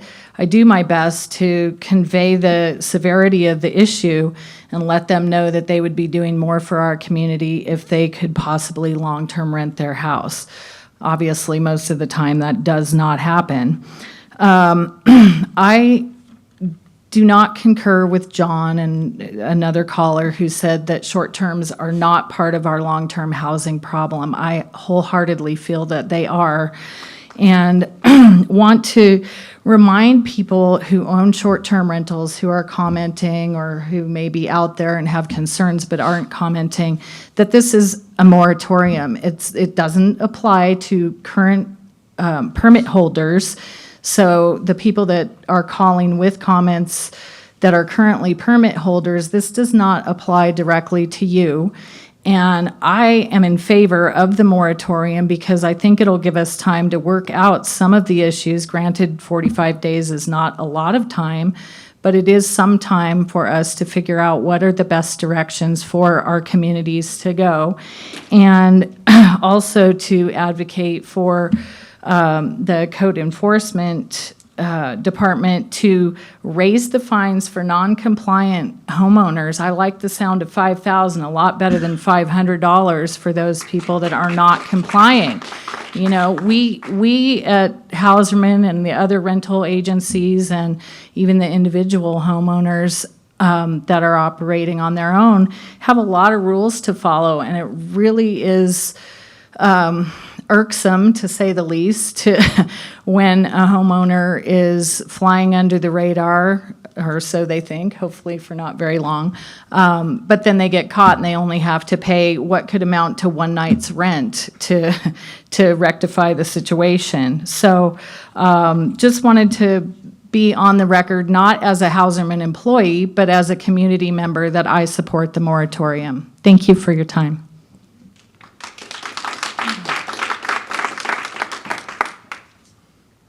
Good afternoon, Brett Williams with Agate Bay Realty. I handle both long-term, short-term. Was raised in the area, so have a little bit of context of maybe how our community has changed. I appreciate staff putting together these statistics. I think they're, as a whole, look pretty commiserate with what we've gathered through the Mountain Housing Council. Where I think we have a disconnect is, I guess, connecting the dots. For example, if we're looking at this slide, we can see that we have over 3 times the amount of second homes that are not vacation rentals to those that do. Yet we're talking about the ones that are 1/3 being the displacement source rather than the ones that sit vacant when they're not here. And I think if we looked at the statistic of the short-term rental permits, the permits actually went down this last year. Yet we jumped from about 650,000 in median price up to 1 million in median price. Yet short-term rentals went down.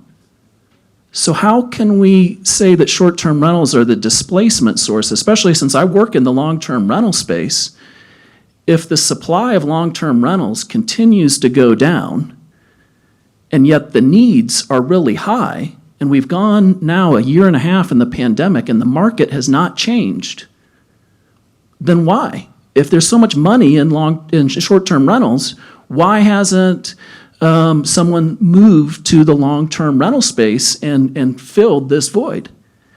Because it's not about the money. What it's about, and you've heard some of the callers here, and my clients being some of them, it's not about the money. It's about that they want the 4 weeks of usage per year in order to access the property. And that's exactly what's represented here in this slide right here, is the second homeowner who does not vacation rent their property. Why do they own a second home in Lake Tahoe? To use it. If they wanted an investment property that actually truly had good capitalization rates, they're going to invest in Sacramento or Reno. So I think that we, just like with Vail and Aspen, they hardly have any vacation rentals. Yet they have a huge workforce housing problem because it's the second homeowner that really becomes the displacement source. So when we have a property that's listed for sale, let's say here in Kings Beach, and this person's been here for 10 years, when they put this up for sale, the probability of the person buying that property is going to be a second homeowner. And 3 out of 4 of those owners are not going to short-term rent it. They're actually going to just let it sit vacant when it's not in use. So I think if we're going to do a moratorium, my suggestion would be similar to the Contractors Association. Let's get someone who really understands the dynamics of real estate and what's going on connecting the dots, and come up with a policy that we think actually truly accomplishes the workforce housing problem. Thank you.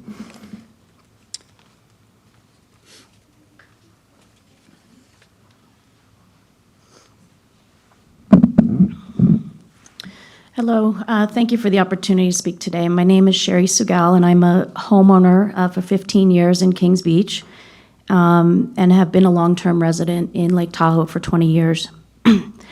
I should start out by saying I used to rent my house as a short-term rental, both when I was not there and also when I was there. I realized that the impact I was having on my surrounding neighbors was so extreme that I decided to give up the $45,000 of extra income that I was earning per year. So unlike a lot of people who have spoken because they have a direct motivation for earning income, I have taken the opposite position. So please know where I'm coming from. I'm here to speak in favor of the proposed ordinance and the idea that you take a break and reevaluate the entire approach that you take to short-term rentals here in Eastern Placer County. I recently started a new organization that is called Take Back Tahoe, which is a long time coming. This group is comprised of local residents who want to advocate for rational controls on short-term rentals in our residential neighborhoods. There are hundreds of members already, and the group is growing substantially by the day. It will be thousands in not too long. Before this group was formed, some of us advocated through a petition that received more than 3,500 signatures in 3 days for the local ordinance which you passed that closed short-term rentals early in the pandemic. I've personally been speaking to the media on this issue for the past year and a half. This situation has gotten out of control. Many of us in this group are homeowners and have lived in the area for decades. This group that I formed understands that North Lake Tahoe is among the very few and possibly the only, let me say that again, the only tourism destination in the country that has not set rational limits on short-term rentals, meaning limits in terms of the number or the location of these STRs. Almost every other tourism destination in the country has implemented some controls on the number and location of STRs, including limits on the absolute number, primary residence requirements, distance between homes and STRs, limits of 1 permit per STR owner, approval of surrounding neighbors. You can go and look at the data yourselves, and I think some of that was presented here today.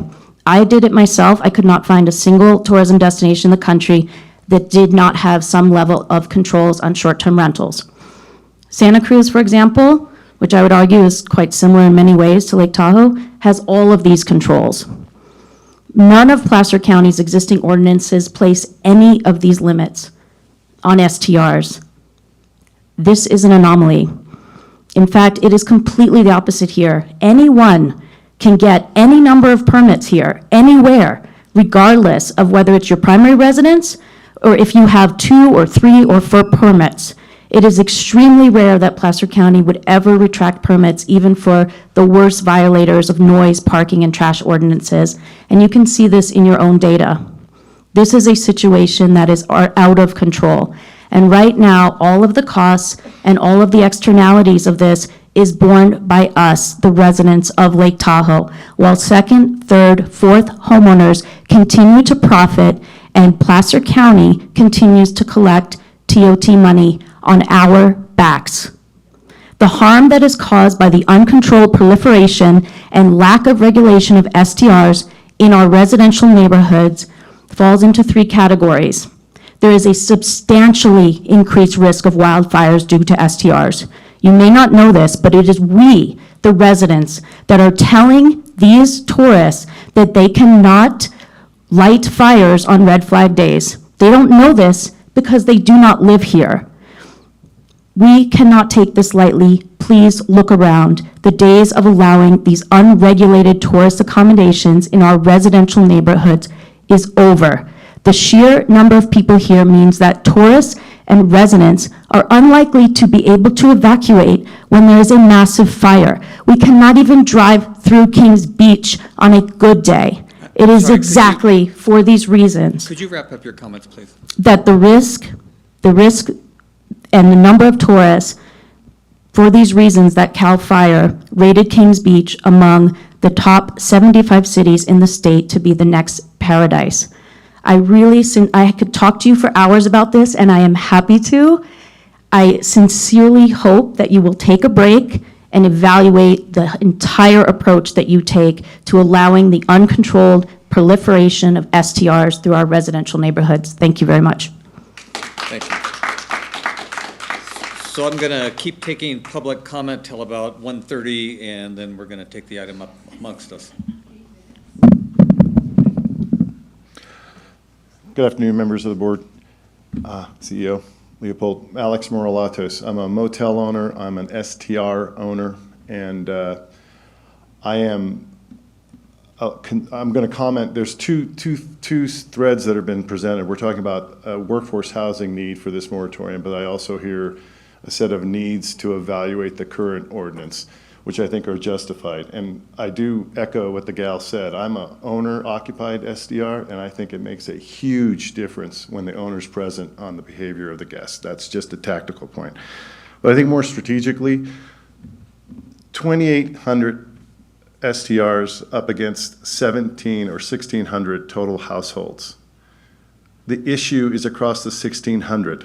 It's not across just the 2,832. So my concern is you're about to wield a heavy bat that's punitive to your homeowners. Every one of the homeowners here, whether they're for or against, bought their home without the constraints that are being considered. So I'm only suggesting that if you're going to do this for 45 days, study the whole situation. Clearly, there's some benefit to getting the SDRs to convert to long-term rentals. But look at the numbers. Is there not just as much on the 11,000 sitting there under vacant second homeowners that represents a much greater potential for monthly rental conversion? And like what was just said is, do we have the real estate experts who can articulate and analyze and dive deep into this data? My suggestion is take the next 45 days. Let's send the message out to the community that you're taking this seriously. But to go beyond that without further study and analysis to look at the full population, I think would be the wrong answer. And if this is punitive, your reports from your staff 2 agenda items ago presented a series of opportunities to have an impact. So I would suggest if you do this, then give us some, if this is negative or punitive or preventative, then give us something strong. If you're going to compete in the marketplace and offset rents and get people to convert their rents, put money down. I agree, it should not be tax dollars, but we don't have another choice. If you want to stop STRs, then at the same time, incent those homeowners to convert to monthly rentals through the program that was presented earlier. So it's a 1-2 punch. This is just one punch, and people are not going to be happy about it. But if you give us a solution along with this that we can make traction on, you have a success, or at least we're on the road to success. Those are my thoughts. Hi, I'm Danielle Hankinson. So first I want to say that I think we have 2 different issues here. So we've got the housing, that's one, and then the short-term rental moratorium is for us that live here amongst it. So they're 2 separate things, I think, that were just presented on the same time. So I've lived here 24 years and owned my house for 20 years. And I'm in the grid, and I'm a business owner as well. So I hope that you do the temporary moratorium, because I would like this to be discussed and learned, because as a resident, I feel left out. Like, for example, the people who spoke first were all the second homeowners. And I'm like, I live next door to one. I live next door to 2, actually. So when you do it, if you do take the break, take into consideration the people that live right next door to a short-term rental like I do. Anyone in the Kings Beach group has heard me complain about noise all the time. For example, this morning, there was a car parked in my driveway. And I don't know whose car it is. So I asked the rental next door if it was them, and it wasn't. But it was someone else who's renting a room out in my street. And so if you do this, I'd like that there is some way for the residents to be able to have more empowerment. Because when we see violations and things happening, we call the hotline, but we can't always get through to them. One night at midnight, there was noise, and I called the hotline, and they were closed, so I had to call the sheriff. And they drove by, but the noise wasn't too bad, so they were fine. But I sleep with earplugs in summer because of the noise. It's a 5-bedroom house next door to me, right in the grid. And when you have 10 people in the house, it's noisy. You can't do that. The 2 houses that were listed for sale on my street this year were both bought and are used as short-term rentals. The 5-bedroom house is currently flipping. Every time there's one out, there's another one in. During COVID last year, they were flipping within 4 hours, and I reported them to those different owners. So let me see, I've written some notes here. So and then the new owners who bought the house next door to me, I didn't know how to contact them. They had a coal barbecue next door that I could see. And I'm like, how do I contact them? So if you can have a way for residents to contact the owners that's public, because we don't know who to contact. So who do I call when there's a coal fire? I found with some help their listing on VRBO or one of those, and I messaged her with some concerns, and she messaged back saying, don't bother my guests. And so, that's an FU to me. So then twice I saw the coal fire being used, one on a red flag day, so I called the STR hotline, and then they said, call 911. To me, that's a waste of resources too. So the fire department came with 2 trucks and put the fire out. And so then they bought a new fireplace. But things like that, we live next door. The other thing to any of the short-term rental people who are listening, who don't live here, I would encourage you to get to know the neighbors. Because if you're kind to us, we will be kind to you. If you talk to us, because we live next door to it, and there are times when it's absolutely horrible. Every year trash comes into my house after the snow melts. There's so many things that we're impacted on by your mini hotels. You're making a profit, and we're suffering through it. So if the short-term owners would get on board with the residents, so that we're a community. So if a bear does break into your house, we might do something. My current neighbors, I'm not encouraged at this point. And if you could wrap up your comments. Yes. So I asked that if you do take the moratorium and the break, that you bring in the residents and a lot more about the impact of the residents, talking to the residents, and a way that there's a bigger communication so that we don't feel left out, because currently we feel left out. Thanks.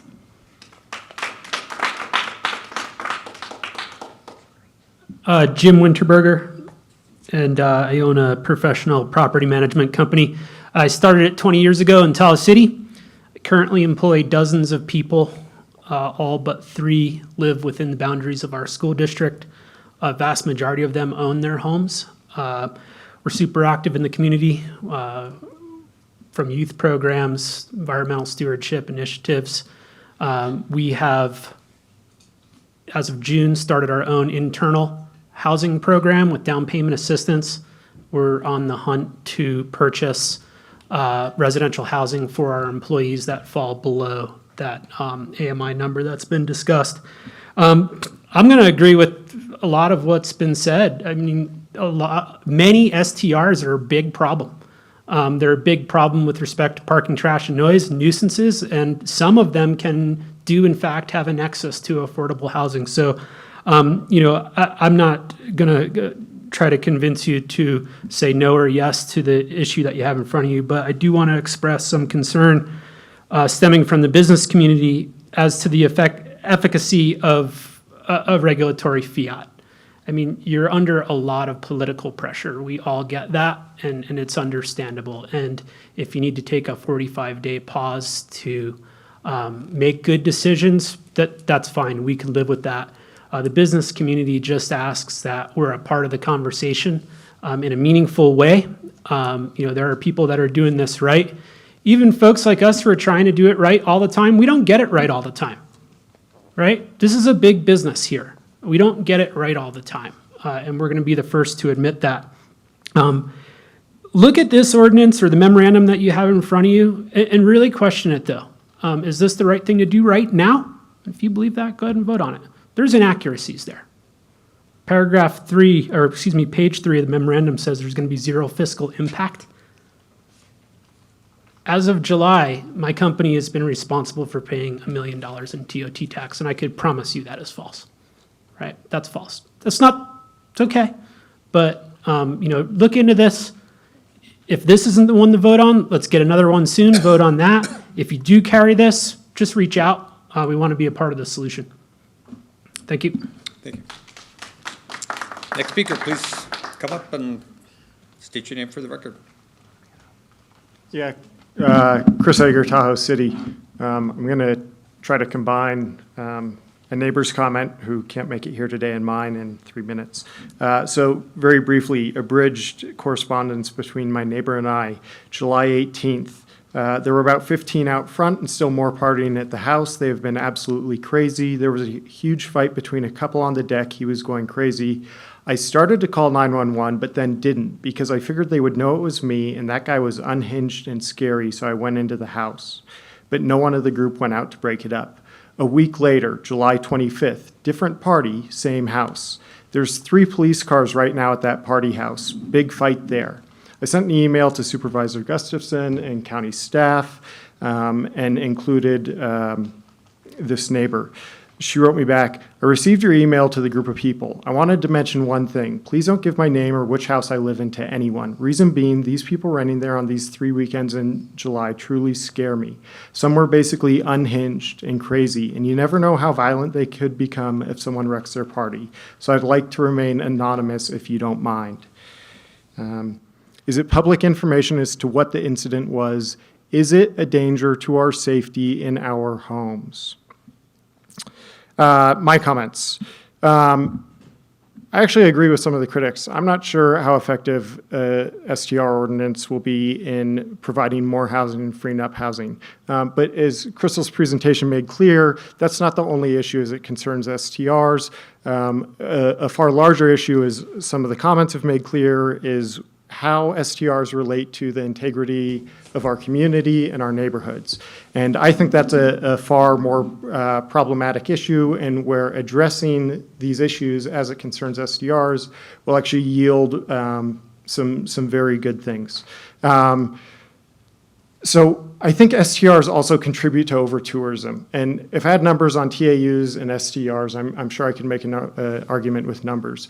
But STRs don't require TAUs. And what that has done is that means that there are far more people spending the night here as overnight tourists than there ever were before STRs became really popular. So that's become a big problem, right? So not only are we dealing with these issues in our neighborhood, but that's after we sit in traffic, we wait in lines at the store, and we walk on trails full of trash. Those are all over-tourism problems, and STRs contribute to that and then bring more issues into our own neighborhoods. I hope you adopt this ordinance, but I really want to see more effort and more work amending the STR ordinance. So I think that the regulations in the current STR ordinance are absolutely inadequate. There are all sorts of problems that I encounter when people are treating my street like it's a drag strip, when there's police activity, etc. And I talk to Jamie and I get really frustrated because she basically tells me there's nothing we can do based on the current STR ordinance. Enforcement is inadequate. July 6th, Tuesday, 4th of July week, I had 2 complaints. No one was on duty. That was in the evening. Okay, that needs to be addressed. And then, as some of the other comments have made, there are too many STRs and they're in the wrong locations. Take a long-term perspective. Let's get to work. You know, everyone in this community wants to see something that works for a lot of different constituencies. And if you could let's wrap do up that. your comments, please. Thank you. Thanks. I'm like Trebus. I'm going to This will talk. be our last speaker, by the way. Thank you. Yeah. Good afternoon, supervisors, Ms. Schwab, Mr. Leopold. I wish I knew yesterday at this time what I've learned this morning. My name is Judy Friedman, and I'm speaking to you as a business owner in Tahoe City. I work with over 20 homeowner associations, most of whom have a large amount of short-term rentals. I want to speak to the ordinance, which is the question before you today, and the original ordinance was implemented with what I remember was an intent to revisit it, review it, and revise it as needed, and I think that's where you're headed today. I realize this is a very controversial topic. There are arguments on both sides. Several of my clients are considering this issue. Some are changing their governing documents to limit the number of short-term rentals, limit renters' access to amenities, or banning rentals of fewer than 30 days altogether. Are parking and trash and noise issues just related to short-term renters? Would the same conditions exist if the home was occupied by the owner, her friends, children? I don't know. I know what I see, I know what I hear. I'm not sure where the connection between housing, which is a major issue in this community, and short-term rentals are. Other communities are definitely grappling with this issue. I fully support a timeout. While data is collected on exactly what the issues are, what the impacts are, and what solutions should be considered while ensuring private property rights and a dynamic resort community. They are not mutually exclusive, but more information is needed. Thank you so much. Thank you. Thank you. So with that, I'll close the public hearing and bring it back to the board for deliberation and a decision. Cindy? How did you know I wanted to speak Your on light this? was on. First off, to all that have waited patiently for a long time, our meetings do go on quite long, and you hear the diversity of issues. I'm still learning about all the things that we do as a county for you on your behalf. This has been a passion of mine for quite some time. 4 decades ago, I moved, a little history. 4 decades ago, I moved to Tahoe, and my very first job was managing rentals at Dick Reed Realty, right there on Realtor Row in Tahoe City. I did both short-term and long-term rentals, and even back then, I didn't like the short-term because I had to be there on the weekend, and I liked the long-term because I didn't have to be there. Anyway, it's a vital part of our community, and it has been that tradition for decades, that people rely and use their homes. Almost all of our condominium complexes in the region had a rental office designed right into the construction, whether it's Chinkapin, Rocky Ridge, Tahoe Tavern, Tavern Shores, keep going, Cindy, I can probably name them all at some point here, but it's vital to our community, and it's not about greed to the county. And I've heard that said by people that we just want the TOT revenue. No, in our $1 billion budget, the $20 million that we get off of transient occupancy tax, of which 70% is short-term rentals, it's relatively insignificant. The more profound impact in our economy is what it does for our businesses, kayak rentals, restaurants, retail, construction. That fuels much more investment than the TOT revenue we get. So I want to assure you, we're not acting out of greed. We're acting out of community preservation, that we need balance. We need to find both. I use VRBOs and Airbnbs when I go on vacation with my family. I own one in another jurisdiction that has limited and capped and restricted. So I'm well aware. I'd like to think I'm a good owner and follow the rules and send out all the warnings, and I think I am, but we can't control every behavior that goes on at every house at every time. But we know these are vitally important to our community. The housing issues that we have faced have dramatically escalated, part of which is driven by property values. And no one has brought this up today, but when you can earn an extra $40,000, $50,000, $100,000, you can pay more for the house. And so now, even if it wasn't going to be a long-term rental, you've inflated the market to a place where a local can no longer afford it. And at the same time, we're trying to help people buy homes and rent homes. And it's an inflated market that has doubled in overnight stay costs by one realtor I talked to over the weekend. The cost per room has doubled. Tenfold increase in demand. Dana, thank you for that information. I know it took a lot of courage to say what you did today, but those are the things that we're hearing, and we need a timeout to study this and really understand what is going on. We need to improve the ordinance. We haven't given the tools necessary to our staff to make this more compatible. And we see these restrictions, and we saw resort communities, San Francisco, San Diego, Napa Valley, Sonoma, San Luis Obispo. When they all have restrictions on short-term rentals, that's driving more people to look at investing where there isn't a restriction. Airbnb, a $30 billion company, weighed in on our restriction today. But during COVID, took us an act of God to get through to them to say, tell people don't come here. Our local management companies were saying, don't come here. And Airbnb and VRBO kept going. Airbnb did react eventually. I will give them that. VRBO never, ever talked to us during that period of time. So I know we have issues we need to address with our online platforms that are marketing. We also need to dampen this feeling that everybody has a right to do with their property a huge operation that brings in lots of revenue to this community. People have to understand it's a privilege to have a short-term rental permit. And you earn it and you keep it going, and we need to have those tools. So obviously I'm in support of this ordinance. I drove it. People ask me who's driving this. I drove it because so many of you reached out, and I saw what was happening in our community, the fabric of our community, and the fact that our locals can't live here.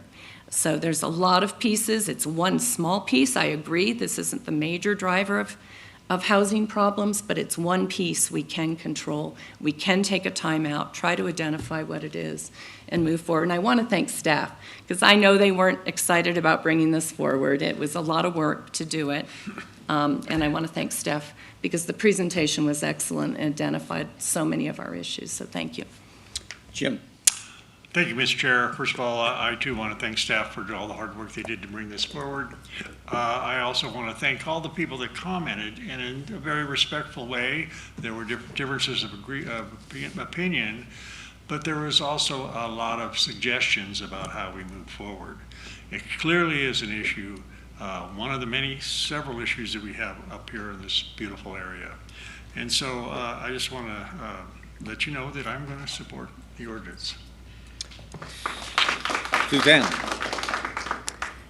Yes, thanks for the presentation and all of your comments. It's really caused me to have a lot of questions, and it's not really so much questions that I want answers to as so much as that they're rhetorical questions that I have. First of all, I'm thinking to myself, what kind of supporting data exists that if we stop short-term rentals, owners would be willing to transition their properties to affordable long-term rentals? I mean, we've also heard horror stories on that perspective as well. What supporting data do we have that shows that short-term rental owners would just sell if they could not use their property as short-term rentals? And then the question to me also is it fair to put the burden of needed affordable housing on people who've invested in homes in the Tahoe Basin to use as vacation homes, short-term rentals, and many of them even eventually retirement residences? With this pressure, potential short-term rental investors to just take advantage of the current, I'm thinking, with all of this pressure on the short-term rental owners, would it just, how many people would just say, never mind, and then put their house on the market and take advantage of making a huge profit selling their home and then just going elsewhere?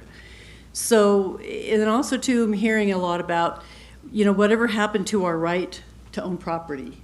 I mean, we do have a right to purchase property, and last time I checked, we have a right to do what we want with our personal property. But I'm not necessarily opposed to updating the ordinance, and I'm definitely not opposed to stringent regulations on the short-term rentals because of all the horror stories a lot of you are experiencing. It's outrageous, it's unacceptable, and I don't think anyone should have to put up with any of that. I'm shocked at the woman who's willing to rent to a crazies because she's afraid of them, you know, but so another question too that I've got with places like this, or I've heard comments about Vail and stuff like that, where was the affordable housing in the past? Where was the affordable housing here in the past? What happened to it over time? You know, is it what's happening in the entire state of California? The entire state of California is becoming unaffordable to all of us, right? Housing prices just keep skyrocketing and skyrocketing. So that's my question to all those areas where we need Vail or Aspen or Colorado, where it's just huge, you know, recreational areas. They need a huge amount of working class people to support that. So where did those people live back then? They can't live there anymore? You know, so here's the question, is do we put the burden on everybody here who's either had the foresight to buy something and use it as a short-term rental for other purposes, maybe they want to retire, so is it right to put the burden on them now to solve our affordable housing problem? So that's what I said, it's more theoretical, kind of food for thought. I'm grappling with the answers myself, but thank you. Yeah, so I'll just add my part. I'm comfortable supporting this emergency ordinance today. I think your questions, Suzanne, are excellent, actually, and I've thought through those too. But a couple of things that I think are critical. One is we're not going to be taking away any permits. So the people who did make decisions are going to be kept in place. I think there are some really good questions about the data and what impact this would have on the big driver of all of this, of course, is the affordable housing question in a tourism-based economy under extreme circumstances. And that is by way one, I'm glad we're actually up here after COVID, but the COVID statement itself, I think, clearly argues that we're in an emergency circumstance. And we were fortunate in our county to be able to use a lot of our CARES Act money to try to help businesses stay alive so they could bridge that period between the emergency and normalcy. And obviously this summer has been up here a transition that has been a mixed bag. But with that, I think for 45 days and maybe sometime thereafter, it's a good time to really take a look at all of the things that we've been working on, including how this plugs into all of that and get better data and be able to at least, obviously we need some cleanup work anyway, so I think in the short run, this would be a constructive step forward. So with that, we need to do something. Well, Mr. Chairman, I'll make a motion to adopt the urgency ordinance. Second. Motion Gustafson, second Holmes. Let's do a roll call, please. Gore absent. Holmes? Aye. Jones? Aye. Gustafson? Aye. Wygant? Yes. Okay, so thanks to everyone. We are going to break for a brief lunch. I don't know how long, but less than a half an hour. We're going to come back and hear our 2 o'clock timed item. And then we are going to go to our 12 o'clock timed item. And we're going to go through all of those and finish up with our department items sometime today, I hope.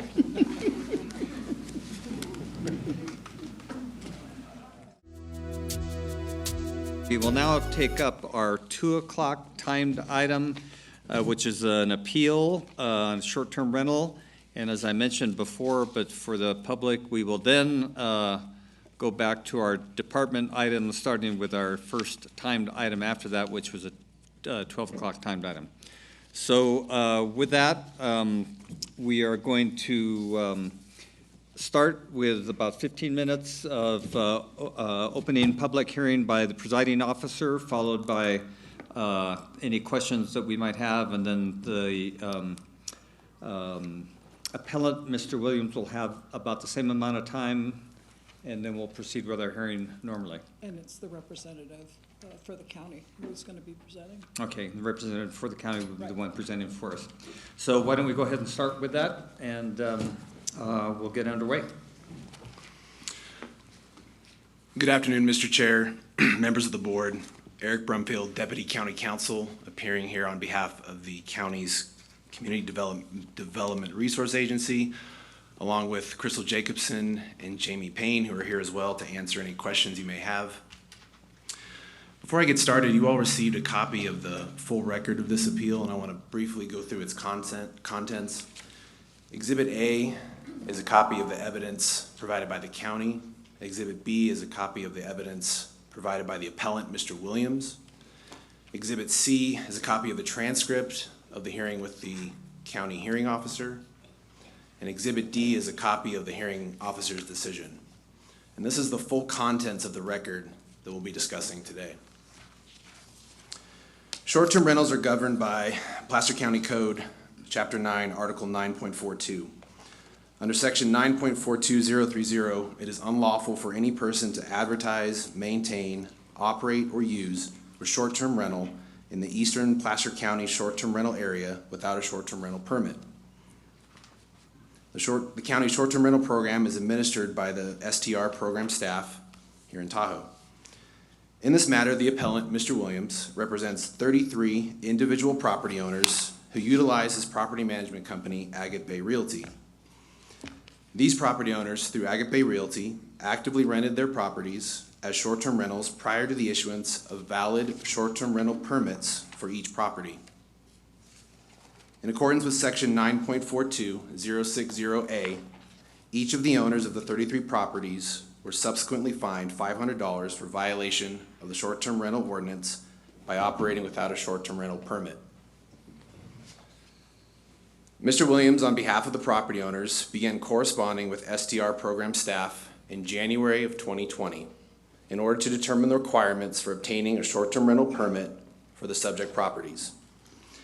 Mr. Williams was ultimately given until November 18th, 2020 to submit all the required documentation to the STR program staff for the issuance of the permits.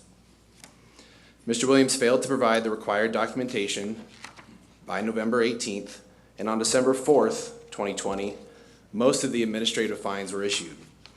Of the 33 individual property owners, a handful of administrative fines were issued prior to December 4th and before Mr. Williams requested to be the sole contact for all 33 properties. Mr. Williams requested an appeal of the citations and represented all 33 properties cited. Mr. Williams contends he timely provided all the requested documentation prior to the November 18th deadline by sending the required documents to Revenue Services. Mr. Williams also contends that it should not matter whether he sent the required documentation to Revenue Services instead of the STR program staff. He also contends he was not made aware of the requirement to show proof of existing garbage service for each property as early as January 2020, and there should not have been any requirement to show proof of existing garbage service as part of the STR permit application process. The record demonstrates through numerous communications with Mr. Williams starting in January up until November 18th that he was made aware of the requirements and was told by STR program staff as early as August 2020 to send all required documents directly to them for processing the STR permits.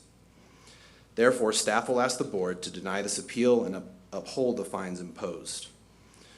Moving into the background, the board adopted the STR ordinance on November 19th, 2019, which added Article 9.42 titled Short-Term Vacation Rentals.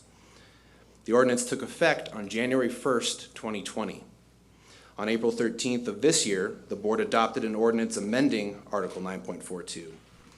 However, it should be noted these amendments do not affect any aspect of the administrative citations at issue in this appeal or the appeal itself. As stated earlier, under Section 9.42030, it is unlawful for any person to operate a short-term rental without a short-term rental permit. And this section also requires separate permits for each short-term rental, as well as describes the various requirements for operating a short-term rental to include various fire safety requirements and proof of existing garbage service. To apply for a short-term rental permit, the applicant has to submit a permit application, a safety self-certification form, and proof of existing garbage service. The safety self-certification form ensures owners and operators of short-term rentals are meeting the various requirements set forth in section 9.42030 to operate a short-term rental. The proof of existing garbage service is an express requirement within section 9.42030, subsection B8. These requirements were in the ordinance when it was adopted in November 2019. A short-term rental permit would not be issued until all three of these documents were submitted. And examples of the application form and safety self-certification form are in the record at pages 144 through 148. If a property owner or operator is found to be operating a short-term rental without a short-term rental permit, section 9.42060 provides that the fine for any violation of the short-term rental ordinance is an administrative penalty up to $500 per day for each violation contained in a first administrative citation, and up to $1,000 per day for each violation contained in a second or subsequent administrative citation. Once an administrative citation is issued, the property owner or property manager may appeal a penalty or decision to a county hearing officer by filing a written notice of appeal within 10 calendar days of the service of the notice of the penalty or decision. Within 10 calendar days from the date the hearing officer's decision is served on the property owner or property manager, the owner or manager may appeal the hearing officer's decision to the Board of Supervisors by filing a notice of such decision with the clerk of the board. Turning to the specific factual history of the 33 properties at issue in this appeal, once the STR ordinance took effect, letters were mailed to all the property owners outlining the new ordinance, the requirement to obtain a permit, and providing a deadline of March 31st, 2020 to comply with the new ordinance. With the onset of the COVID-19 pandemic, the deadline for property owners to come into compliance with the ordinance and obtain a permit moved from March 31st to July 31st. On January 28th, 2020, Mr. Williams emailed the STR program staff requesting information on the requirements for vacation rental properties handled by professional management companies, to include the proof of existing garbage service requirement. And this can be found in the record on pages 71 to 73. On July 28th, Mr. Williams submitted STR applications for the subject properties that were received for batch processing. Batch processing was a service initially offered to professionally managed properties where STR program staff would process the applications for them as a courtesy. Mr. Williams also submitted the STR permit fees for the subject properties to Revenue Services. And this can be found in the record at pages 74 and 100. Some of these STR applications were missing both the safety self-certification form and proof of existing garbage service, while others were missing only the proof of garbage service. STR program staff subsequently requested this additional documentation from Mr. Williams in August and September of 2020. And this correspondence can be found in the record at pages 75 through 89. Specifically, STR program staff instructed Mr. Williams to send the required documents to the STR staff on August 12th and September 23rd. And that's in the record at page 75 and page 77. In October, STR program staff again requested additional documentation from Mr. Williams, and this is evidence on page 97 of the record. On November 3rd, the STR program supervisor left a detailed voicemail with Mr. Williams advising of a November 18th, 2020 deadline to submit the requested documents, and followed up by email on November 4th. And this is found in the record at pages 101 and 104. On November 10th, Mr. Williams submitted incomplete self-certification forms to Revenue Services, and Revenue Services forwarded them to STR program staff. And this is evidenced in the record at page 106, as well as in the transcript, which is Exhibit C at page 6. These documents were incomplete because they included 3 new properties that were not part of his initial applications and required payment in an application form. Additionally, all of the properties still required proof of existing garbage service, and this is reflected on page 106 of the record. On November 13th, STR program staff sent a detailed email to Mr. Williams expressly instructing him to send the outstanding documents to the STR staff not Revenue Services. On November 30th, Mr. Williams again sent the required documents to Revenue Services and not to the STR program staff as requested. And this is found in the record at page 122. As stated earlier, on December 4th, most of the administrative fines were issued. In total, 33 properties were issued $500 administrative fines, which equals $16,500. On December 10th, Mr. Williams appealed the administrative citations, and the hearing on this matter occurred on March 17th of this year. The hearing officer's decision is in the record at Exhibit D. The hearing officer upheld the 33 administrative fines and found in part that Mr. Williams and the property owners had actual and constructive notice of the requirements to obtain a permit from the county to operate a short-term rental, and this was based on numerous communications reflected in both oral and written evidence proffered and admitted at the hearing and after.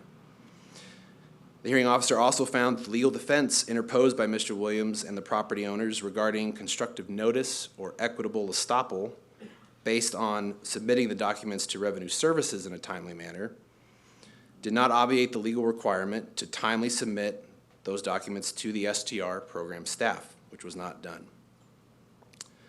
In conclusion, these property owners, through Agape Realty, actively rented their properties as short-term rentals prior to the issuance of valid short-term rental permits for each property. STR program staff provided multiple opportunities and instructions for Mr. Williams to provide the required documentation to the staff to obtain the STR permits. The fact that Mr. Williams submitted documentation to the wrong department or believed it was unreasonable to require proof of existing garbage service for each individual property does not excuse his obligation to ensure the 33 properties under Agape Realty operated a short-term rental with a valid short-term rental permit. Therefore, staff requests denial of the appeal and demand payment of the STR fines in the amount of $16,500, which represents the $500 fine for each of the 33 individual property owners. And with that, I am happy to answer any questions you may have. Okay, are there any questions by board members at this time? I see none. Thank you. So now we go to item 3. Yeah. So Mr. Williams, this is the time where you can come up and present to the board, and you'll have equal time.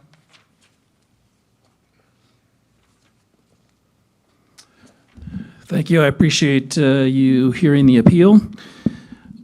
Let me start by indicating I'm very familiar with the origination of this STR process because I was one of the drivers behind it. I think Supervisor Gustafson will remember that we were having standards issues, and some of these you've heard today, whether it be tents next to houses or people having parties and so forth, and the professional community wanted standards to be met, and for people who are doing it individually to not basically be dictating the outcomes of an industry of professionals who do it. So myself and a couple other of the bigger TOT tax collectors help shape this STR policy. So a lot of these dates I think are correct. I think there's some clarifications, however, that need to be addressed. First is that the true deadline got extended to July 31st. And prior to July 31st, I sent the self-certifications and the check for all 33 properties prior to the deadline. And you'll see I think my information is Exhibit B.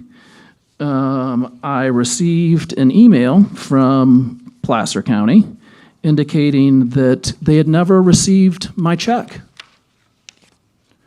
And yet when I went to my broker account, I see a cashed check for the 33 properties. And of course, with that check were the self-certification forms.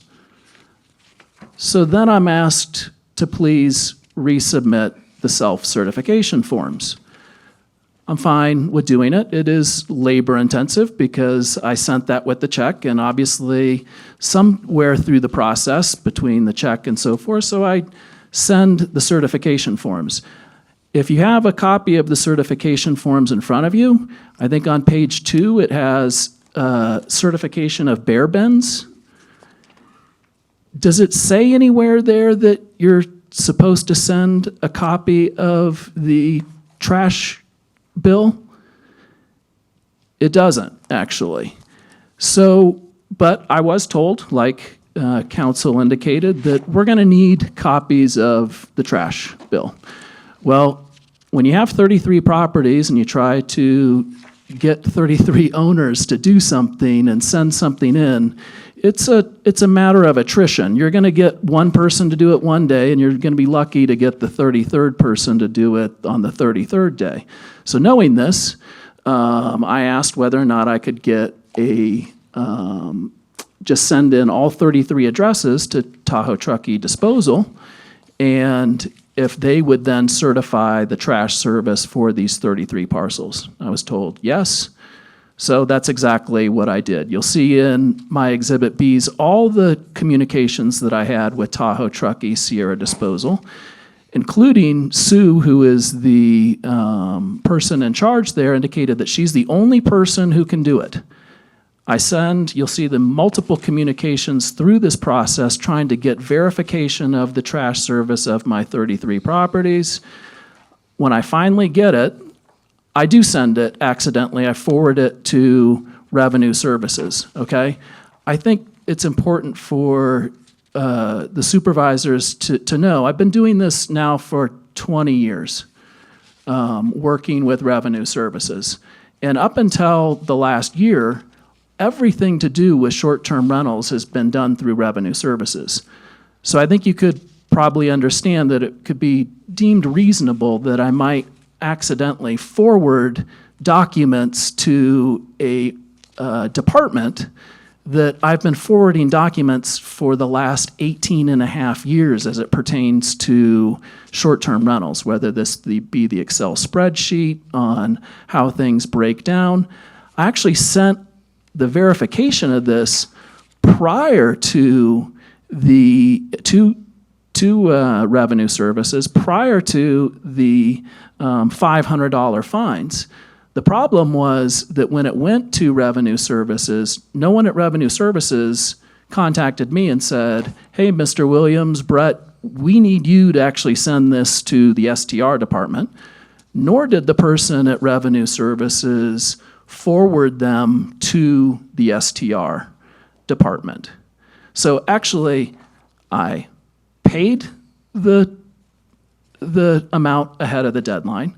I sent the self-certifications. I worked in good faith in order to actually get the certifications of the trash service. When I forwarded, once I got it from Tahoe Truckee Disposal, and during this same period of time, I think it's important for you to understand the culture that was going on at the time. I understand that the county's starting a new department, that there's going to be some confusion, but there's going to be confusion on both ends.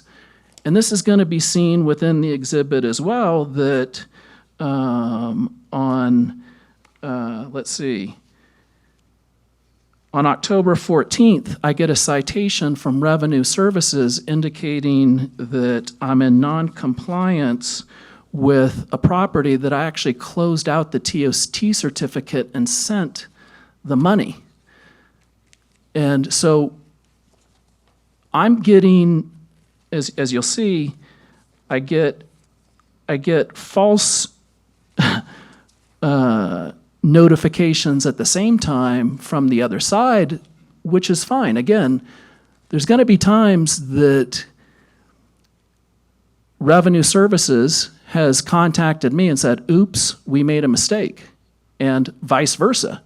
In this case, I think you'll see through the timelines that not only did I pay on time, but I was working in good faith throughout the process to gain this compliance. And when I pointed out when I had to redo all the self-certifications, that nowhere in that self-certification says, by the way, just a reminder, please include a copy of the trash bill. Then when I sent them in, of course they said, hey, we don't have a copy of your trash bill. And that's when I had to go to Tahoe Truckee Disposal. You'll see the correspondence with Tahoe Truckee Disposal throughout this time. None of these properties, since the inception of me taking them on, have never not had trash service. And I think that's important, that these properties have had trash service. These properties haven't had numerous complaints about them or other things pertaining to the standard of how they exist within the community. I paid the registrations on time. I did what I felt was accurate. Did I make mistakes, administrative mistakes? Sending it to Revenue Services rather than the STR department? Yes. Did Revenue Services and the STR department during that same period of time make administrative mistakes to me? Yes. Do my administrative mistakes, working in good faith, amount to $16,500? And the mistakes from county staff to me amount to nothing? That's all I have to say, is that working in good faith, sent it in on time. The forms that are required on the self-certification should articulate exactly what is required, and they don't. And I was given notice after that. And once I was given notice, I went to the department, Tahoe Truckee Disposal, to get those certifications. Their lack of being able to give that to me, even with consistent follow-up, which you'll see in my communications with them, resulted in the delay. And then once I got it, I tried to forward it to the appropriate parties. And I think even today, the STR department admitted that there's a serious confusion within the marketplace of Revenue Services and STR, and that they're trying to clean that up. And I think this case is a good example of that. Thank you. Do you have any questions for me? Are there any questions at this time by board members? I see none. Thank you. Thank you. Appreciate it. So now I'll open this up to the public. The public will have an opportunity to come up and respond. So with that, the public comment period is open. If anyone here would like to speak to this item, please step forward, state your name for the record. See none. Anyone? Ellie, go ahead and unmute your mic and give your comments. Good afternoon, Ellie Waller. Trying to keep up with this aggressive agenda so you guys can get out of here, or I'll be away from you folks soon. 4 o'clock, I'm going to design review. I can see that there is some confusion about submittal, but the lack of the confusion, I read the 209 pages of the transcript dated July 13th. I did have some issues with the illusion of perception of insider, what I'm calling insider privilege, with mentioning Board of Supervisors names, Jeff Hentz, Dietz, and I was taken back by the misunderstanding of a focus group version versus what was actually codified as requirements. I'm assuming all property managers were informed. I assume a copy is available readily, and trash service verification is just one of those small things. As I previously done, the Douglas County people have similar. Permittee is required to have trash removal service for an applicable health district, waste management, homeowners association, or general improvement district. Trash storage must be sufficient for the maximum number of occupants as determined by the county. Any other information the community development director or designee deems responsibly necessary to administer this chapter. There was some issues. I think there was some information provided in these 209 pages. I pulled some out that were mentioned earlier, and I just have a problem with the interpretation of regarding the proof of garbage service. Again, notwithstanding if there was some information that went to wrong departments, and that does need to be remedied, it still does not take away from the responsibility, especially since this original letter went out in January 2020 with a deadline of July 31st. I support the county upholding and administering the appeal rights and $16,500 fine. Thank you. Thank you. Anyone else? Chairman, I see no further public comment. Thanks. So next, we will have an opportunity, first by staff and then by the appellant, not to rebut, but to provide any factual corrections that they think should be presented, both parties. So staff first. Thank you, Mr. Chair. Just a couple of quick factual corrections. I believe Mr. Williams stated that when he sent the verification packets in November to Revenue Services, they weren't forwarded to the STR staff. If you look at page 106 of the record, it does show that they were forwarded from Revenue Services to the STR program staff. And then also Mr. Williams references an October 14th citation. That is not one of the citations at issue in this appeal. If you look at Exhibit A, pages 5 through 70, the dates of these citations vary from September 25th, October 30th, November 6th, and then the majority on December 4th.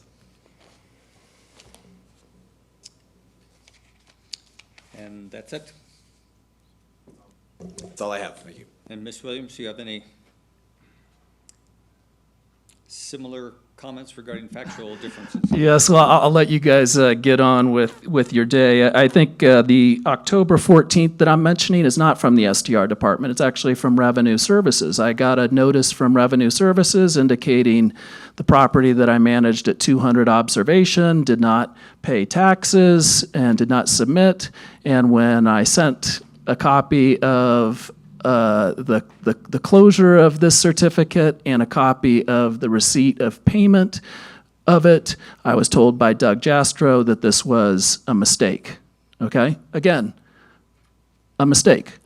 What I'm pointing out is that also during this period of time, I was contacted by the STR department regarding properties that I don't even manage.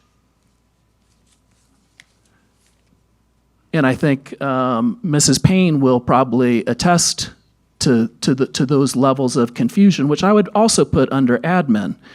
Now, to the caller's point of that I was notified of this in January, yeah, I could probably see that I was notified in this in January, but when I'm filling out forms in July, and it has a self-compliance being one of the things that I should be filling out, I'm gonna fill out the most up-to-date paperwork. And I did fill those out, along with the check. And the check, you'll see, per September 23rd, an email, we never received the check. But it was cashed. So, again, I get that there's new departments. I understand that I made a mistake in sending things to Revenue Services. I understand the need for having trash service. I think that's been proven that all my properties have in the last 20 years, including prior to this short-term rental, have had trash service. I actually am one of the few operators that gets trash service picked up twice a week during the busy seasons to avoid this problem. And that could, just as a footnote. So I know how important trash service is because I have a dumpster at my office and a lot of my properties are picked up on Monday, so I got to get it picked up on Friday as well. So I think when you look through this record of paying on time, submitting what was requested, following up with those people who I'm not necessarily in control of with Tahoe Truckee Disposal, and once I got the information on the 30th, I forwarded it. And I think, if I remember correctly, it's actually in December when the citations were issued, which is after the November 30th forwarded copy of the trash service. So I appreciate your time. Thank you. Thank you.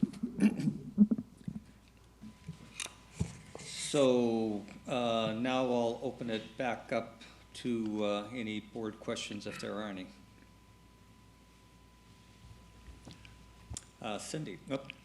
Jim? Yeah, thank you, Mr. Chair. Are there any other property management firms that have had this issue with staff and providing the self-certification and all the information that was required? Not to this level. There were some property management companies that had questions, but upon clarification of what was required, the information was submitted and their applications were processed. So none of the other property managers had the same issue that Mr. Williams had, is that correct? That's correct. Okay, thank you. Okay, and then can you validate or not the cashing of the check that's been mentioned? Was that check actually cashed? That check was cashed by Revenue Services. They received the payment. Okay, thank you. The issue at hand was not a lack of payment. Thank you. Cindy? Thank you. Jamie, how was the proof of garbage service communicated with the property management firms? The proof of garbage is required in the ordinance that has been widely distributed, and then on the STR application, the STR program application, it requires proof of trash as well. And was that questioned in other situations by other property management firms? There have been questions on what qualifies as proof of garbage. Some property management submitted actual copies of bills or a service statement, and then some did the same where they requested from the trash company just a full statement. So we did have conversations with many property management on what would qualify for that. And then my other question was, there's a number of back and forth, and I'm sorry, I'm trying to not relive the whole ordeal and trying not to confuse the dates, but there was incomplete information submitted on the self-certification forms as well. Is that correct? The self-certification forms did not accompany every application in the beginning. To my knowledge, the self-certification forms that were submitted were complete. Okay. Just forms were not with every application initially. I misunderstood that. Okay.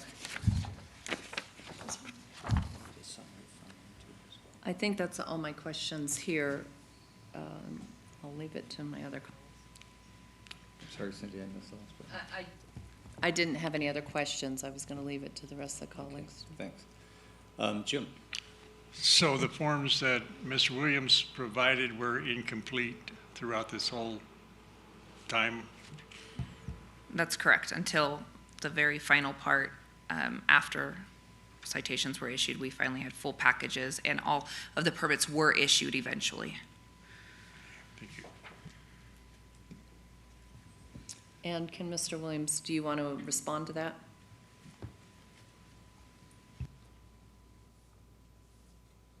I would like to respond because I think it implies that the permit self-certifications weren't sent on time to begin with, yet they were sent on time prior to July 31st, and they were nowhere to be found, and I had to resubmit it just because the self-certification forms were sent with the check via mail.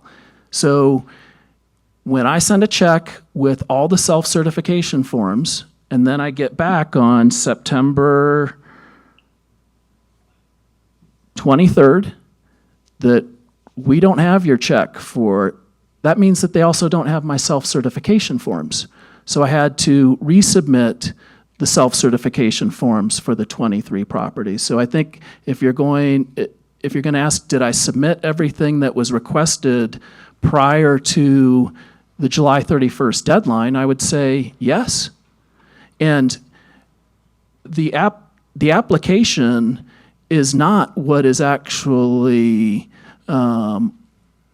requested to be sent in. What's requested to be sent in per the was the self-certification form. And on that self-certification form, it does not indicate that the trash service needs to be verified. I was up, just like they indicated, I was told after that point, hey, we got your self-certification forms, but you're going to need to give us copies of proof of trash service. And that's when I initiated that process with Tahoe Truckee Disposal. And you'll see the email chain with Tahoe Truckee Disposal on the consistent follow-up I needed to have with them, because I was getting notified from the county that I needed that certification. And I was trying to do so. And when I submitted it, all those properties did and never did have a lapse in service. And I do think it's important that that the supervisors understand the level of confusion, even on the operator's part, with the October 14th citation that was erroneous, and communications from the STR department to my office regarding properties that we do not manage. So you can see why there would be some confusion within this process. Mr. Chair, if I may. Sure. So what was the hesitancy from the Tahoe Truckee Trash Company? You'll see that Sue at Tahoe Truckee Trash Company, very understaffed. Their litter needs and trash pickup needs were extensive, and that she would get to it when she could. And when I finally did get a copy of that, Mr. Holmes, I forwarded it, and again, I forwarded it to Revenue Services, unfortunately, and not the STR department, and that those fines and those citations were actually issued after the verification of the trash service that I finally got from Tahoe Truckee Disposal, which took me over a month. And that is something that is tough with short-term operators, is our interaction with Tahoe Truckee Disposal, because they only do pick up once a week, and the trash needs for some of these properties are more extensive than just once a week. So this isn't a unique thing. I have a question for staff then. How do the other rental management companies submit their trash verification forms? Some of the companies had individual copies of an owner's trash agreement or a copy of the bill, and some of them did provide the same type of a full list that they requested from the trash service company. So they came in various ways, but many property management companies use the same method of requesting just one full list rather than relying on the individual owners. And Coach, did they send them in timely with the rest of the application? Yes, sir. Thank you. Okay, any other questions, comments by board members at this time? Suzanne? Yeah, I have some confusion as to the different departments that he's sending information. You said the revenue office and then the STR. Your short-term rental folks don't send everything to one place? No, the Revenue Services administers the TOT, the Transient Occupancy Tax Program. That's the tax that's paid on the income. That's administered by Placer County Revenue Services. The short-term rental program is administered under the CEDRA department. So they are two separate departments, have requirements for each other, but those two programs are separate programs administered by separate departments. Not every TOT certificate requires a short-term rental certificate. Hotels, motels, they all pay TOT. They don't have anything to do with short-term rental programs. So they are two separate programs. Okay, so when he sent his check, I think you said you sent it to the Revenue Services? Yes, I think I can clear this up. Okay. Up until a little over a year and a half ago, there was no STR department. Everything that was handled via short-term rentals was through Revenue Services. When the STR department opened up, it created a new department. But for those of us who have worked in the space for a while, for me, exactly 20 years, I'm unfortunately used to a certain protocol. So I made that mistake. I sent it to, and that's the appeal person indicated when, and you'll see in his judgment, he said, I can't make, you sent something to, say, the assessor's office, Mr. Williams, when you should have sent it to the building department. And those are two separate departments. And I think the clarification here, though, is there was no assessor's office up until a year and a half ago. So I'm operating 18 and a half years of sending things as it pertains to short-term rentals to the Revenue Services Department. So you can see how I would potentially make a mistake, just like the STR department sent me on September 11th a email indicating that I had not sent over a worksheet for properties, except those properties I don't manage. So during the same period of time, I had 3 mistakes from either Revenue Services or the STR department going to me on things that were not accurate. And that's what I'm trying to explain, is a climate of administrative mistakes on both parties. But it seems to me the standard isn't consistent. I'm supposed to expect that there's going to be potential misunderstandings when a new department takes place, or even an existing department like Revenue Services. But when I send something, it seems that warrants a fine of this magnitude, not based on noise, that my properties didn't have trash service, or we'll call it standards that upset, and rightfully so, the community. But we're just talking about administrative mistakes here, which I look at as being different, and that not in alignment with ultimately the purpose of the STR ordinance. Did they eventually get that straightened out, the notice that you got about properties that you didn't manage? Yes, the September 11th contact and also the October 14th contact, I was told was a mistake. And for the record, my dealings with Jackie and Doug Jastro over the years with Revenue Services, that sometimes there's mistakes on their end, sometimes it's mistakes on our end, and we get it worked out. So when did you first receive notice that you had deficiencies in your reporting documents?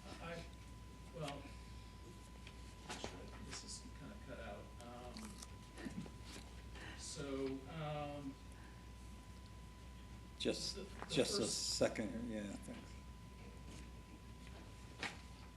Is it on? No. Your batteries are dead. Not a good sign when the microphone runs out of batteries. Well, I think the first one was in September, and that was that they couldn't locate the check. And then it was after the check and the self-certification forms couldn't be located. Then it was, we need a copy of the trash service. That's when I initiated the conversation with Tahoe Truckee Sierra Disposal regarding the verification of trash service. And was the deadline for you to get all this stuff in, was that the month July before September? That, my understanding is yes. But what I'm required, just for clarification, to send in is the self-certification form with payment. And within that self-certification form, there's an area regarding trash service, okay? Mm-hmm. Not only that there is trash service, but there's a bear proof trash container that you're certifying that that's the case. But nowhere on that self-certification does it say that you're required to send in the trash the copy of the trash bill. So that's, once I got confirmation of that, because these are the most updated documents that I had in July, was the self-certification, and I said, okay, then I'll get the 33 properties certified by Tahoe Truckee Disposal. I initiated that. Every week, you'll see in there that I contacted Tahoe Truckee Sierra Disposal to find out where do we stand with this. And then once I got that copy, I forwarded it, unfortunately, to Revenue Services and not to the short-term rental department. So could you have sent in the self-certification forms minus the garbage proof? Could you have sent those in sooner? Well, I sent it in, Supervisor Jones, because as what was stated earlier, if I have a client who then decides that they don't want a short-term rent anymore, or they want to use it, and then I charge them for their STR license when it wasn't necessarily needed at that point, then we have a different issue. So of course I want to get it as accurate as possible, and to try to get it as accurate as possible, that's why I actually sent it in on July 24th, which was 1 week before the deadline, the check and the self-certification forms. Okay. And then my question is, does anybody know when the check was cashed, the date that the check was cashed, wherever it went?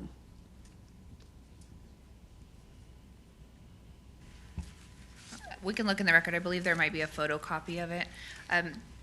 The question isn't the self-certifications, and on the application, the short-term rental application requests garbage, proof of garbage, and the short-term rental ordinance expressly outlines you needed the short-term rental application, proof of garbage service, the safety self-certification. That's outlined in the ordinance as specific requirements for a permit. So it's not on the safety self-certification, but it is in the permit and it is on our application. If you give me a moment, I can try and see if I can find when the check was cashed. Okay, thank you. No further questions? No further questions. Mr. Pedretti appears to wish to say something, so I'd like to hear what he has to say. Hi, Steve Pedretti, Cedar Director. I guess I just want to say a couple of things. He was still arguing as late as September 23rd that he should not have to submit any proof of the garbage service. Excuse me, Steve, he said he was arguing that he should not have to submit the proof of garbage service? As late as September 23rd, according to the information here, you can see this is the printouts of the emails that were sent back and forth through this time. So there's a lot of work that was spent by staff. Having said that, I don't believe this is a $16,500 problem in terms of what we should be, perhaps the penalty that should go with this. Although it's significant, it took a lot of time. According to what I understand, that your board may sustain, modify, or reverse the decision. I think you should sustain the decision, but perhaps modify the amount to a somewhat lower amount. I think there were enough errors here. I know we can charge up to the $16,500. I would suggest, based on first time going through this with a variety of issues, it might be appropriate to lower the amount. So I'm just throwing that out there. If you want to stay with the 16.5, support that, but I'm just suggesting that perhaps this isn't a quite as big an issue as the amount based on the number of permits that were involved. But significant staff time was spent on this going back and forth. Thank you. Supervisor White. Sure, Can I just yep. comment real Please. quickly? I know Yep. I appreciate pointing that out. I think there's been a good amount of staff time on my behalf as well with things that were happening that were not involved with the STR process that I needed to clarify with the county, whether it be the check wasn't cashed, the September 11th email indicating that I didn't send in a worksheet for properties that were not my properties, and then of course the communication from Revenue Services on October 14th indicating that I was in violation when in fact it wasn't. So I think it's good to point out that a lot of people have spent time on this, but it's been spent time on both ends, and mistakes have been made on both ends just within this period of time. This isn't, I'm not bringing up other times that there's been this confusion, but that's been an expectation for me as a business owner. For some reason, it seems that it's not an expectation, and it rises to a level of $16,500. Any other questions, comments by board members at this time? Seeing none, I think next we need a summary and recommendation from staff. Is that correct, Karen? Mm-hmm. Yep.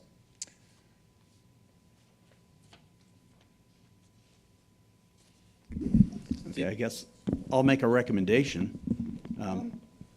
Perhaps not a summary, I would, no? Let county council, I think I'm sorry. Mr. Prodetti, we have a process. We're going to do All a right. summary now.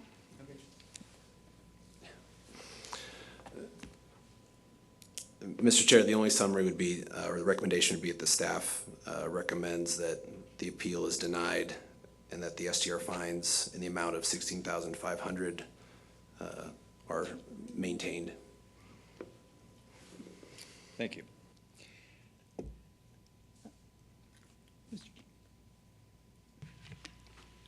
My microphone didn't work, so I'm borrowing Jim's. Mr. Chair and members of the board, at this point in the procedure, you have before you an appeal of a hearing officer's decision to assess $16,500 in fines penalties. You've heard the evidence based on the record. At this point, the board can do one of several things. One, you can require additional briefing. You can continue this matter. If you don't wish to continue this matter, then the question is, do you want to grant the appeal? Again, that's Mr. Williams' appeal of the amount that's being assessed in penalties. If you grant that appeal, you can do one of several things. You can modify the amount. You can reverse the decision of the hearing officer, which means you'd essentially wipe out all the fines. Or alternatively, you can sustain the decision of the hearing officer. So again, you have one of three courses of action if you don't wish to continue it. You sustain it, which means it's a $16,000, $500 worth of fines to be levied against the property owners, I believe. Or you can grant the appeal and modify the decision of the hearing officer in terms of the fines, or you can completely reverse the hearing officer's decision. Thanks.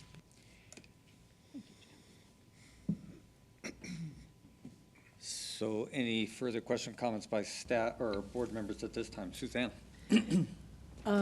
As I said, I didn't get the answer to my question about the check being cashed. So I'm uncertain about some of the timelines. And, I don't really feel comfortable moving forward with a full assessment of the fine when this is very confusing to me. If I feel more comfortable, the case is proven better, then I might be able to, but right now I'm not comfortable with it. And Cindy, I'm not sure about you.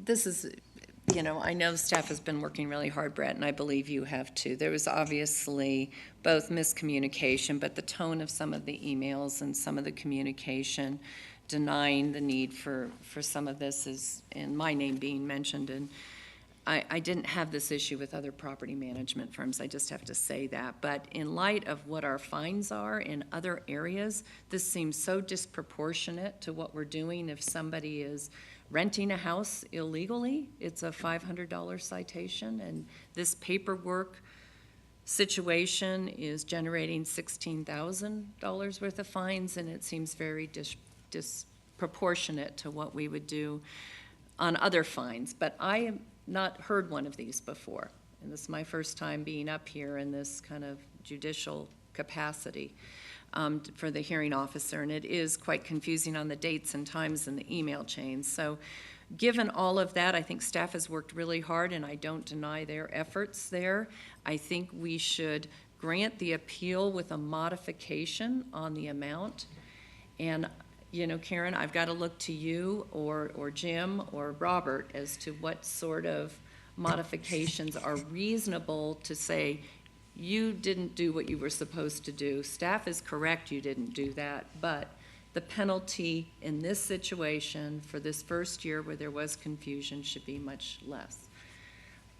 I don't know what that less is. We've spent a huge amount of staff time here today, so that's my inclination. I don't know if others share that. No. It's helpful. And is that Jim or Karen this time? Do you guys? Yes. That's your microphone now? Yeah, it's still my microphone. Jim. Just for discussion and maybe some moving forward, I would lower the fine to cut it in half to $8,250. That would be my recommendation. Okay, and then for the record, Steve, could you give us a best guess, or maybe you know exactly what staff time costs were on this? I think that would be important. $8,250. Is it close to the 16 or more than that, or? I don't know that we have an accounting of that exactly on this one. I mean, obviously considerable time with all these emails and the time back and forth and the hearings and everything else, so it's been considerable. Well, and I say that, embracing both Jim and Cindy's comments in the sense that we're obviously in a learning curve. Supportive of staff's work and the effort you've made, Cindy's comment about this being an anomaly as compared to what's common, even with a new ordinance, I think it's compelling for me.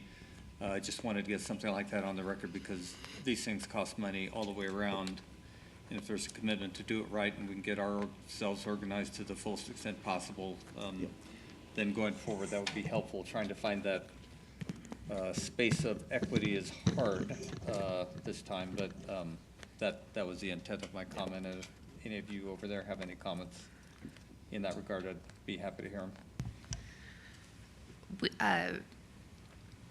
Different than a regular code case or a regular code citation, staff time is not charged for short-term rental citation, so this citation amount doesn't reflect any staff time as we would in other code cases. The citation amount sounds very high, but it's the exact same citation we would issue to any property owner renting without a citation. The difference in the accumulation is that Mr. Williams has requested to accept responsibility for all of those individual property owners. The citation amount is not any higher than any individual owner would receive for the same issue. Thank you. Good point. So a couple of suggestions here. One would be if you wanted to take tentative action and continue for us to bring back various formulas, we could do that. The other thing you could do is look to your penalty section and work off of that, which is $1,000 per day of each violation, and perhaps try and calculate it. I'm not a big fan of calculating on the spot, but that could just be me in numbers. But that is a possibility if you wanted to take tentative action and direct staff to come back with a revised fine amount to consider, and then we can continue this to the 10th of August. That's one possibility. So the motion, Karen, in that framework would be something along the ideas that we embrace tentatively Jim's number, 18.2, but we continue the item, and during that time, we look at our ordinances as it relates to. Well, let's address that, because the other option is if Supervisor Holmes wants to make a motion to grant the appeal and to modify the amount to cut it in half, he certainly can do that as well. So, I mean, you have a couple of options here. You can take final action on that if there's a second in the vote, or we then continue it and come up with an amount. Okay, Mr. Chair, I'm willing to make that motion. I move that we grant the appeal, modify the appeal fine amount to $8,250.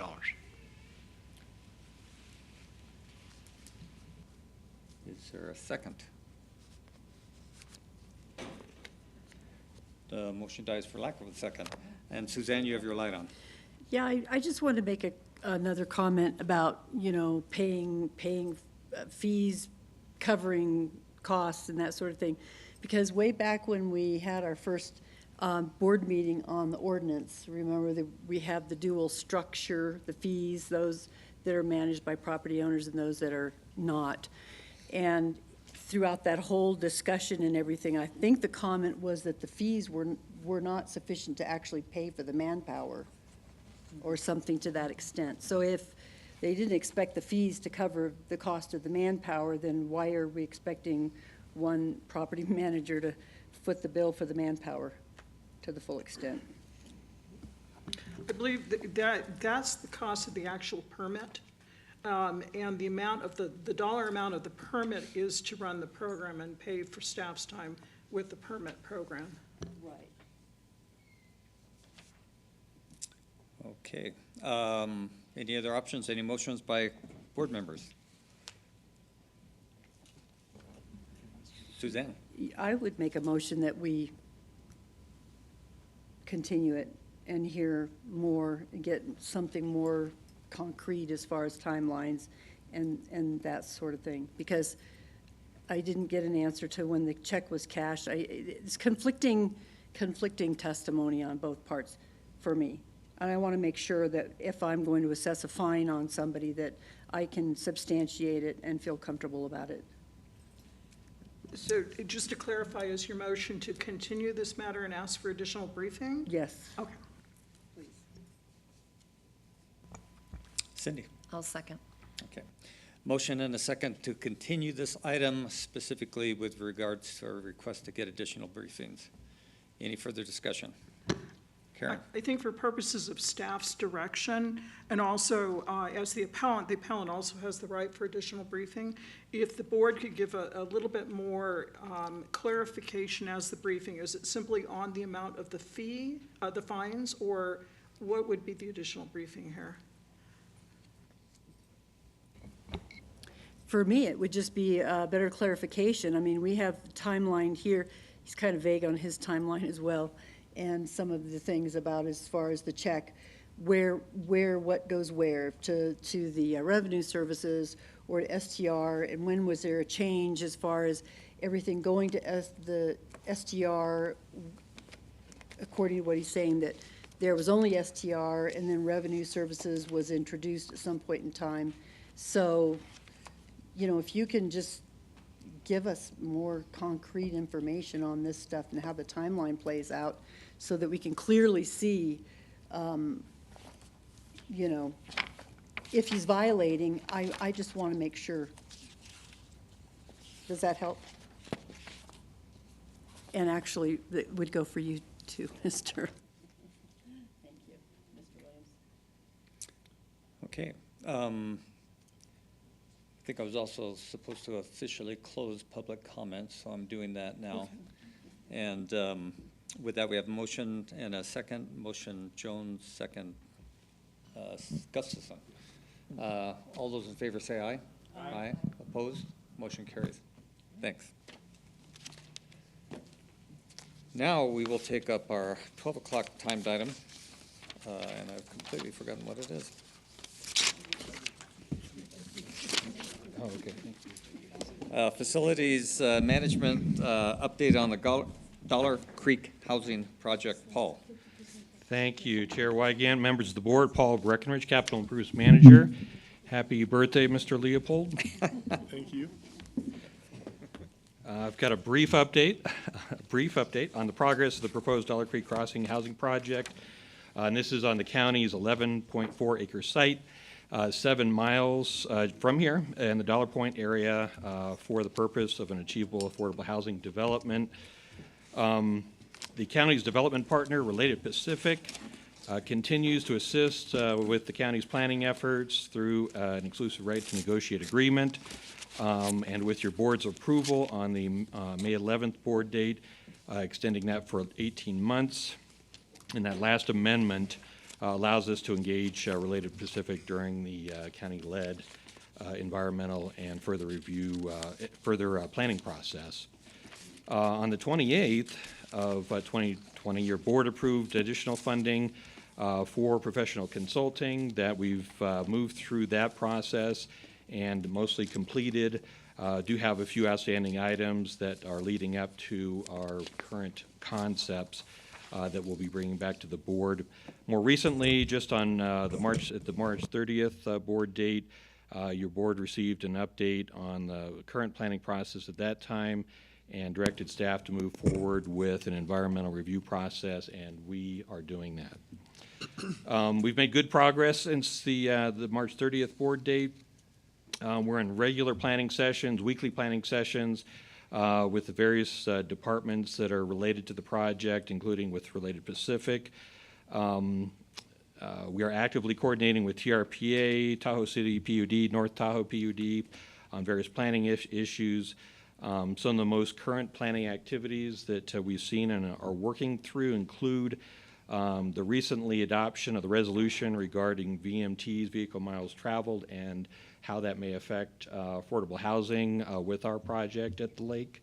So that's going to be part of the evaluation as it relates to looking and screening out this particular project for significant traffic impact. So they're looking at it a little bit differently as it relates to affordable housing at the lake. Let's see, just a couple of other current potential recreation uses adjacent to the site.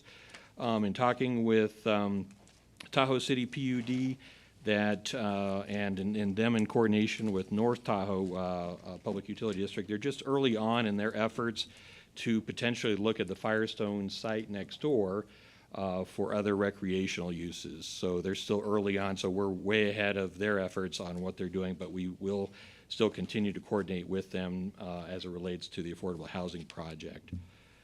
The big item to really update on is on the environmental review that through, with your board's direction, that we've gone through an RFP process and we've landed on NCE, Nichols Consulting Engineers, that they will be looking at CEQA, NEPA, and of course TRPA and the efforts there for the project moving ahead. So we do have that, and I'll be talking about the kind of the schedule for that moving ahead.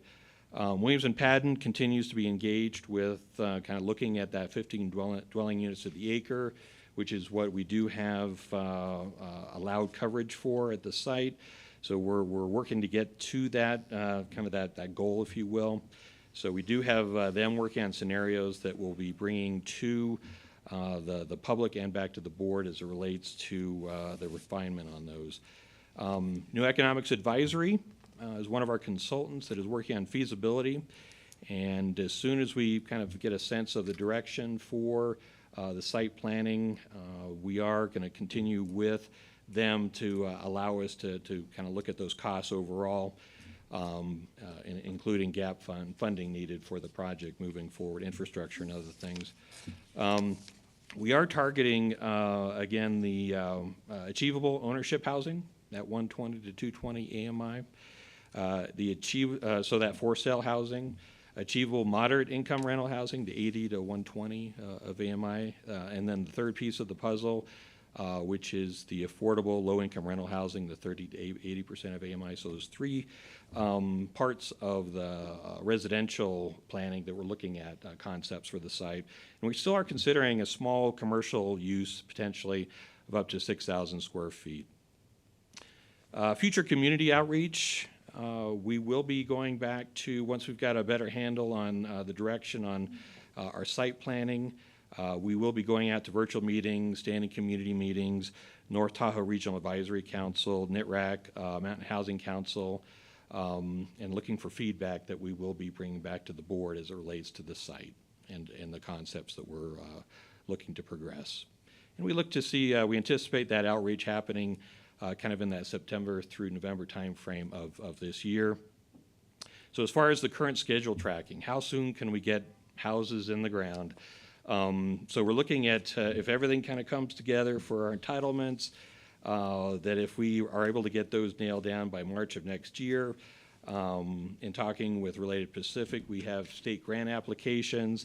There's a super NOFA that is looking to be put out with a bunch of kind of combined state grants that we're looking to go after next year, so that those are tentatively due in April of 2022.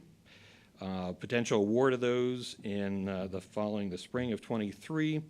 And then our main funding source for the affordable piece of the puzzle, the 9% low-income housing tax credits. The application would be submitted in July 2023 with the allocations by the state potentially happening in September 2023. So then moving into design and construction, and potentially with our timeframes with this in mind, if everything goes well, winter of 2025 to have a project in the ground. So that's our goal at this point, and we're working toward that. We just are working with all the state funding time periods that we need to work through.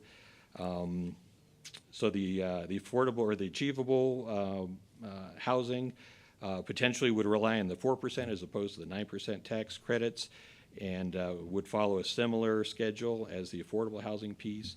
The achievable ownership, the for sale piece, has some flexibility in its implementation, and we're working through that now as to how we're going to pull that off. That is a goal of ours, and we're trying to figure out how to get there with all the various pieces of the puzzle.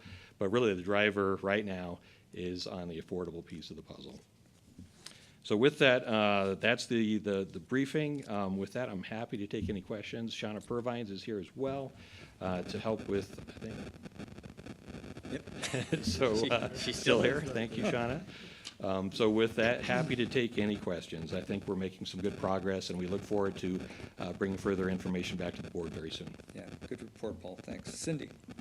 Paul, can you go over nothing in the ground, not completed and open until 2025? That's what, because of the timeframes associated with, if we go after the outside of the tax credits, the state grants, there's a time period to get through that, wait for them to do their thing, and then get to a place where then we apply for the low-income housing tax credits. That's even further out. So it's kind of a two-step process with the state grants and then the tax credits.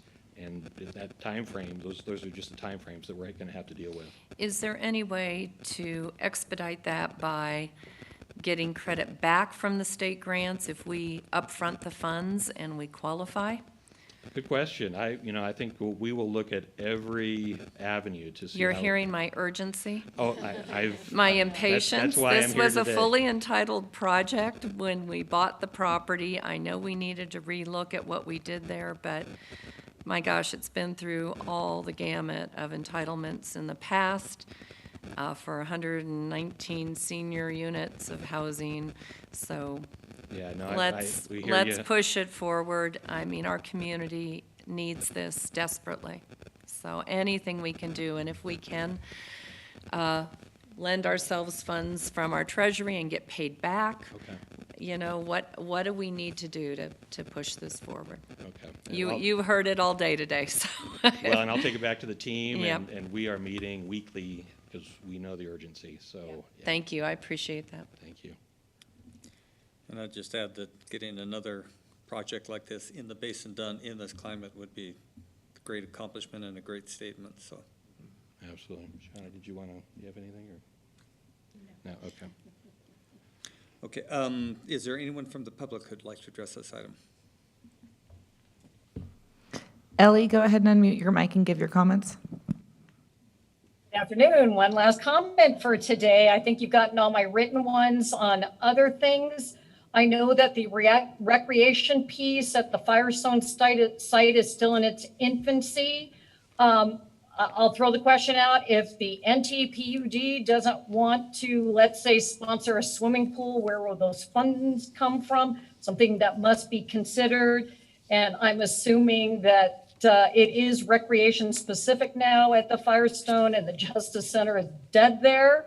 And also, I think you should entertain, which you probably haven't, with the upcoming draft EIR or notice of prep or wherever you're starting with this. And just for future, because I've been a member of the public, a noisy one, why not a public stakeholder group choice alternative with the neighboring communities that get most affected, as well as the support for the affordable piece as part of a town center criteria, because it's close to public transit, getting people to Tahoe City, and in the reverse direction, somewhat Carnelian Bay.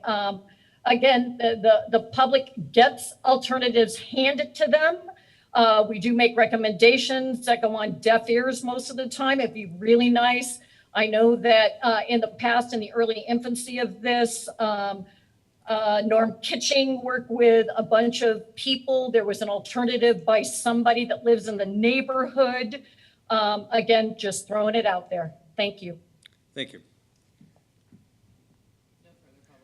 Okay, thank you. Now we'll move to our 1210 timed item, which is to establish a zone of benefit for county service area for Morgan Knolls subdivision. Will. Good afternoon, Will Garner, Public Works Department.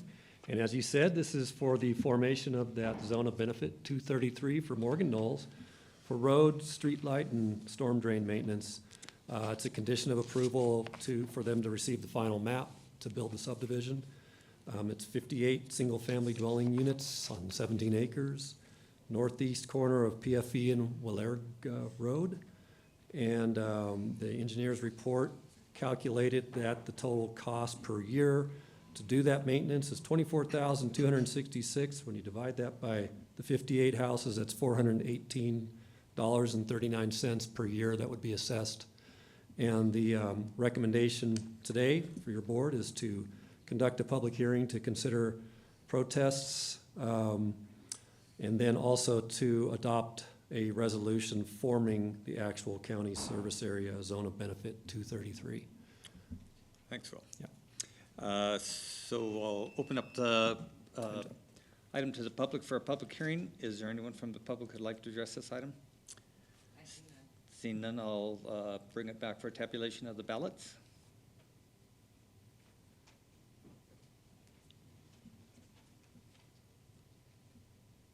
One ballot in favor. Thank you. And with that, then we have the resolution action required by the board. Is this where we make a motion? Yes. Second. Motion Holmes, second Gustafson, and perhaps we're getting tired. All those in favor say aye. Aye. Opposed, motion carries. Thank you. Thanks, Will. Now take up our 12:15 timed item, Parks and Open Space Annexation of Morgan Knolls subdivision into the boundaries of the county service area at number 28. Ted. Yes, good afternoon, Chairman, members of the board. I'm Ted Rell with the Department of Parks and Open Space. And I'm here before you today to present the annexation of the same project that Will brought forward, the Morgan Knolls subdivision into Zone of Benefit 169, considering there are no protests. The Morgan Knolls subdivision is the same project you heard in the previous presentation. So in interest of time and redundancy, I'll jump right into the annexation of this project into the county service area number 28, Dry Creek Park Zone of Benefit 169. This project, as Mr. Garner said, will add an additional 58 parcels to this zone of benefit with a total of 1,493 pairs, which will decrease the existing annual assessment down from the current $603.73 to $591.57, savings a little over $12 per parcel. So just what this zone of benefit pays for, it's maintenance funding for the Dry Creek Park area, which includes the Dry Creek Community Park on the east side of Willerga, just north of PFE Road, and the Doyle Ranch Park, which is on the north side of the Dry Creek corridor, nestled in the Doyle Ranch subdivision on the east side of Willerga. The Dry Creek Community Park provides playing fields for soccer, lacrosse, baseball, and it includes basketball and tennis courts. Both parks provide picnic areas, bathrooms, and a large play structure with slides and swings. Some of you may have heard that these two parks have also had recent upgrades, including some shade structures over the play equipment and 4 large exercise equipment stations adjacent to the paved multi-use trail. The Class 1 paved multi-use trail extends from Watt Avenue to Cookriola Road along the south side of Dry Creek corridor, with additional paved trail mileage north of the corridor, which will eventually connect into the Placid Vineyards community that is currently under construction. The recent completion of the Willerga Bridge project also provided bicycle and pedestrian access to the paved trail system and now routes users under the bridge, providing a much safer solution to crossing Willerga Road. The Morgan Knolls subdivision will add to the multi-use trail mileage with trails along the property frontage on both PFE and Willerga Road. And these trails will connect the recreation users to Dry Creek Community Park via Willerga Road. If approved today, the addition of this project into county service area number 28, Zone of Benefit 169, will contribute to maintain existing and future recreation amenities in this community for many memories to come. So that concludes my presentation. I'll answer any questions your board may have. Thank you, Chairman. Thank you. Any questions by board? See none, this is a public hearing, so I will open up the public hearing. See no comment, I'll close the public hearing, and before us is a resolution for consideration. I'll second. Motion Holmes, second Jones. All those in favor say aye. Aye. Opposed, motion carries. Now we'll take up our 1220 timed item, which is an allocation of transient occupancy tax funds for the winter microtransit pilot program, and Lindsay's going to present this. Thank you very much, Chair and Supervisors. My name is Lindsay Romack. I'm a management analyst in the County Executive Office here in Tahoe. And I do also want to acknowledge that with me today is Will Garner and Jamie Wright with Department of Public Works. So if you do have additional questions on this program, they are here as well, happy to answer questions. And the purpose of my presentation today is to ask for your approval of the allocation of $530,000 in transient occupancy tax fund balance to a winter microtransit pilot program as recommended by the North Lake Tahoe Resort Association. And I put together a very brief presentation. I know you've had a busy day, so I will go over some TART Connect basics and summer data, discuss the proposal for expanded winter service, and then the requested action. So just very brief on the service again. This is an on-demand app-based transit service. We are operating 2 zones in Placer County, one that covers the West Shore, Tahoe City, Dollar Hill area, another that covers where we're standing today, which is Tahoe Vista, Kings Beach, and Brockway. This is a service where if you're within one of the zones, you pull up the app, you request a ride to travel to somewhere else within that zone. The vans that will come and pick you up can hold up to 9 passengers, and they do also have bike racks, so that way folks that are headed out to our trails are able to bring their bikes with them. And we contract with the company Downtowner to operate this system. So a little bit on our summer data. You'll see this slide doesn't have much because I got the updated numbers this morning. So very excited to report that as of this morning, the first 34 days of the program, because it began on June 24th, we have seen a total of 9,966 passenger trips in both zones and a total of 4,992 rides, which is fantastic to see.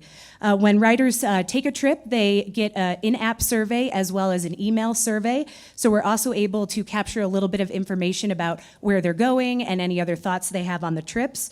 So wanted to share that the survey data as of today shows a pretty even split. 25% are saying they're going to social activities, 25% are going to work, and 25% are going to food and beverage. And then I will also note that 15% are saying they are going to do outdoor recreation. Another interesting data point in this survey, 40% of survey respondents said they never take public transportation. So I think this is a phenomenal showcase that we are getting folks onto transit that never otherwise would. And then I did want to touch a little bit on some additional requests. So I mentioned we have these 2 zones running this summer. We did receive a request from Squaw Alpine Transit Company, also known as SATCO, and Joy Doyle, the executive director, is here today as well. We received a request from them to add service this winter between Olympic Valley and Tahoe City. Also, in the survey I mentioned, we asked folks if there's an area that's not currently serviced, what would you like to see? And the overwhelming response so far we're seeing is adding Carnelian Bay, because the 2 zones that we currently have at the lake, there's a little portion of the lake that we're missing, the Cedar Flat Carnelian Bay area, so folks want to see that added. And I just added a few notes on the slide of some rider feedback that's been very positive. So in your board packet, you'll notice that there is a proposal for our winter pilot program. So I wanted to touch on the expanded areas, or the planned expanded areas of this proposal. So as I just mentioned, Carnelian Bay has been requested a lot, and there we go, I can show the pointer. So currently, this area in between these 2 zones is not serviced, so in the summer. So this winter proposal, we would add that. So the entire portion of Placer County at the lake would be covered by zones 1 or 2. And the proposal this winter would continue service at these 2 zones as we have it this summer, which runs 8 a.m. till midnight. And for this winter, as proposed so far, it would run December 10th through April 10th, which is 121 days, which is greater. This summer, we're running service for 75 days. Another addition, as I mentioned, is looking at a service from Olympic Valley to Tahoe City. As I mentioned, SATCO requested this service, so this winter proposal would include service between Olympic Valley and downtown Tahoe City, 5:30 to 10:30 on Friday and Saturday nights. We wanted to start with the peak times that people might want to be traveling out for dinner, again, because this is a pilot program, and we want to test out how this service works, expanding it wider and going to the resort areas. And since we're expanding to Olympic Valley, we also are proposing in this winter proposal to expand service from North Star to Kings Beach, which again, it would take you to any point in Kings Beach where you could connect to the Zone 2 TART Connect and then travel anywhere within Zone 2. This service, North Star to Kings Beach, would also be evenings on Fridays and Saturdays as proposed. I will note that this is the proposal as of today. The plan is that county staff will continue to work with the operator, Downtowner, to gather the data this summer, and at the end of service this summer, which is September 7th, we will go back, look at it all, and if there's any modifications we need to make to this winter proposal or winter plan, we can do that, and then we would come back to your board this fall to get your final approval for a contract.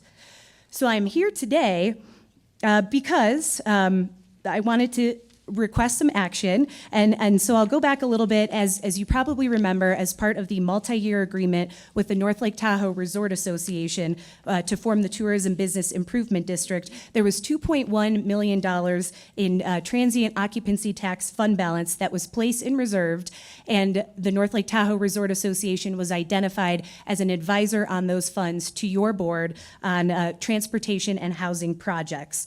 And your board has already approved a lot of projects, and you will hear a presentation next with an update on some of those projects, but just wanted to clarify that's where this portion of money is coming from. And on July 7th, the North Lake Tahoe Resort Association did take action to recommend the expenditure of this $530,000 in TOT funds to go towards the winter pilot program. You will note that the winter pilot program cost is just over $1 million. So there will be this $530,000 as recommended by the North Lake Tahoe Resort Association. The remaining funds, there is sufficient funding within the fiscal year 21-22 Tahoe Tourism and Promotions budget to cover the remaining portion of this winter pilot, if you so choose to approve it. So the requested action today is to approve the allocation of $530,000 in transient occupancy tax fund balance to fund the TART Connect Winter Microtransit Pilot Program as recommended by the North Lake Tahoe Resort Association Board of Directors. And that concludes my presentation. I'm happy to answer any questions. Thanks. Great presentation. Cindy. Quick question. First off, all 4 of the board members rode TART Connect last night to dinner, so just want you to know we did our part. At Dollar Point, where the 2 systems meet up, will they transfer folks in between those 2?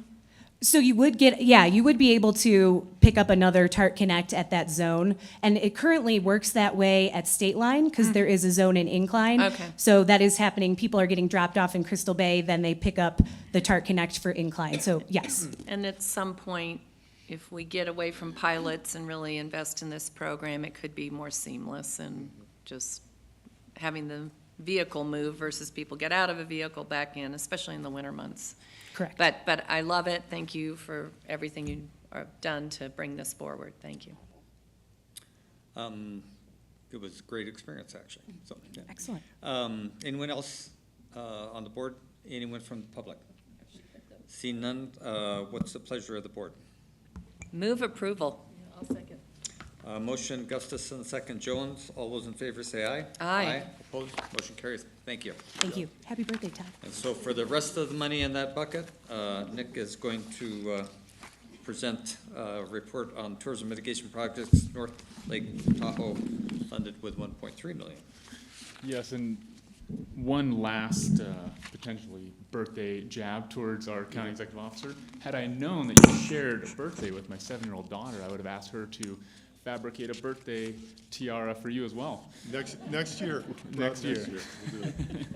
Good afternoon, Chair and members of the board. Nick Martin, County Executive Office. The purpose of this presentation is to give your board an update on the progress of various tourism mitigating projects in North Lake Tahoe, funded from $1.3 million in transit occupancy tax funds that your board has previously authorized. We thought it appropriate to provide these updates while your board was physically here in Tahoe.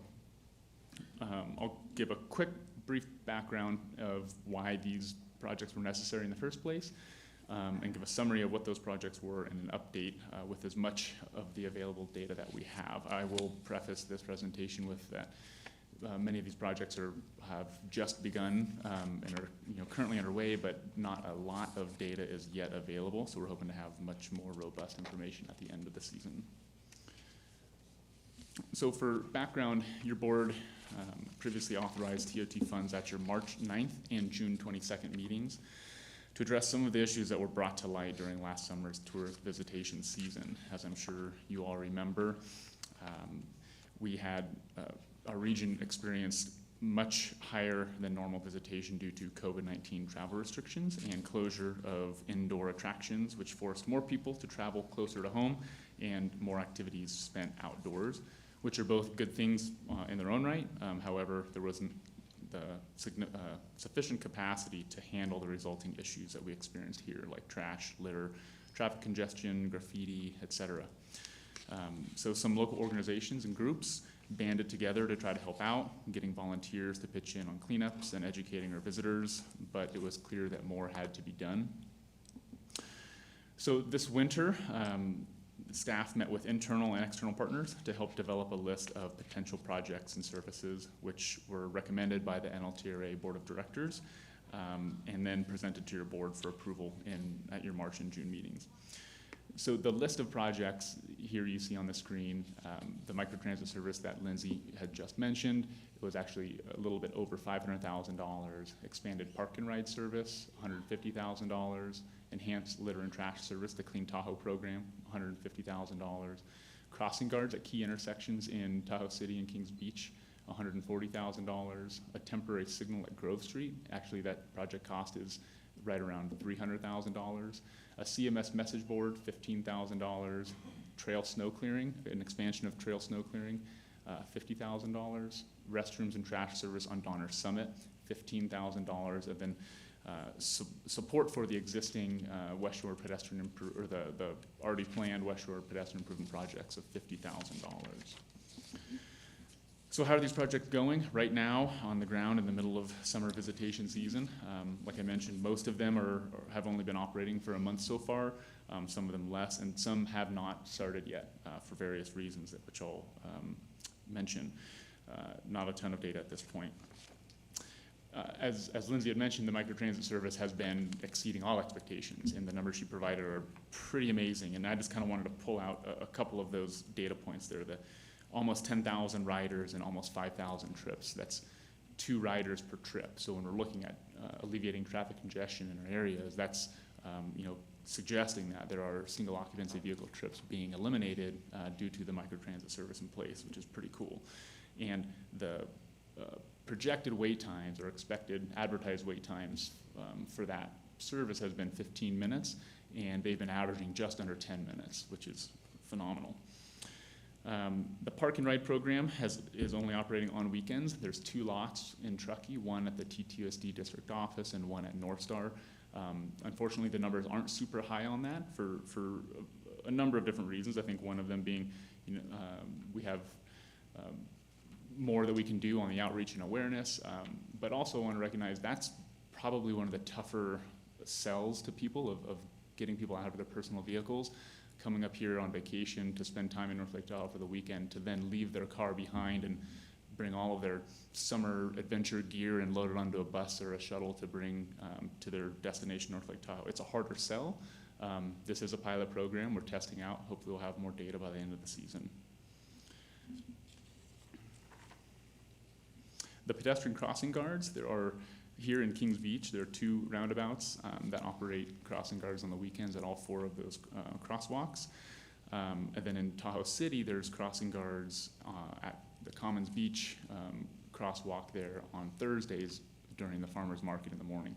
And we've had mostly positive feedback on that project and that it's assisting improving pedestrian safety and mobility.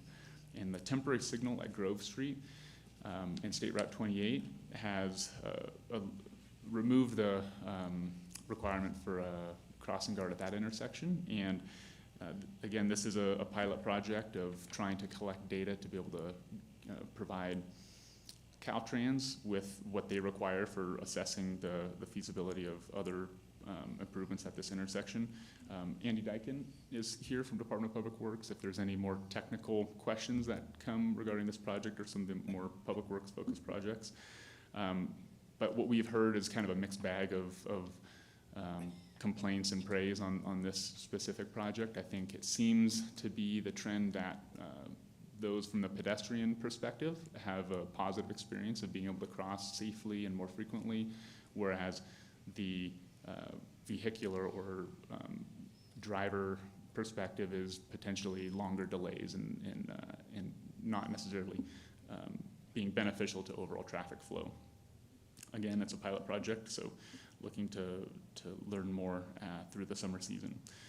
The CMS message board, this project will help the county improve our communications with residents and visitors on a range of issues and topics that we would have a need for, including traffic impacts or road projects or public health emergencies. This has been delayed a bit, so we don't yet have it in hand. However, it is on order. The West Shore pedestrian improvements, these funds supported a county's project already in place, and most of that work has been completed, making that corridor more safe and mobile for pedestrians. As for litter and trash, the Clean Tahoe program, this is I think the major update here is that the Department of Public Works and Peter Kratz specifically did a fantastic job of taking this project a little bit outside of the scope and connecting with many of our other regional partners and agencies and expanding the program to include different neighboring jurisdictions so that it's a much more robust program. They have only been operating since July 5th. We don't have the hard data from them yet. However, we will be getting that soon. And we've heard positive things on their performance. And again, just to remind everyone that this project or this program is focused on the public litter containers, the public garbage receptacles in our downtown corridors and public dumpsters. They're not at this time addressing private trash issues. However, we're hoping to have a little bit of a modification to their scope moving forward. And then up on Donner Summit, they had experienced many of the same issues that we have experienced here in North Lake Tahoe from last summer. And so there have been 2 dumpsters that are placed up there, one at the Summit House area by the PCT trailhead, and then one down near Rainbow Bridge, helping to alleviate some of their trash concerns. And unfortunately, the portable restrooms that have been ordered are impacted from our global supply chain issues, and those we actually do not have a delivery estimation timeline yet.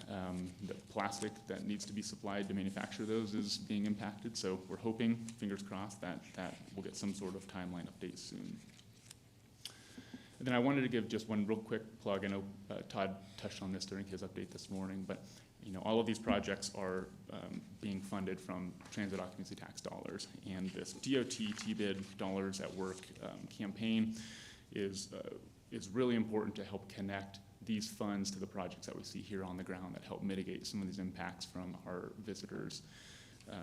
And so keep an eye out for future projects in the region for these signs and this logo. You'll see them on the Chart Connect vans, and it just helps make that connection to how these dollars are being spent. So with that, any questions I'm happy to take. There's no action. This is just an informational update.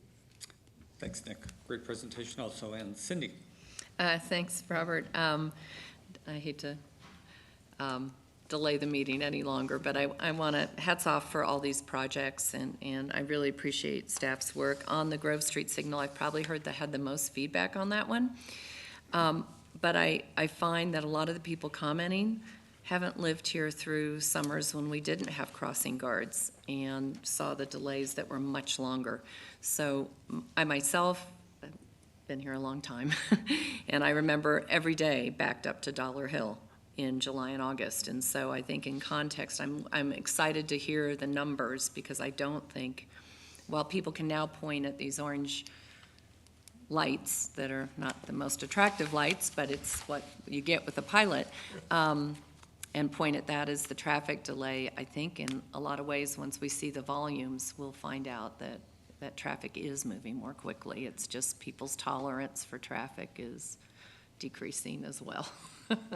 That's just a subjective analysis by a supervisor, so don't take any of that meaning much. Any other questions or comments by board members? Anyone from the public? Kylie, go ahead and unmute your mic and give your comments. Good afternoon, Chair Wygant, members of the board. Kylie Bigelow with the Tahoe City Downtown Association. Good to see all of you last night at the golf course. I just wanted to share a few comments. First, I want to thank you for your investment in these projects. They're really, really important for our downtown cores after COVID. We've needed a lot of help in these areas. And I wanted to comment on the pedestrian and traffic management at Grove Street Crossing. We definitely appreciate the opportunity to have a temporary signal installed so it can be tested and data collected. I think that's something that our community is lucky to have, that a permanent structure wasn't just installed. Like Cindy said, it is July in Tahoe City, so it's hard to tell the impact of the light versus if it's just busy here. It definitely is busy here. We was at the grocery store yesterday and they were sold out of eggs, so that's an indicator when we have a lot of visitors. So far, I've been talking to some members in the community, and I have received, I would say, mostly positive comments about this light. I've been told that it's working. They appreciate the safety for the pedestrians. Now you can safely turn from Grove Street, which was mostly impossible before. And we've noticed pedestrians gathering in large numbers and crossing the street. So like 10 to 20 people crossing at once. Rather than stopping traffic over and over. We definitely think more data needs to be collected, and we know that that's happening with the light. But in general, for now, our initial response is this light is a positive change for Tahoe City. So thank you. Thank you. What else? Okay, thank you very much. Thanks, Nick. Now we'll move to the remainder of our department items, which is all of them except one. So next one is 14A. It's an update on the rent adjustments for the county commercial tenants that was approved by the board back on September 22nd, 2020. Good afternoon, Chair Wygant and members of the board. I'm Farron Call with the Department of Facilities Management, and as Chair Wygant explained, I'm here to provide an update on the COVID-19 rent adjustment program that was made available to Placer County's commercial tenants. So initially, your board authorized this program to be effective from March 19th, 2020 through December 31st, 2020. The board then extended the program to cover the period January 1st, 2021 through June 30th, 2021. The purpose of the program was to assist commercial tenants experiencing financial hardships due to COVID-19 related restrictions in order to reduce lease terminations, reduce business failures, and to stabilize the local economy. Rent adjustments were available to tenants who were unable to operate due to state restrictions or experience a loss of revenue due to restrictions on operations or reduce business due to stay-at-home orders. 8 tenants participated in this program.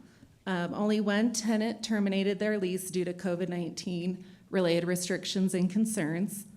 Over the course of the program, Placer County waived $43,270 in rent according to the approved criteria.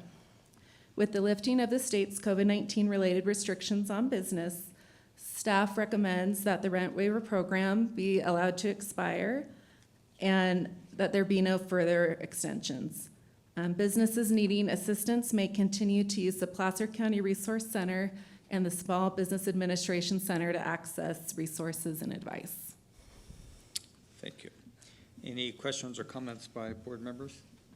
And I think the point is, if we take no action, these will expire and will go back to normal. Correct. So I see no comments or questions. Board members, anyone from the public? Thank you for the update. Thank you. We are now going to actually move to 15A first before 14B, and then follow that with 14B, which kind of mirror of that. But to do that, we'll adjourn as the Placer County Board of Supervisors and convene as the Placer County successor agency.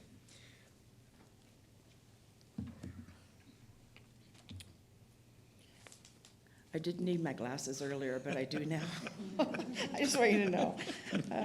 Good afternoon, members of the board and Chairman Wygant, Ms. Schwab, and Mr. Leopold. Happy birthday. My name is Janet Triplett. I'm Senior Project Manager with Facilities Management, Real Estate Services Division. I'm here today on behalf of the successor agency to request the board to adopt a resolution to approve the purchase and sale agreement for the sale of the Swiss Mart property located at 8793 and 8797 North Lake Boulevard in Kings Beach, California, to the County of Placer for $279,000, and authorize the successor agency officer or designee to take all necessary actions to execute the agreement and complete the sale of the Swiss Mart property, including the payment of a 6% commission totaling $16,740 to Mancuso Real Properties. Full execution would be contingent on approval by the Consolidated Oversight Board. The Swiss Mart property is 0.30 acres of vacant land on the northwest corner of North Lake Boulevard and Chipmunk Street at the eastern gateway to Kings Beach. The property is one of 3 properties acquired in Kings Beach by the former Placer County Redevelopment Agency and is now owned by the Placer County Successor Agency. The successor agency is authorized to dispose of the Swiss Mart property according to the long-range property management plan. The Swiss Mart property was a former service station. The service station has been demolished and remediation of petroleum hydrocarbons impacting soil and groundwater is complete. The site was remediated to commercial use levels and has received regulatory closure. Although the property has received regulatory closure, ground petroleum and hydrocarbons are still present at the site. The county and the successor agency have negotiated a purchase and sale agreement, and the key terms are purchase price $279,000, refundable deposit $3,000, a commission, the successor agency, to pay Mancuso Properties, Real Properties, a 6% commission, $16,740 at the close of escrow, county to pay all recording fees, the successor agency to pay any transfer tax, and the county and successor agency to split 50-50 standard title coverage policy and escrow fees. Contingency period will be 30 days after a fully executed purchase and sale agreement, and the close of escrow will occur 20 days at the end of the contingency period. In closing, I would like to add and to let you, the successor agency board, know that I received a phone call yesterday from the broker, Katie Mancuso at Mancuso Real Properties, stating that she had received a call and from a potential buyer and got a verbal offer of $279,000, the exact same price the county is offering. There is no offer in writing at this time. No, there has not been one submitted. So therefore, staff recommends that the successor agency board approve the purchase and sale agreement and to sell the property to the County of Placer. Thank you, Jen. Any questions, board members? Seeing none, any questions or comments by public? With that, I'll bring it back to the successor agency. Second. Motion Holmes, second Gustafson. All those in favor say aye. Aye.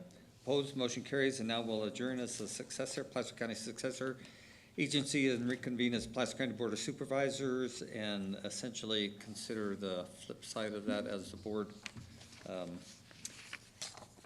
Yes, you will, and it'll be a much shorter presentation because you've already got the background and it doesn't change. My name's Eric Finlay, and I'm the property manager for Department of Facilities Management Real Estate Services Division, and we're asking you today, the Placer County Board, to adopt a resolution to approve the purchase and sale agreement for the county to acquire the Swiss Mart property, and to authorize the Director of Facilities Management to take all actions necessary to execute the purchase and sale agreement and implement it.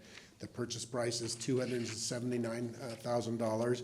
We are requesting a budget amendment to use general fund capital reserves in the amount of $302,000, the total acquisition cost for the acquisition. And we ask that the their authorization to get the Swiss Mart property on the county's comprehensive capital assets list once it's acquired. And just to share that there's not a specific project proposed, but this site would be well suited for a public amenity of some type that might include visitor information kiosks and some potential transportation related facilities that would also work well. And I'll just also share, kind of given the past uses of the gas station, I think given its current status, this is a good use for the property. Thank you. Questions by board members? See none, anyone from the public? With that, I'll bring it back to the board. We can adopt all items in one, but we have a roll call. Mr. Chair, I'd be glad to make a motion. I want to make a comment. Thank you for sitting through this long day. I feel for you. I had to sit up here, but you were sitting, I had work to do. But I just want to appreciate you hanging out until you get to this point, and I make the motion to approve. Second. Motion Holmes, second Gustafson. All those in, roll call, please. Gore absent. Holmes. Jones. Aye. Gustafson. Aye. Wygant. Yes, thank you. We'll now jump down to item 17, with Health and Human Services Psychiatric Hospital Umbrella Agreements, and Amy, I think, is going to. Yes, she's on. It's getting lonely here. Hi, I am. Hello, I'm here. I'm so sorry. Sorry. Okay. Good morning, Chair Wygant. I know, or afternoon. I know it's been a long day for you guys. I'm Amy Ellis with the Adult System of Care, and I will start with approve an agreement with California Psychiatric Transitions in the amount not to exceed $550,000 from July 1st through June 30th. 2022, and authorize the Director of Health and Human Services to sign the agreement and to sign subsequent amendments up to $55,000, consistent with the agreement's subject matter and scope of work, with risk management and county council concurrence.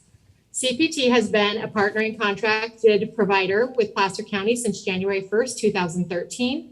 This IMD is a locked facility serving those with the highest needs and also offers a specialized competency restoration program and diversion unit that provides intensive and additional services to those persons who have not previously been restored to competency. These persons have been deemed incompetent to stand trial for a crime they are charged with and are often served in the state hospital system. CPT has been successful with providing these restoration services at a reduced cost than sending to state hospital. This agreement includes 45% in state funding and 55% in county general fund, and this expenditure is included in the department's fiscal year 21-22 budget.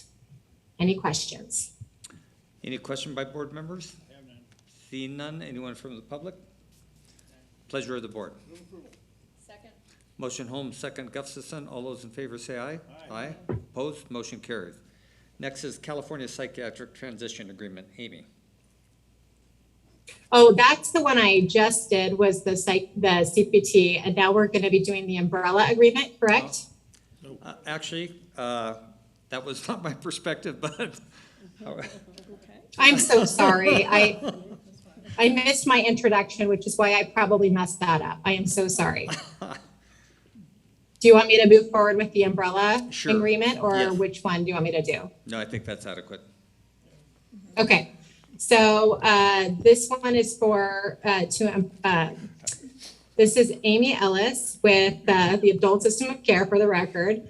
And this one is to first approve an umbrella agreement with multiple private psychiatric hospitals on the attached list for intensive mental health services in a maximum aggregate amount of $2.1 million from July 1st, 2021 through June 30th, 2023, and authorize the chair of the Board of Supervisors to execute the agreements and to sign subsequent amendments consistent with the agreement's subject matter and scope of work with risk management and county council concurrence.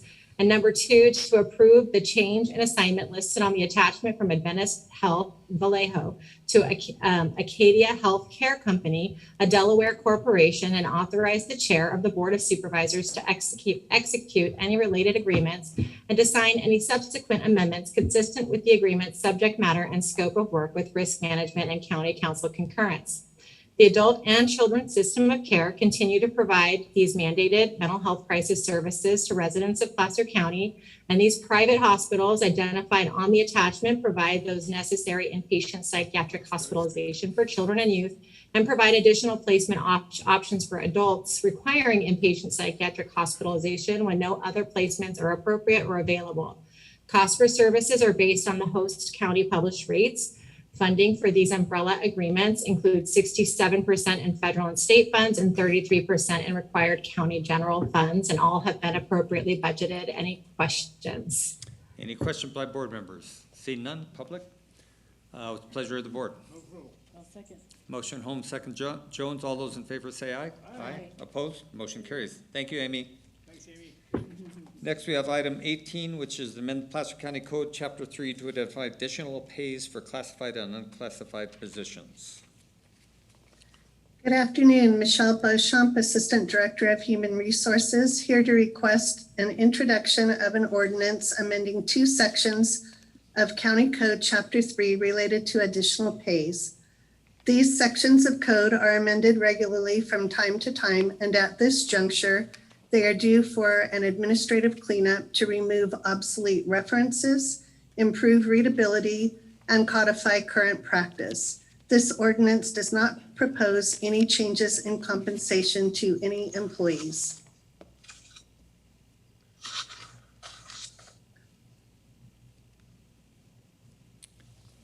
Does the board have any questions?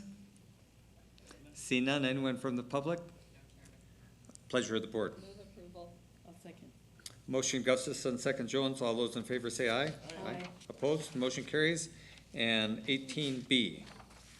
For the record, Michelle Beauchamp, Human Resources, requesting introduction of an ordinance amending 2 sections of County Code Chapter 3 to align the current practice, employment market, and business need. County Code provides for standby compensation to employees assigned to be reachable and prepared to respond to calls for service outside of work hours. Code currently extends this standby pay to managers, but it's not widely implemented.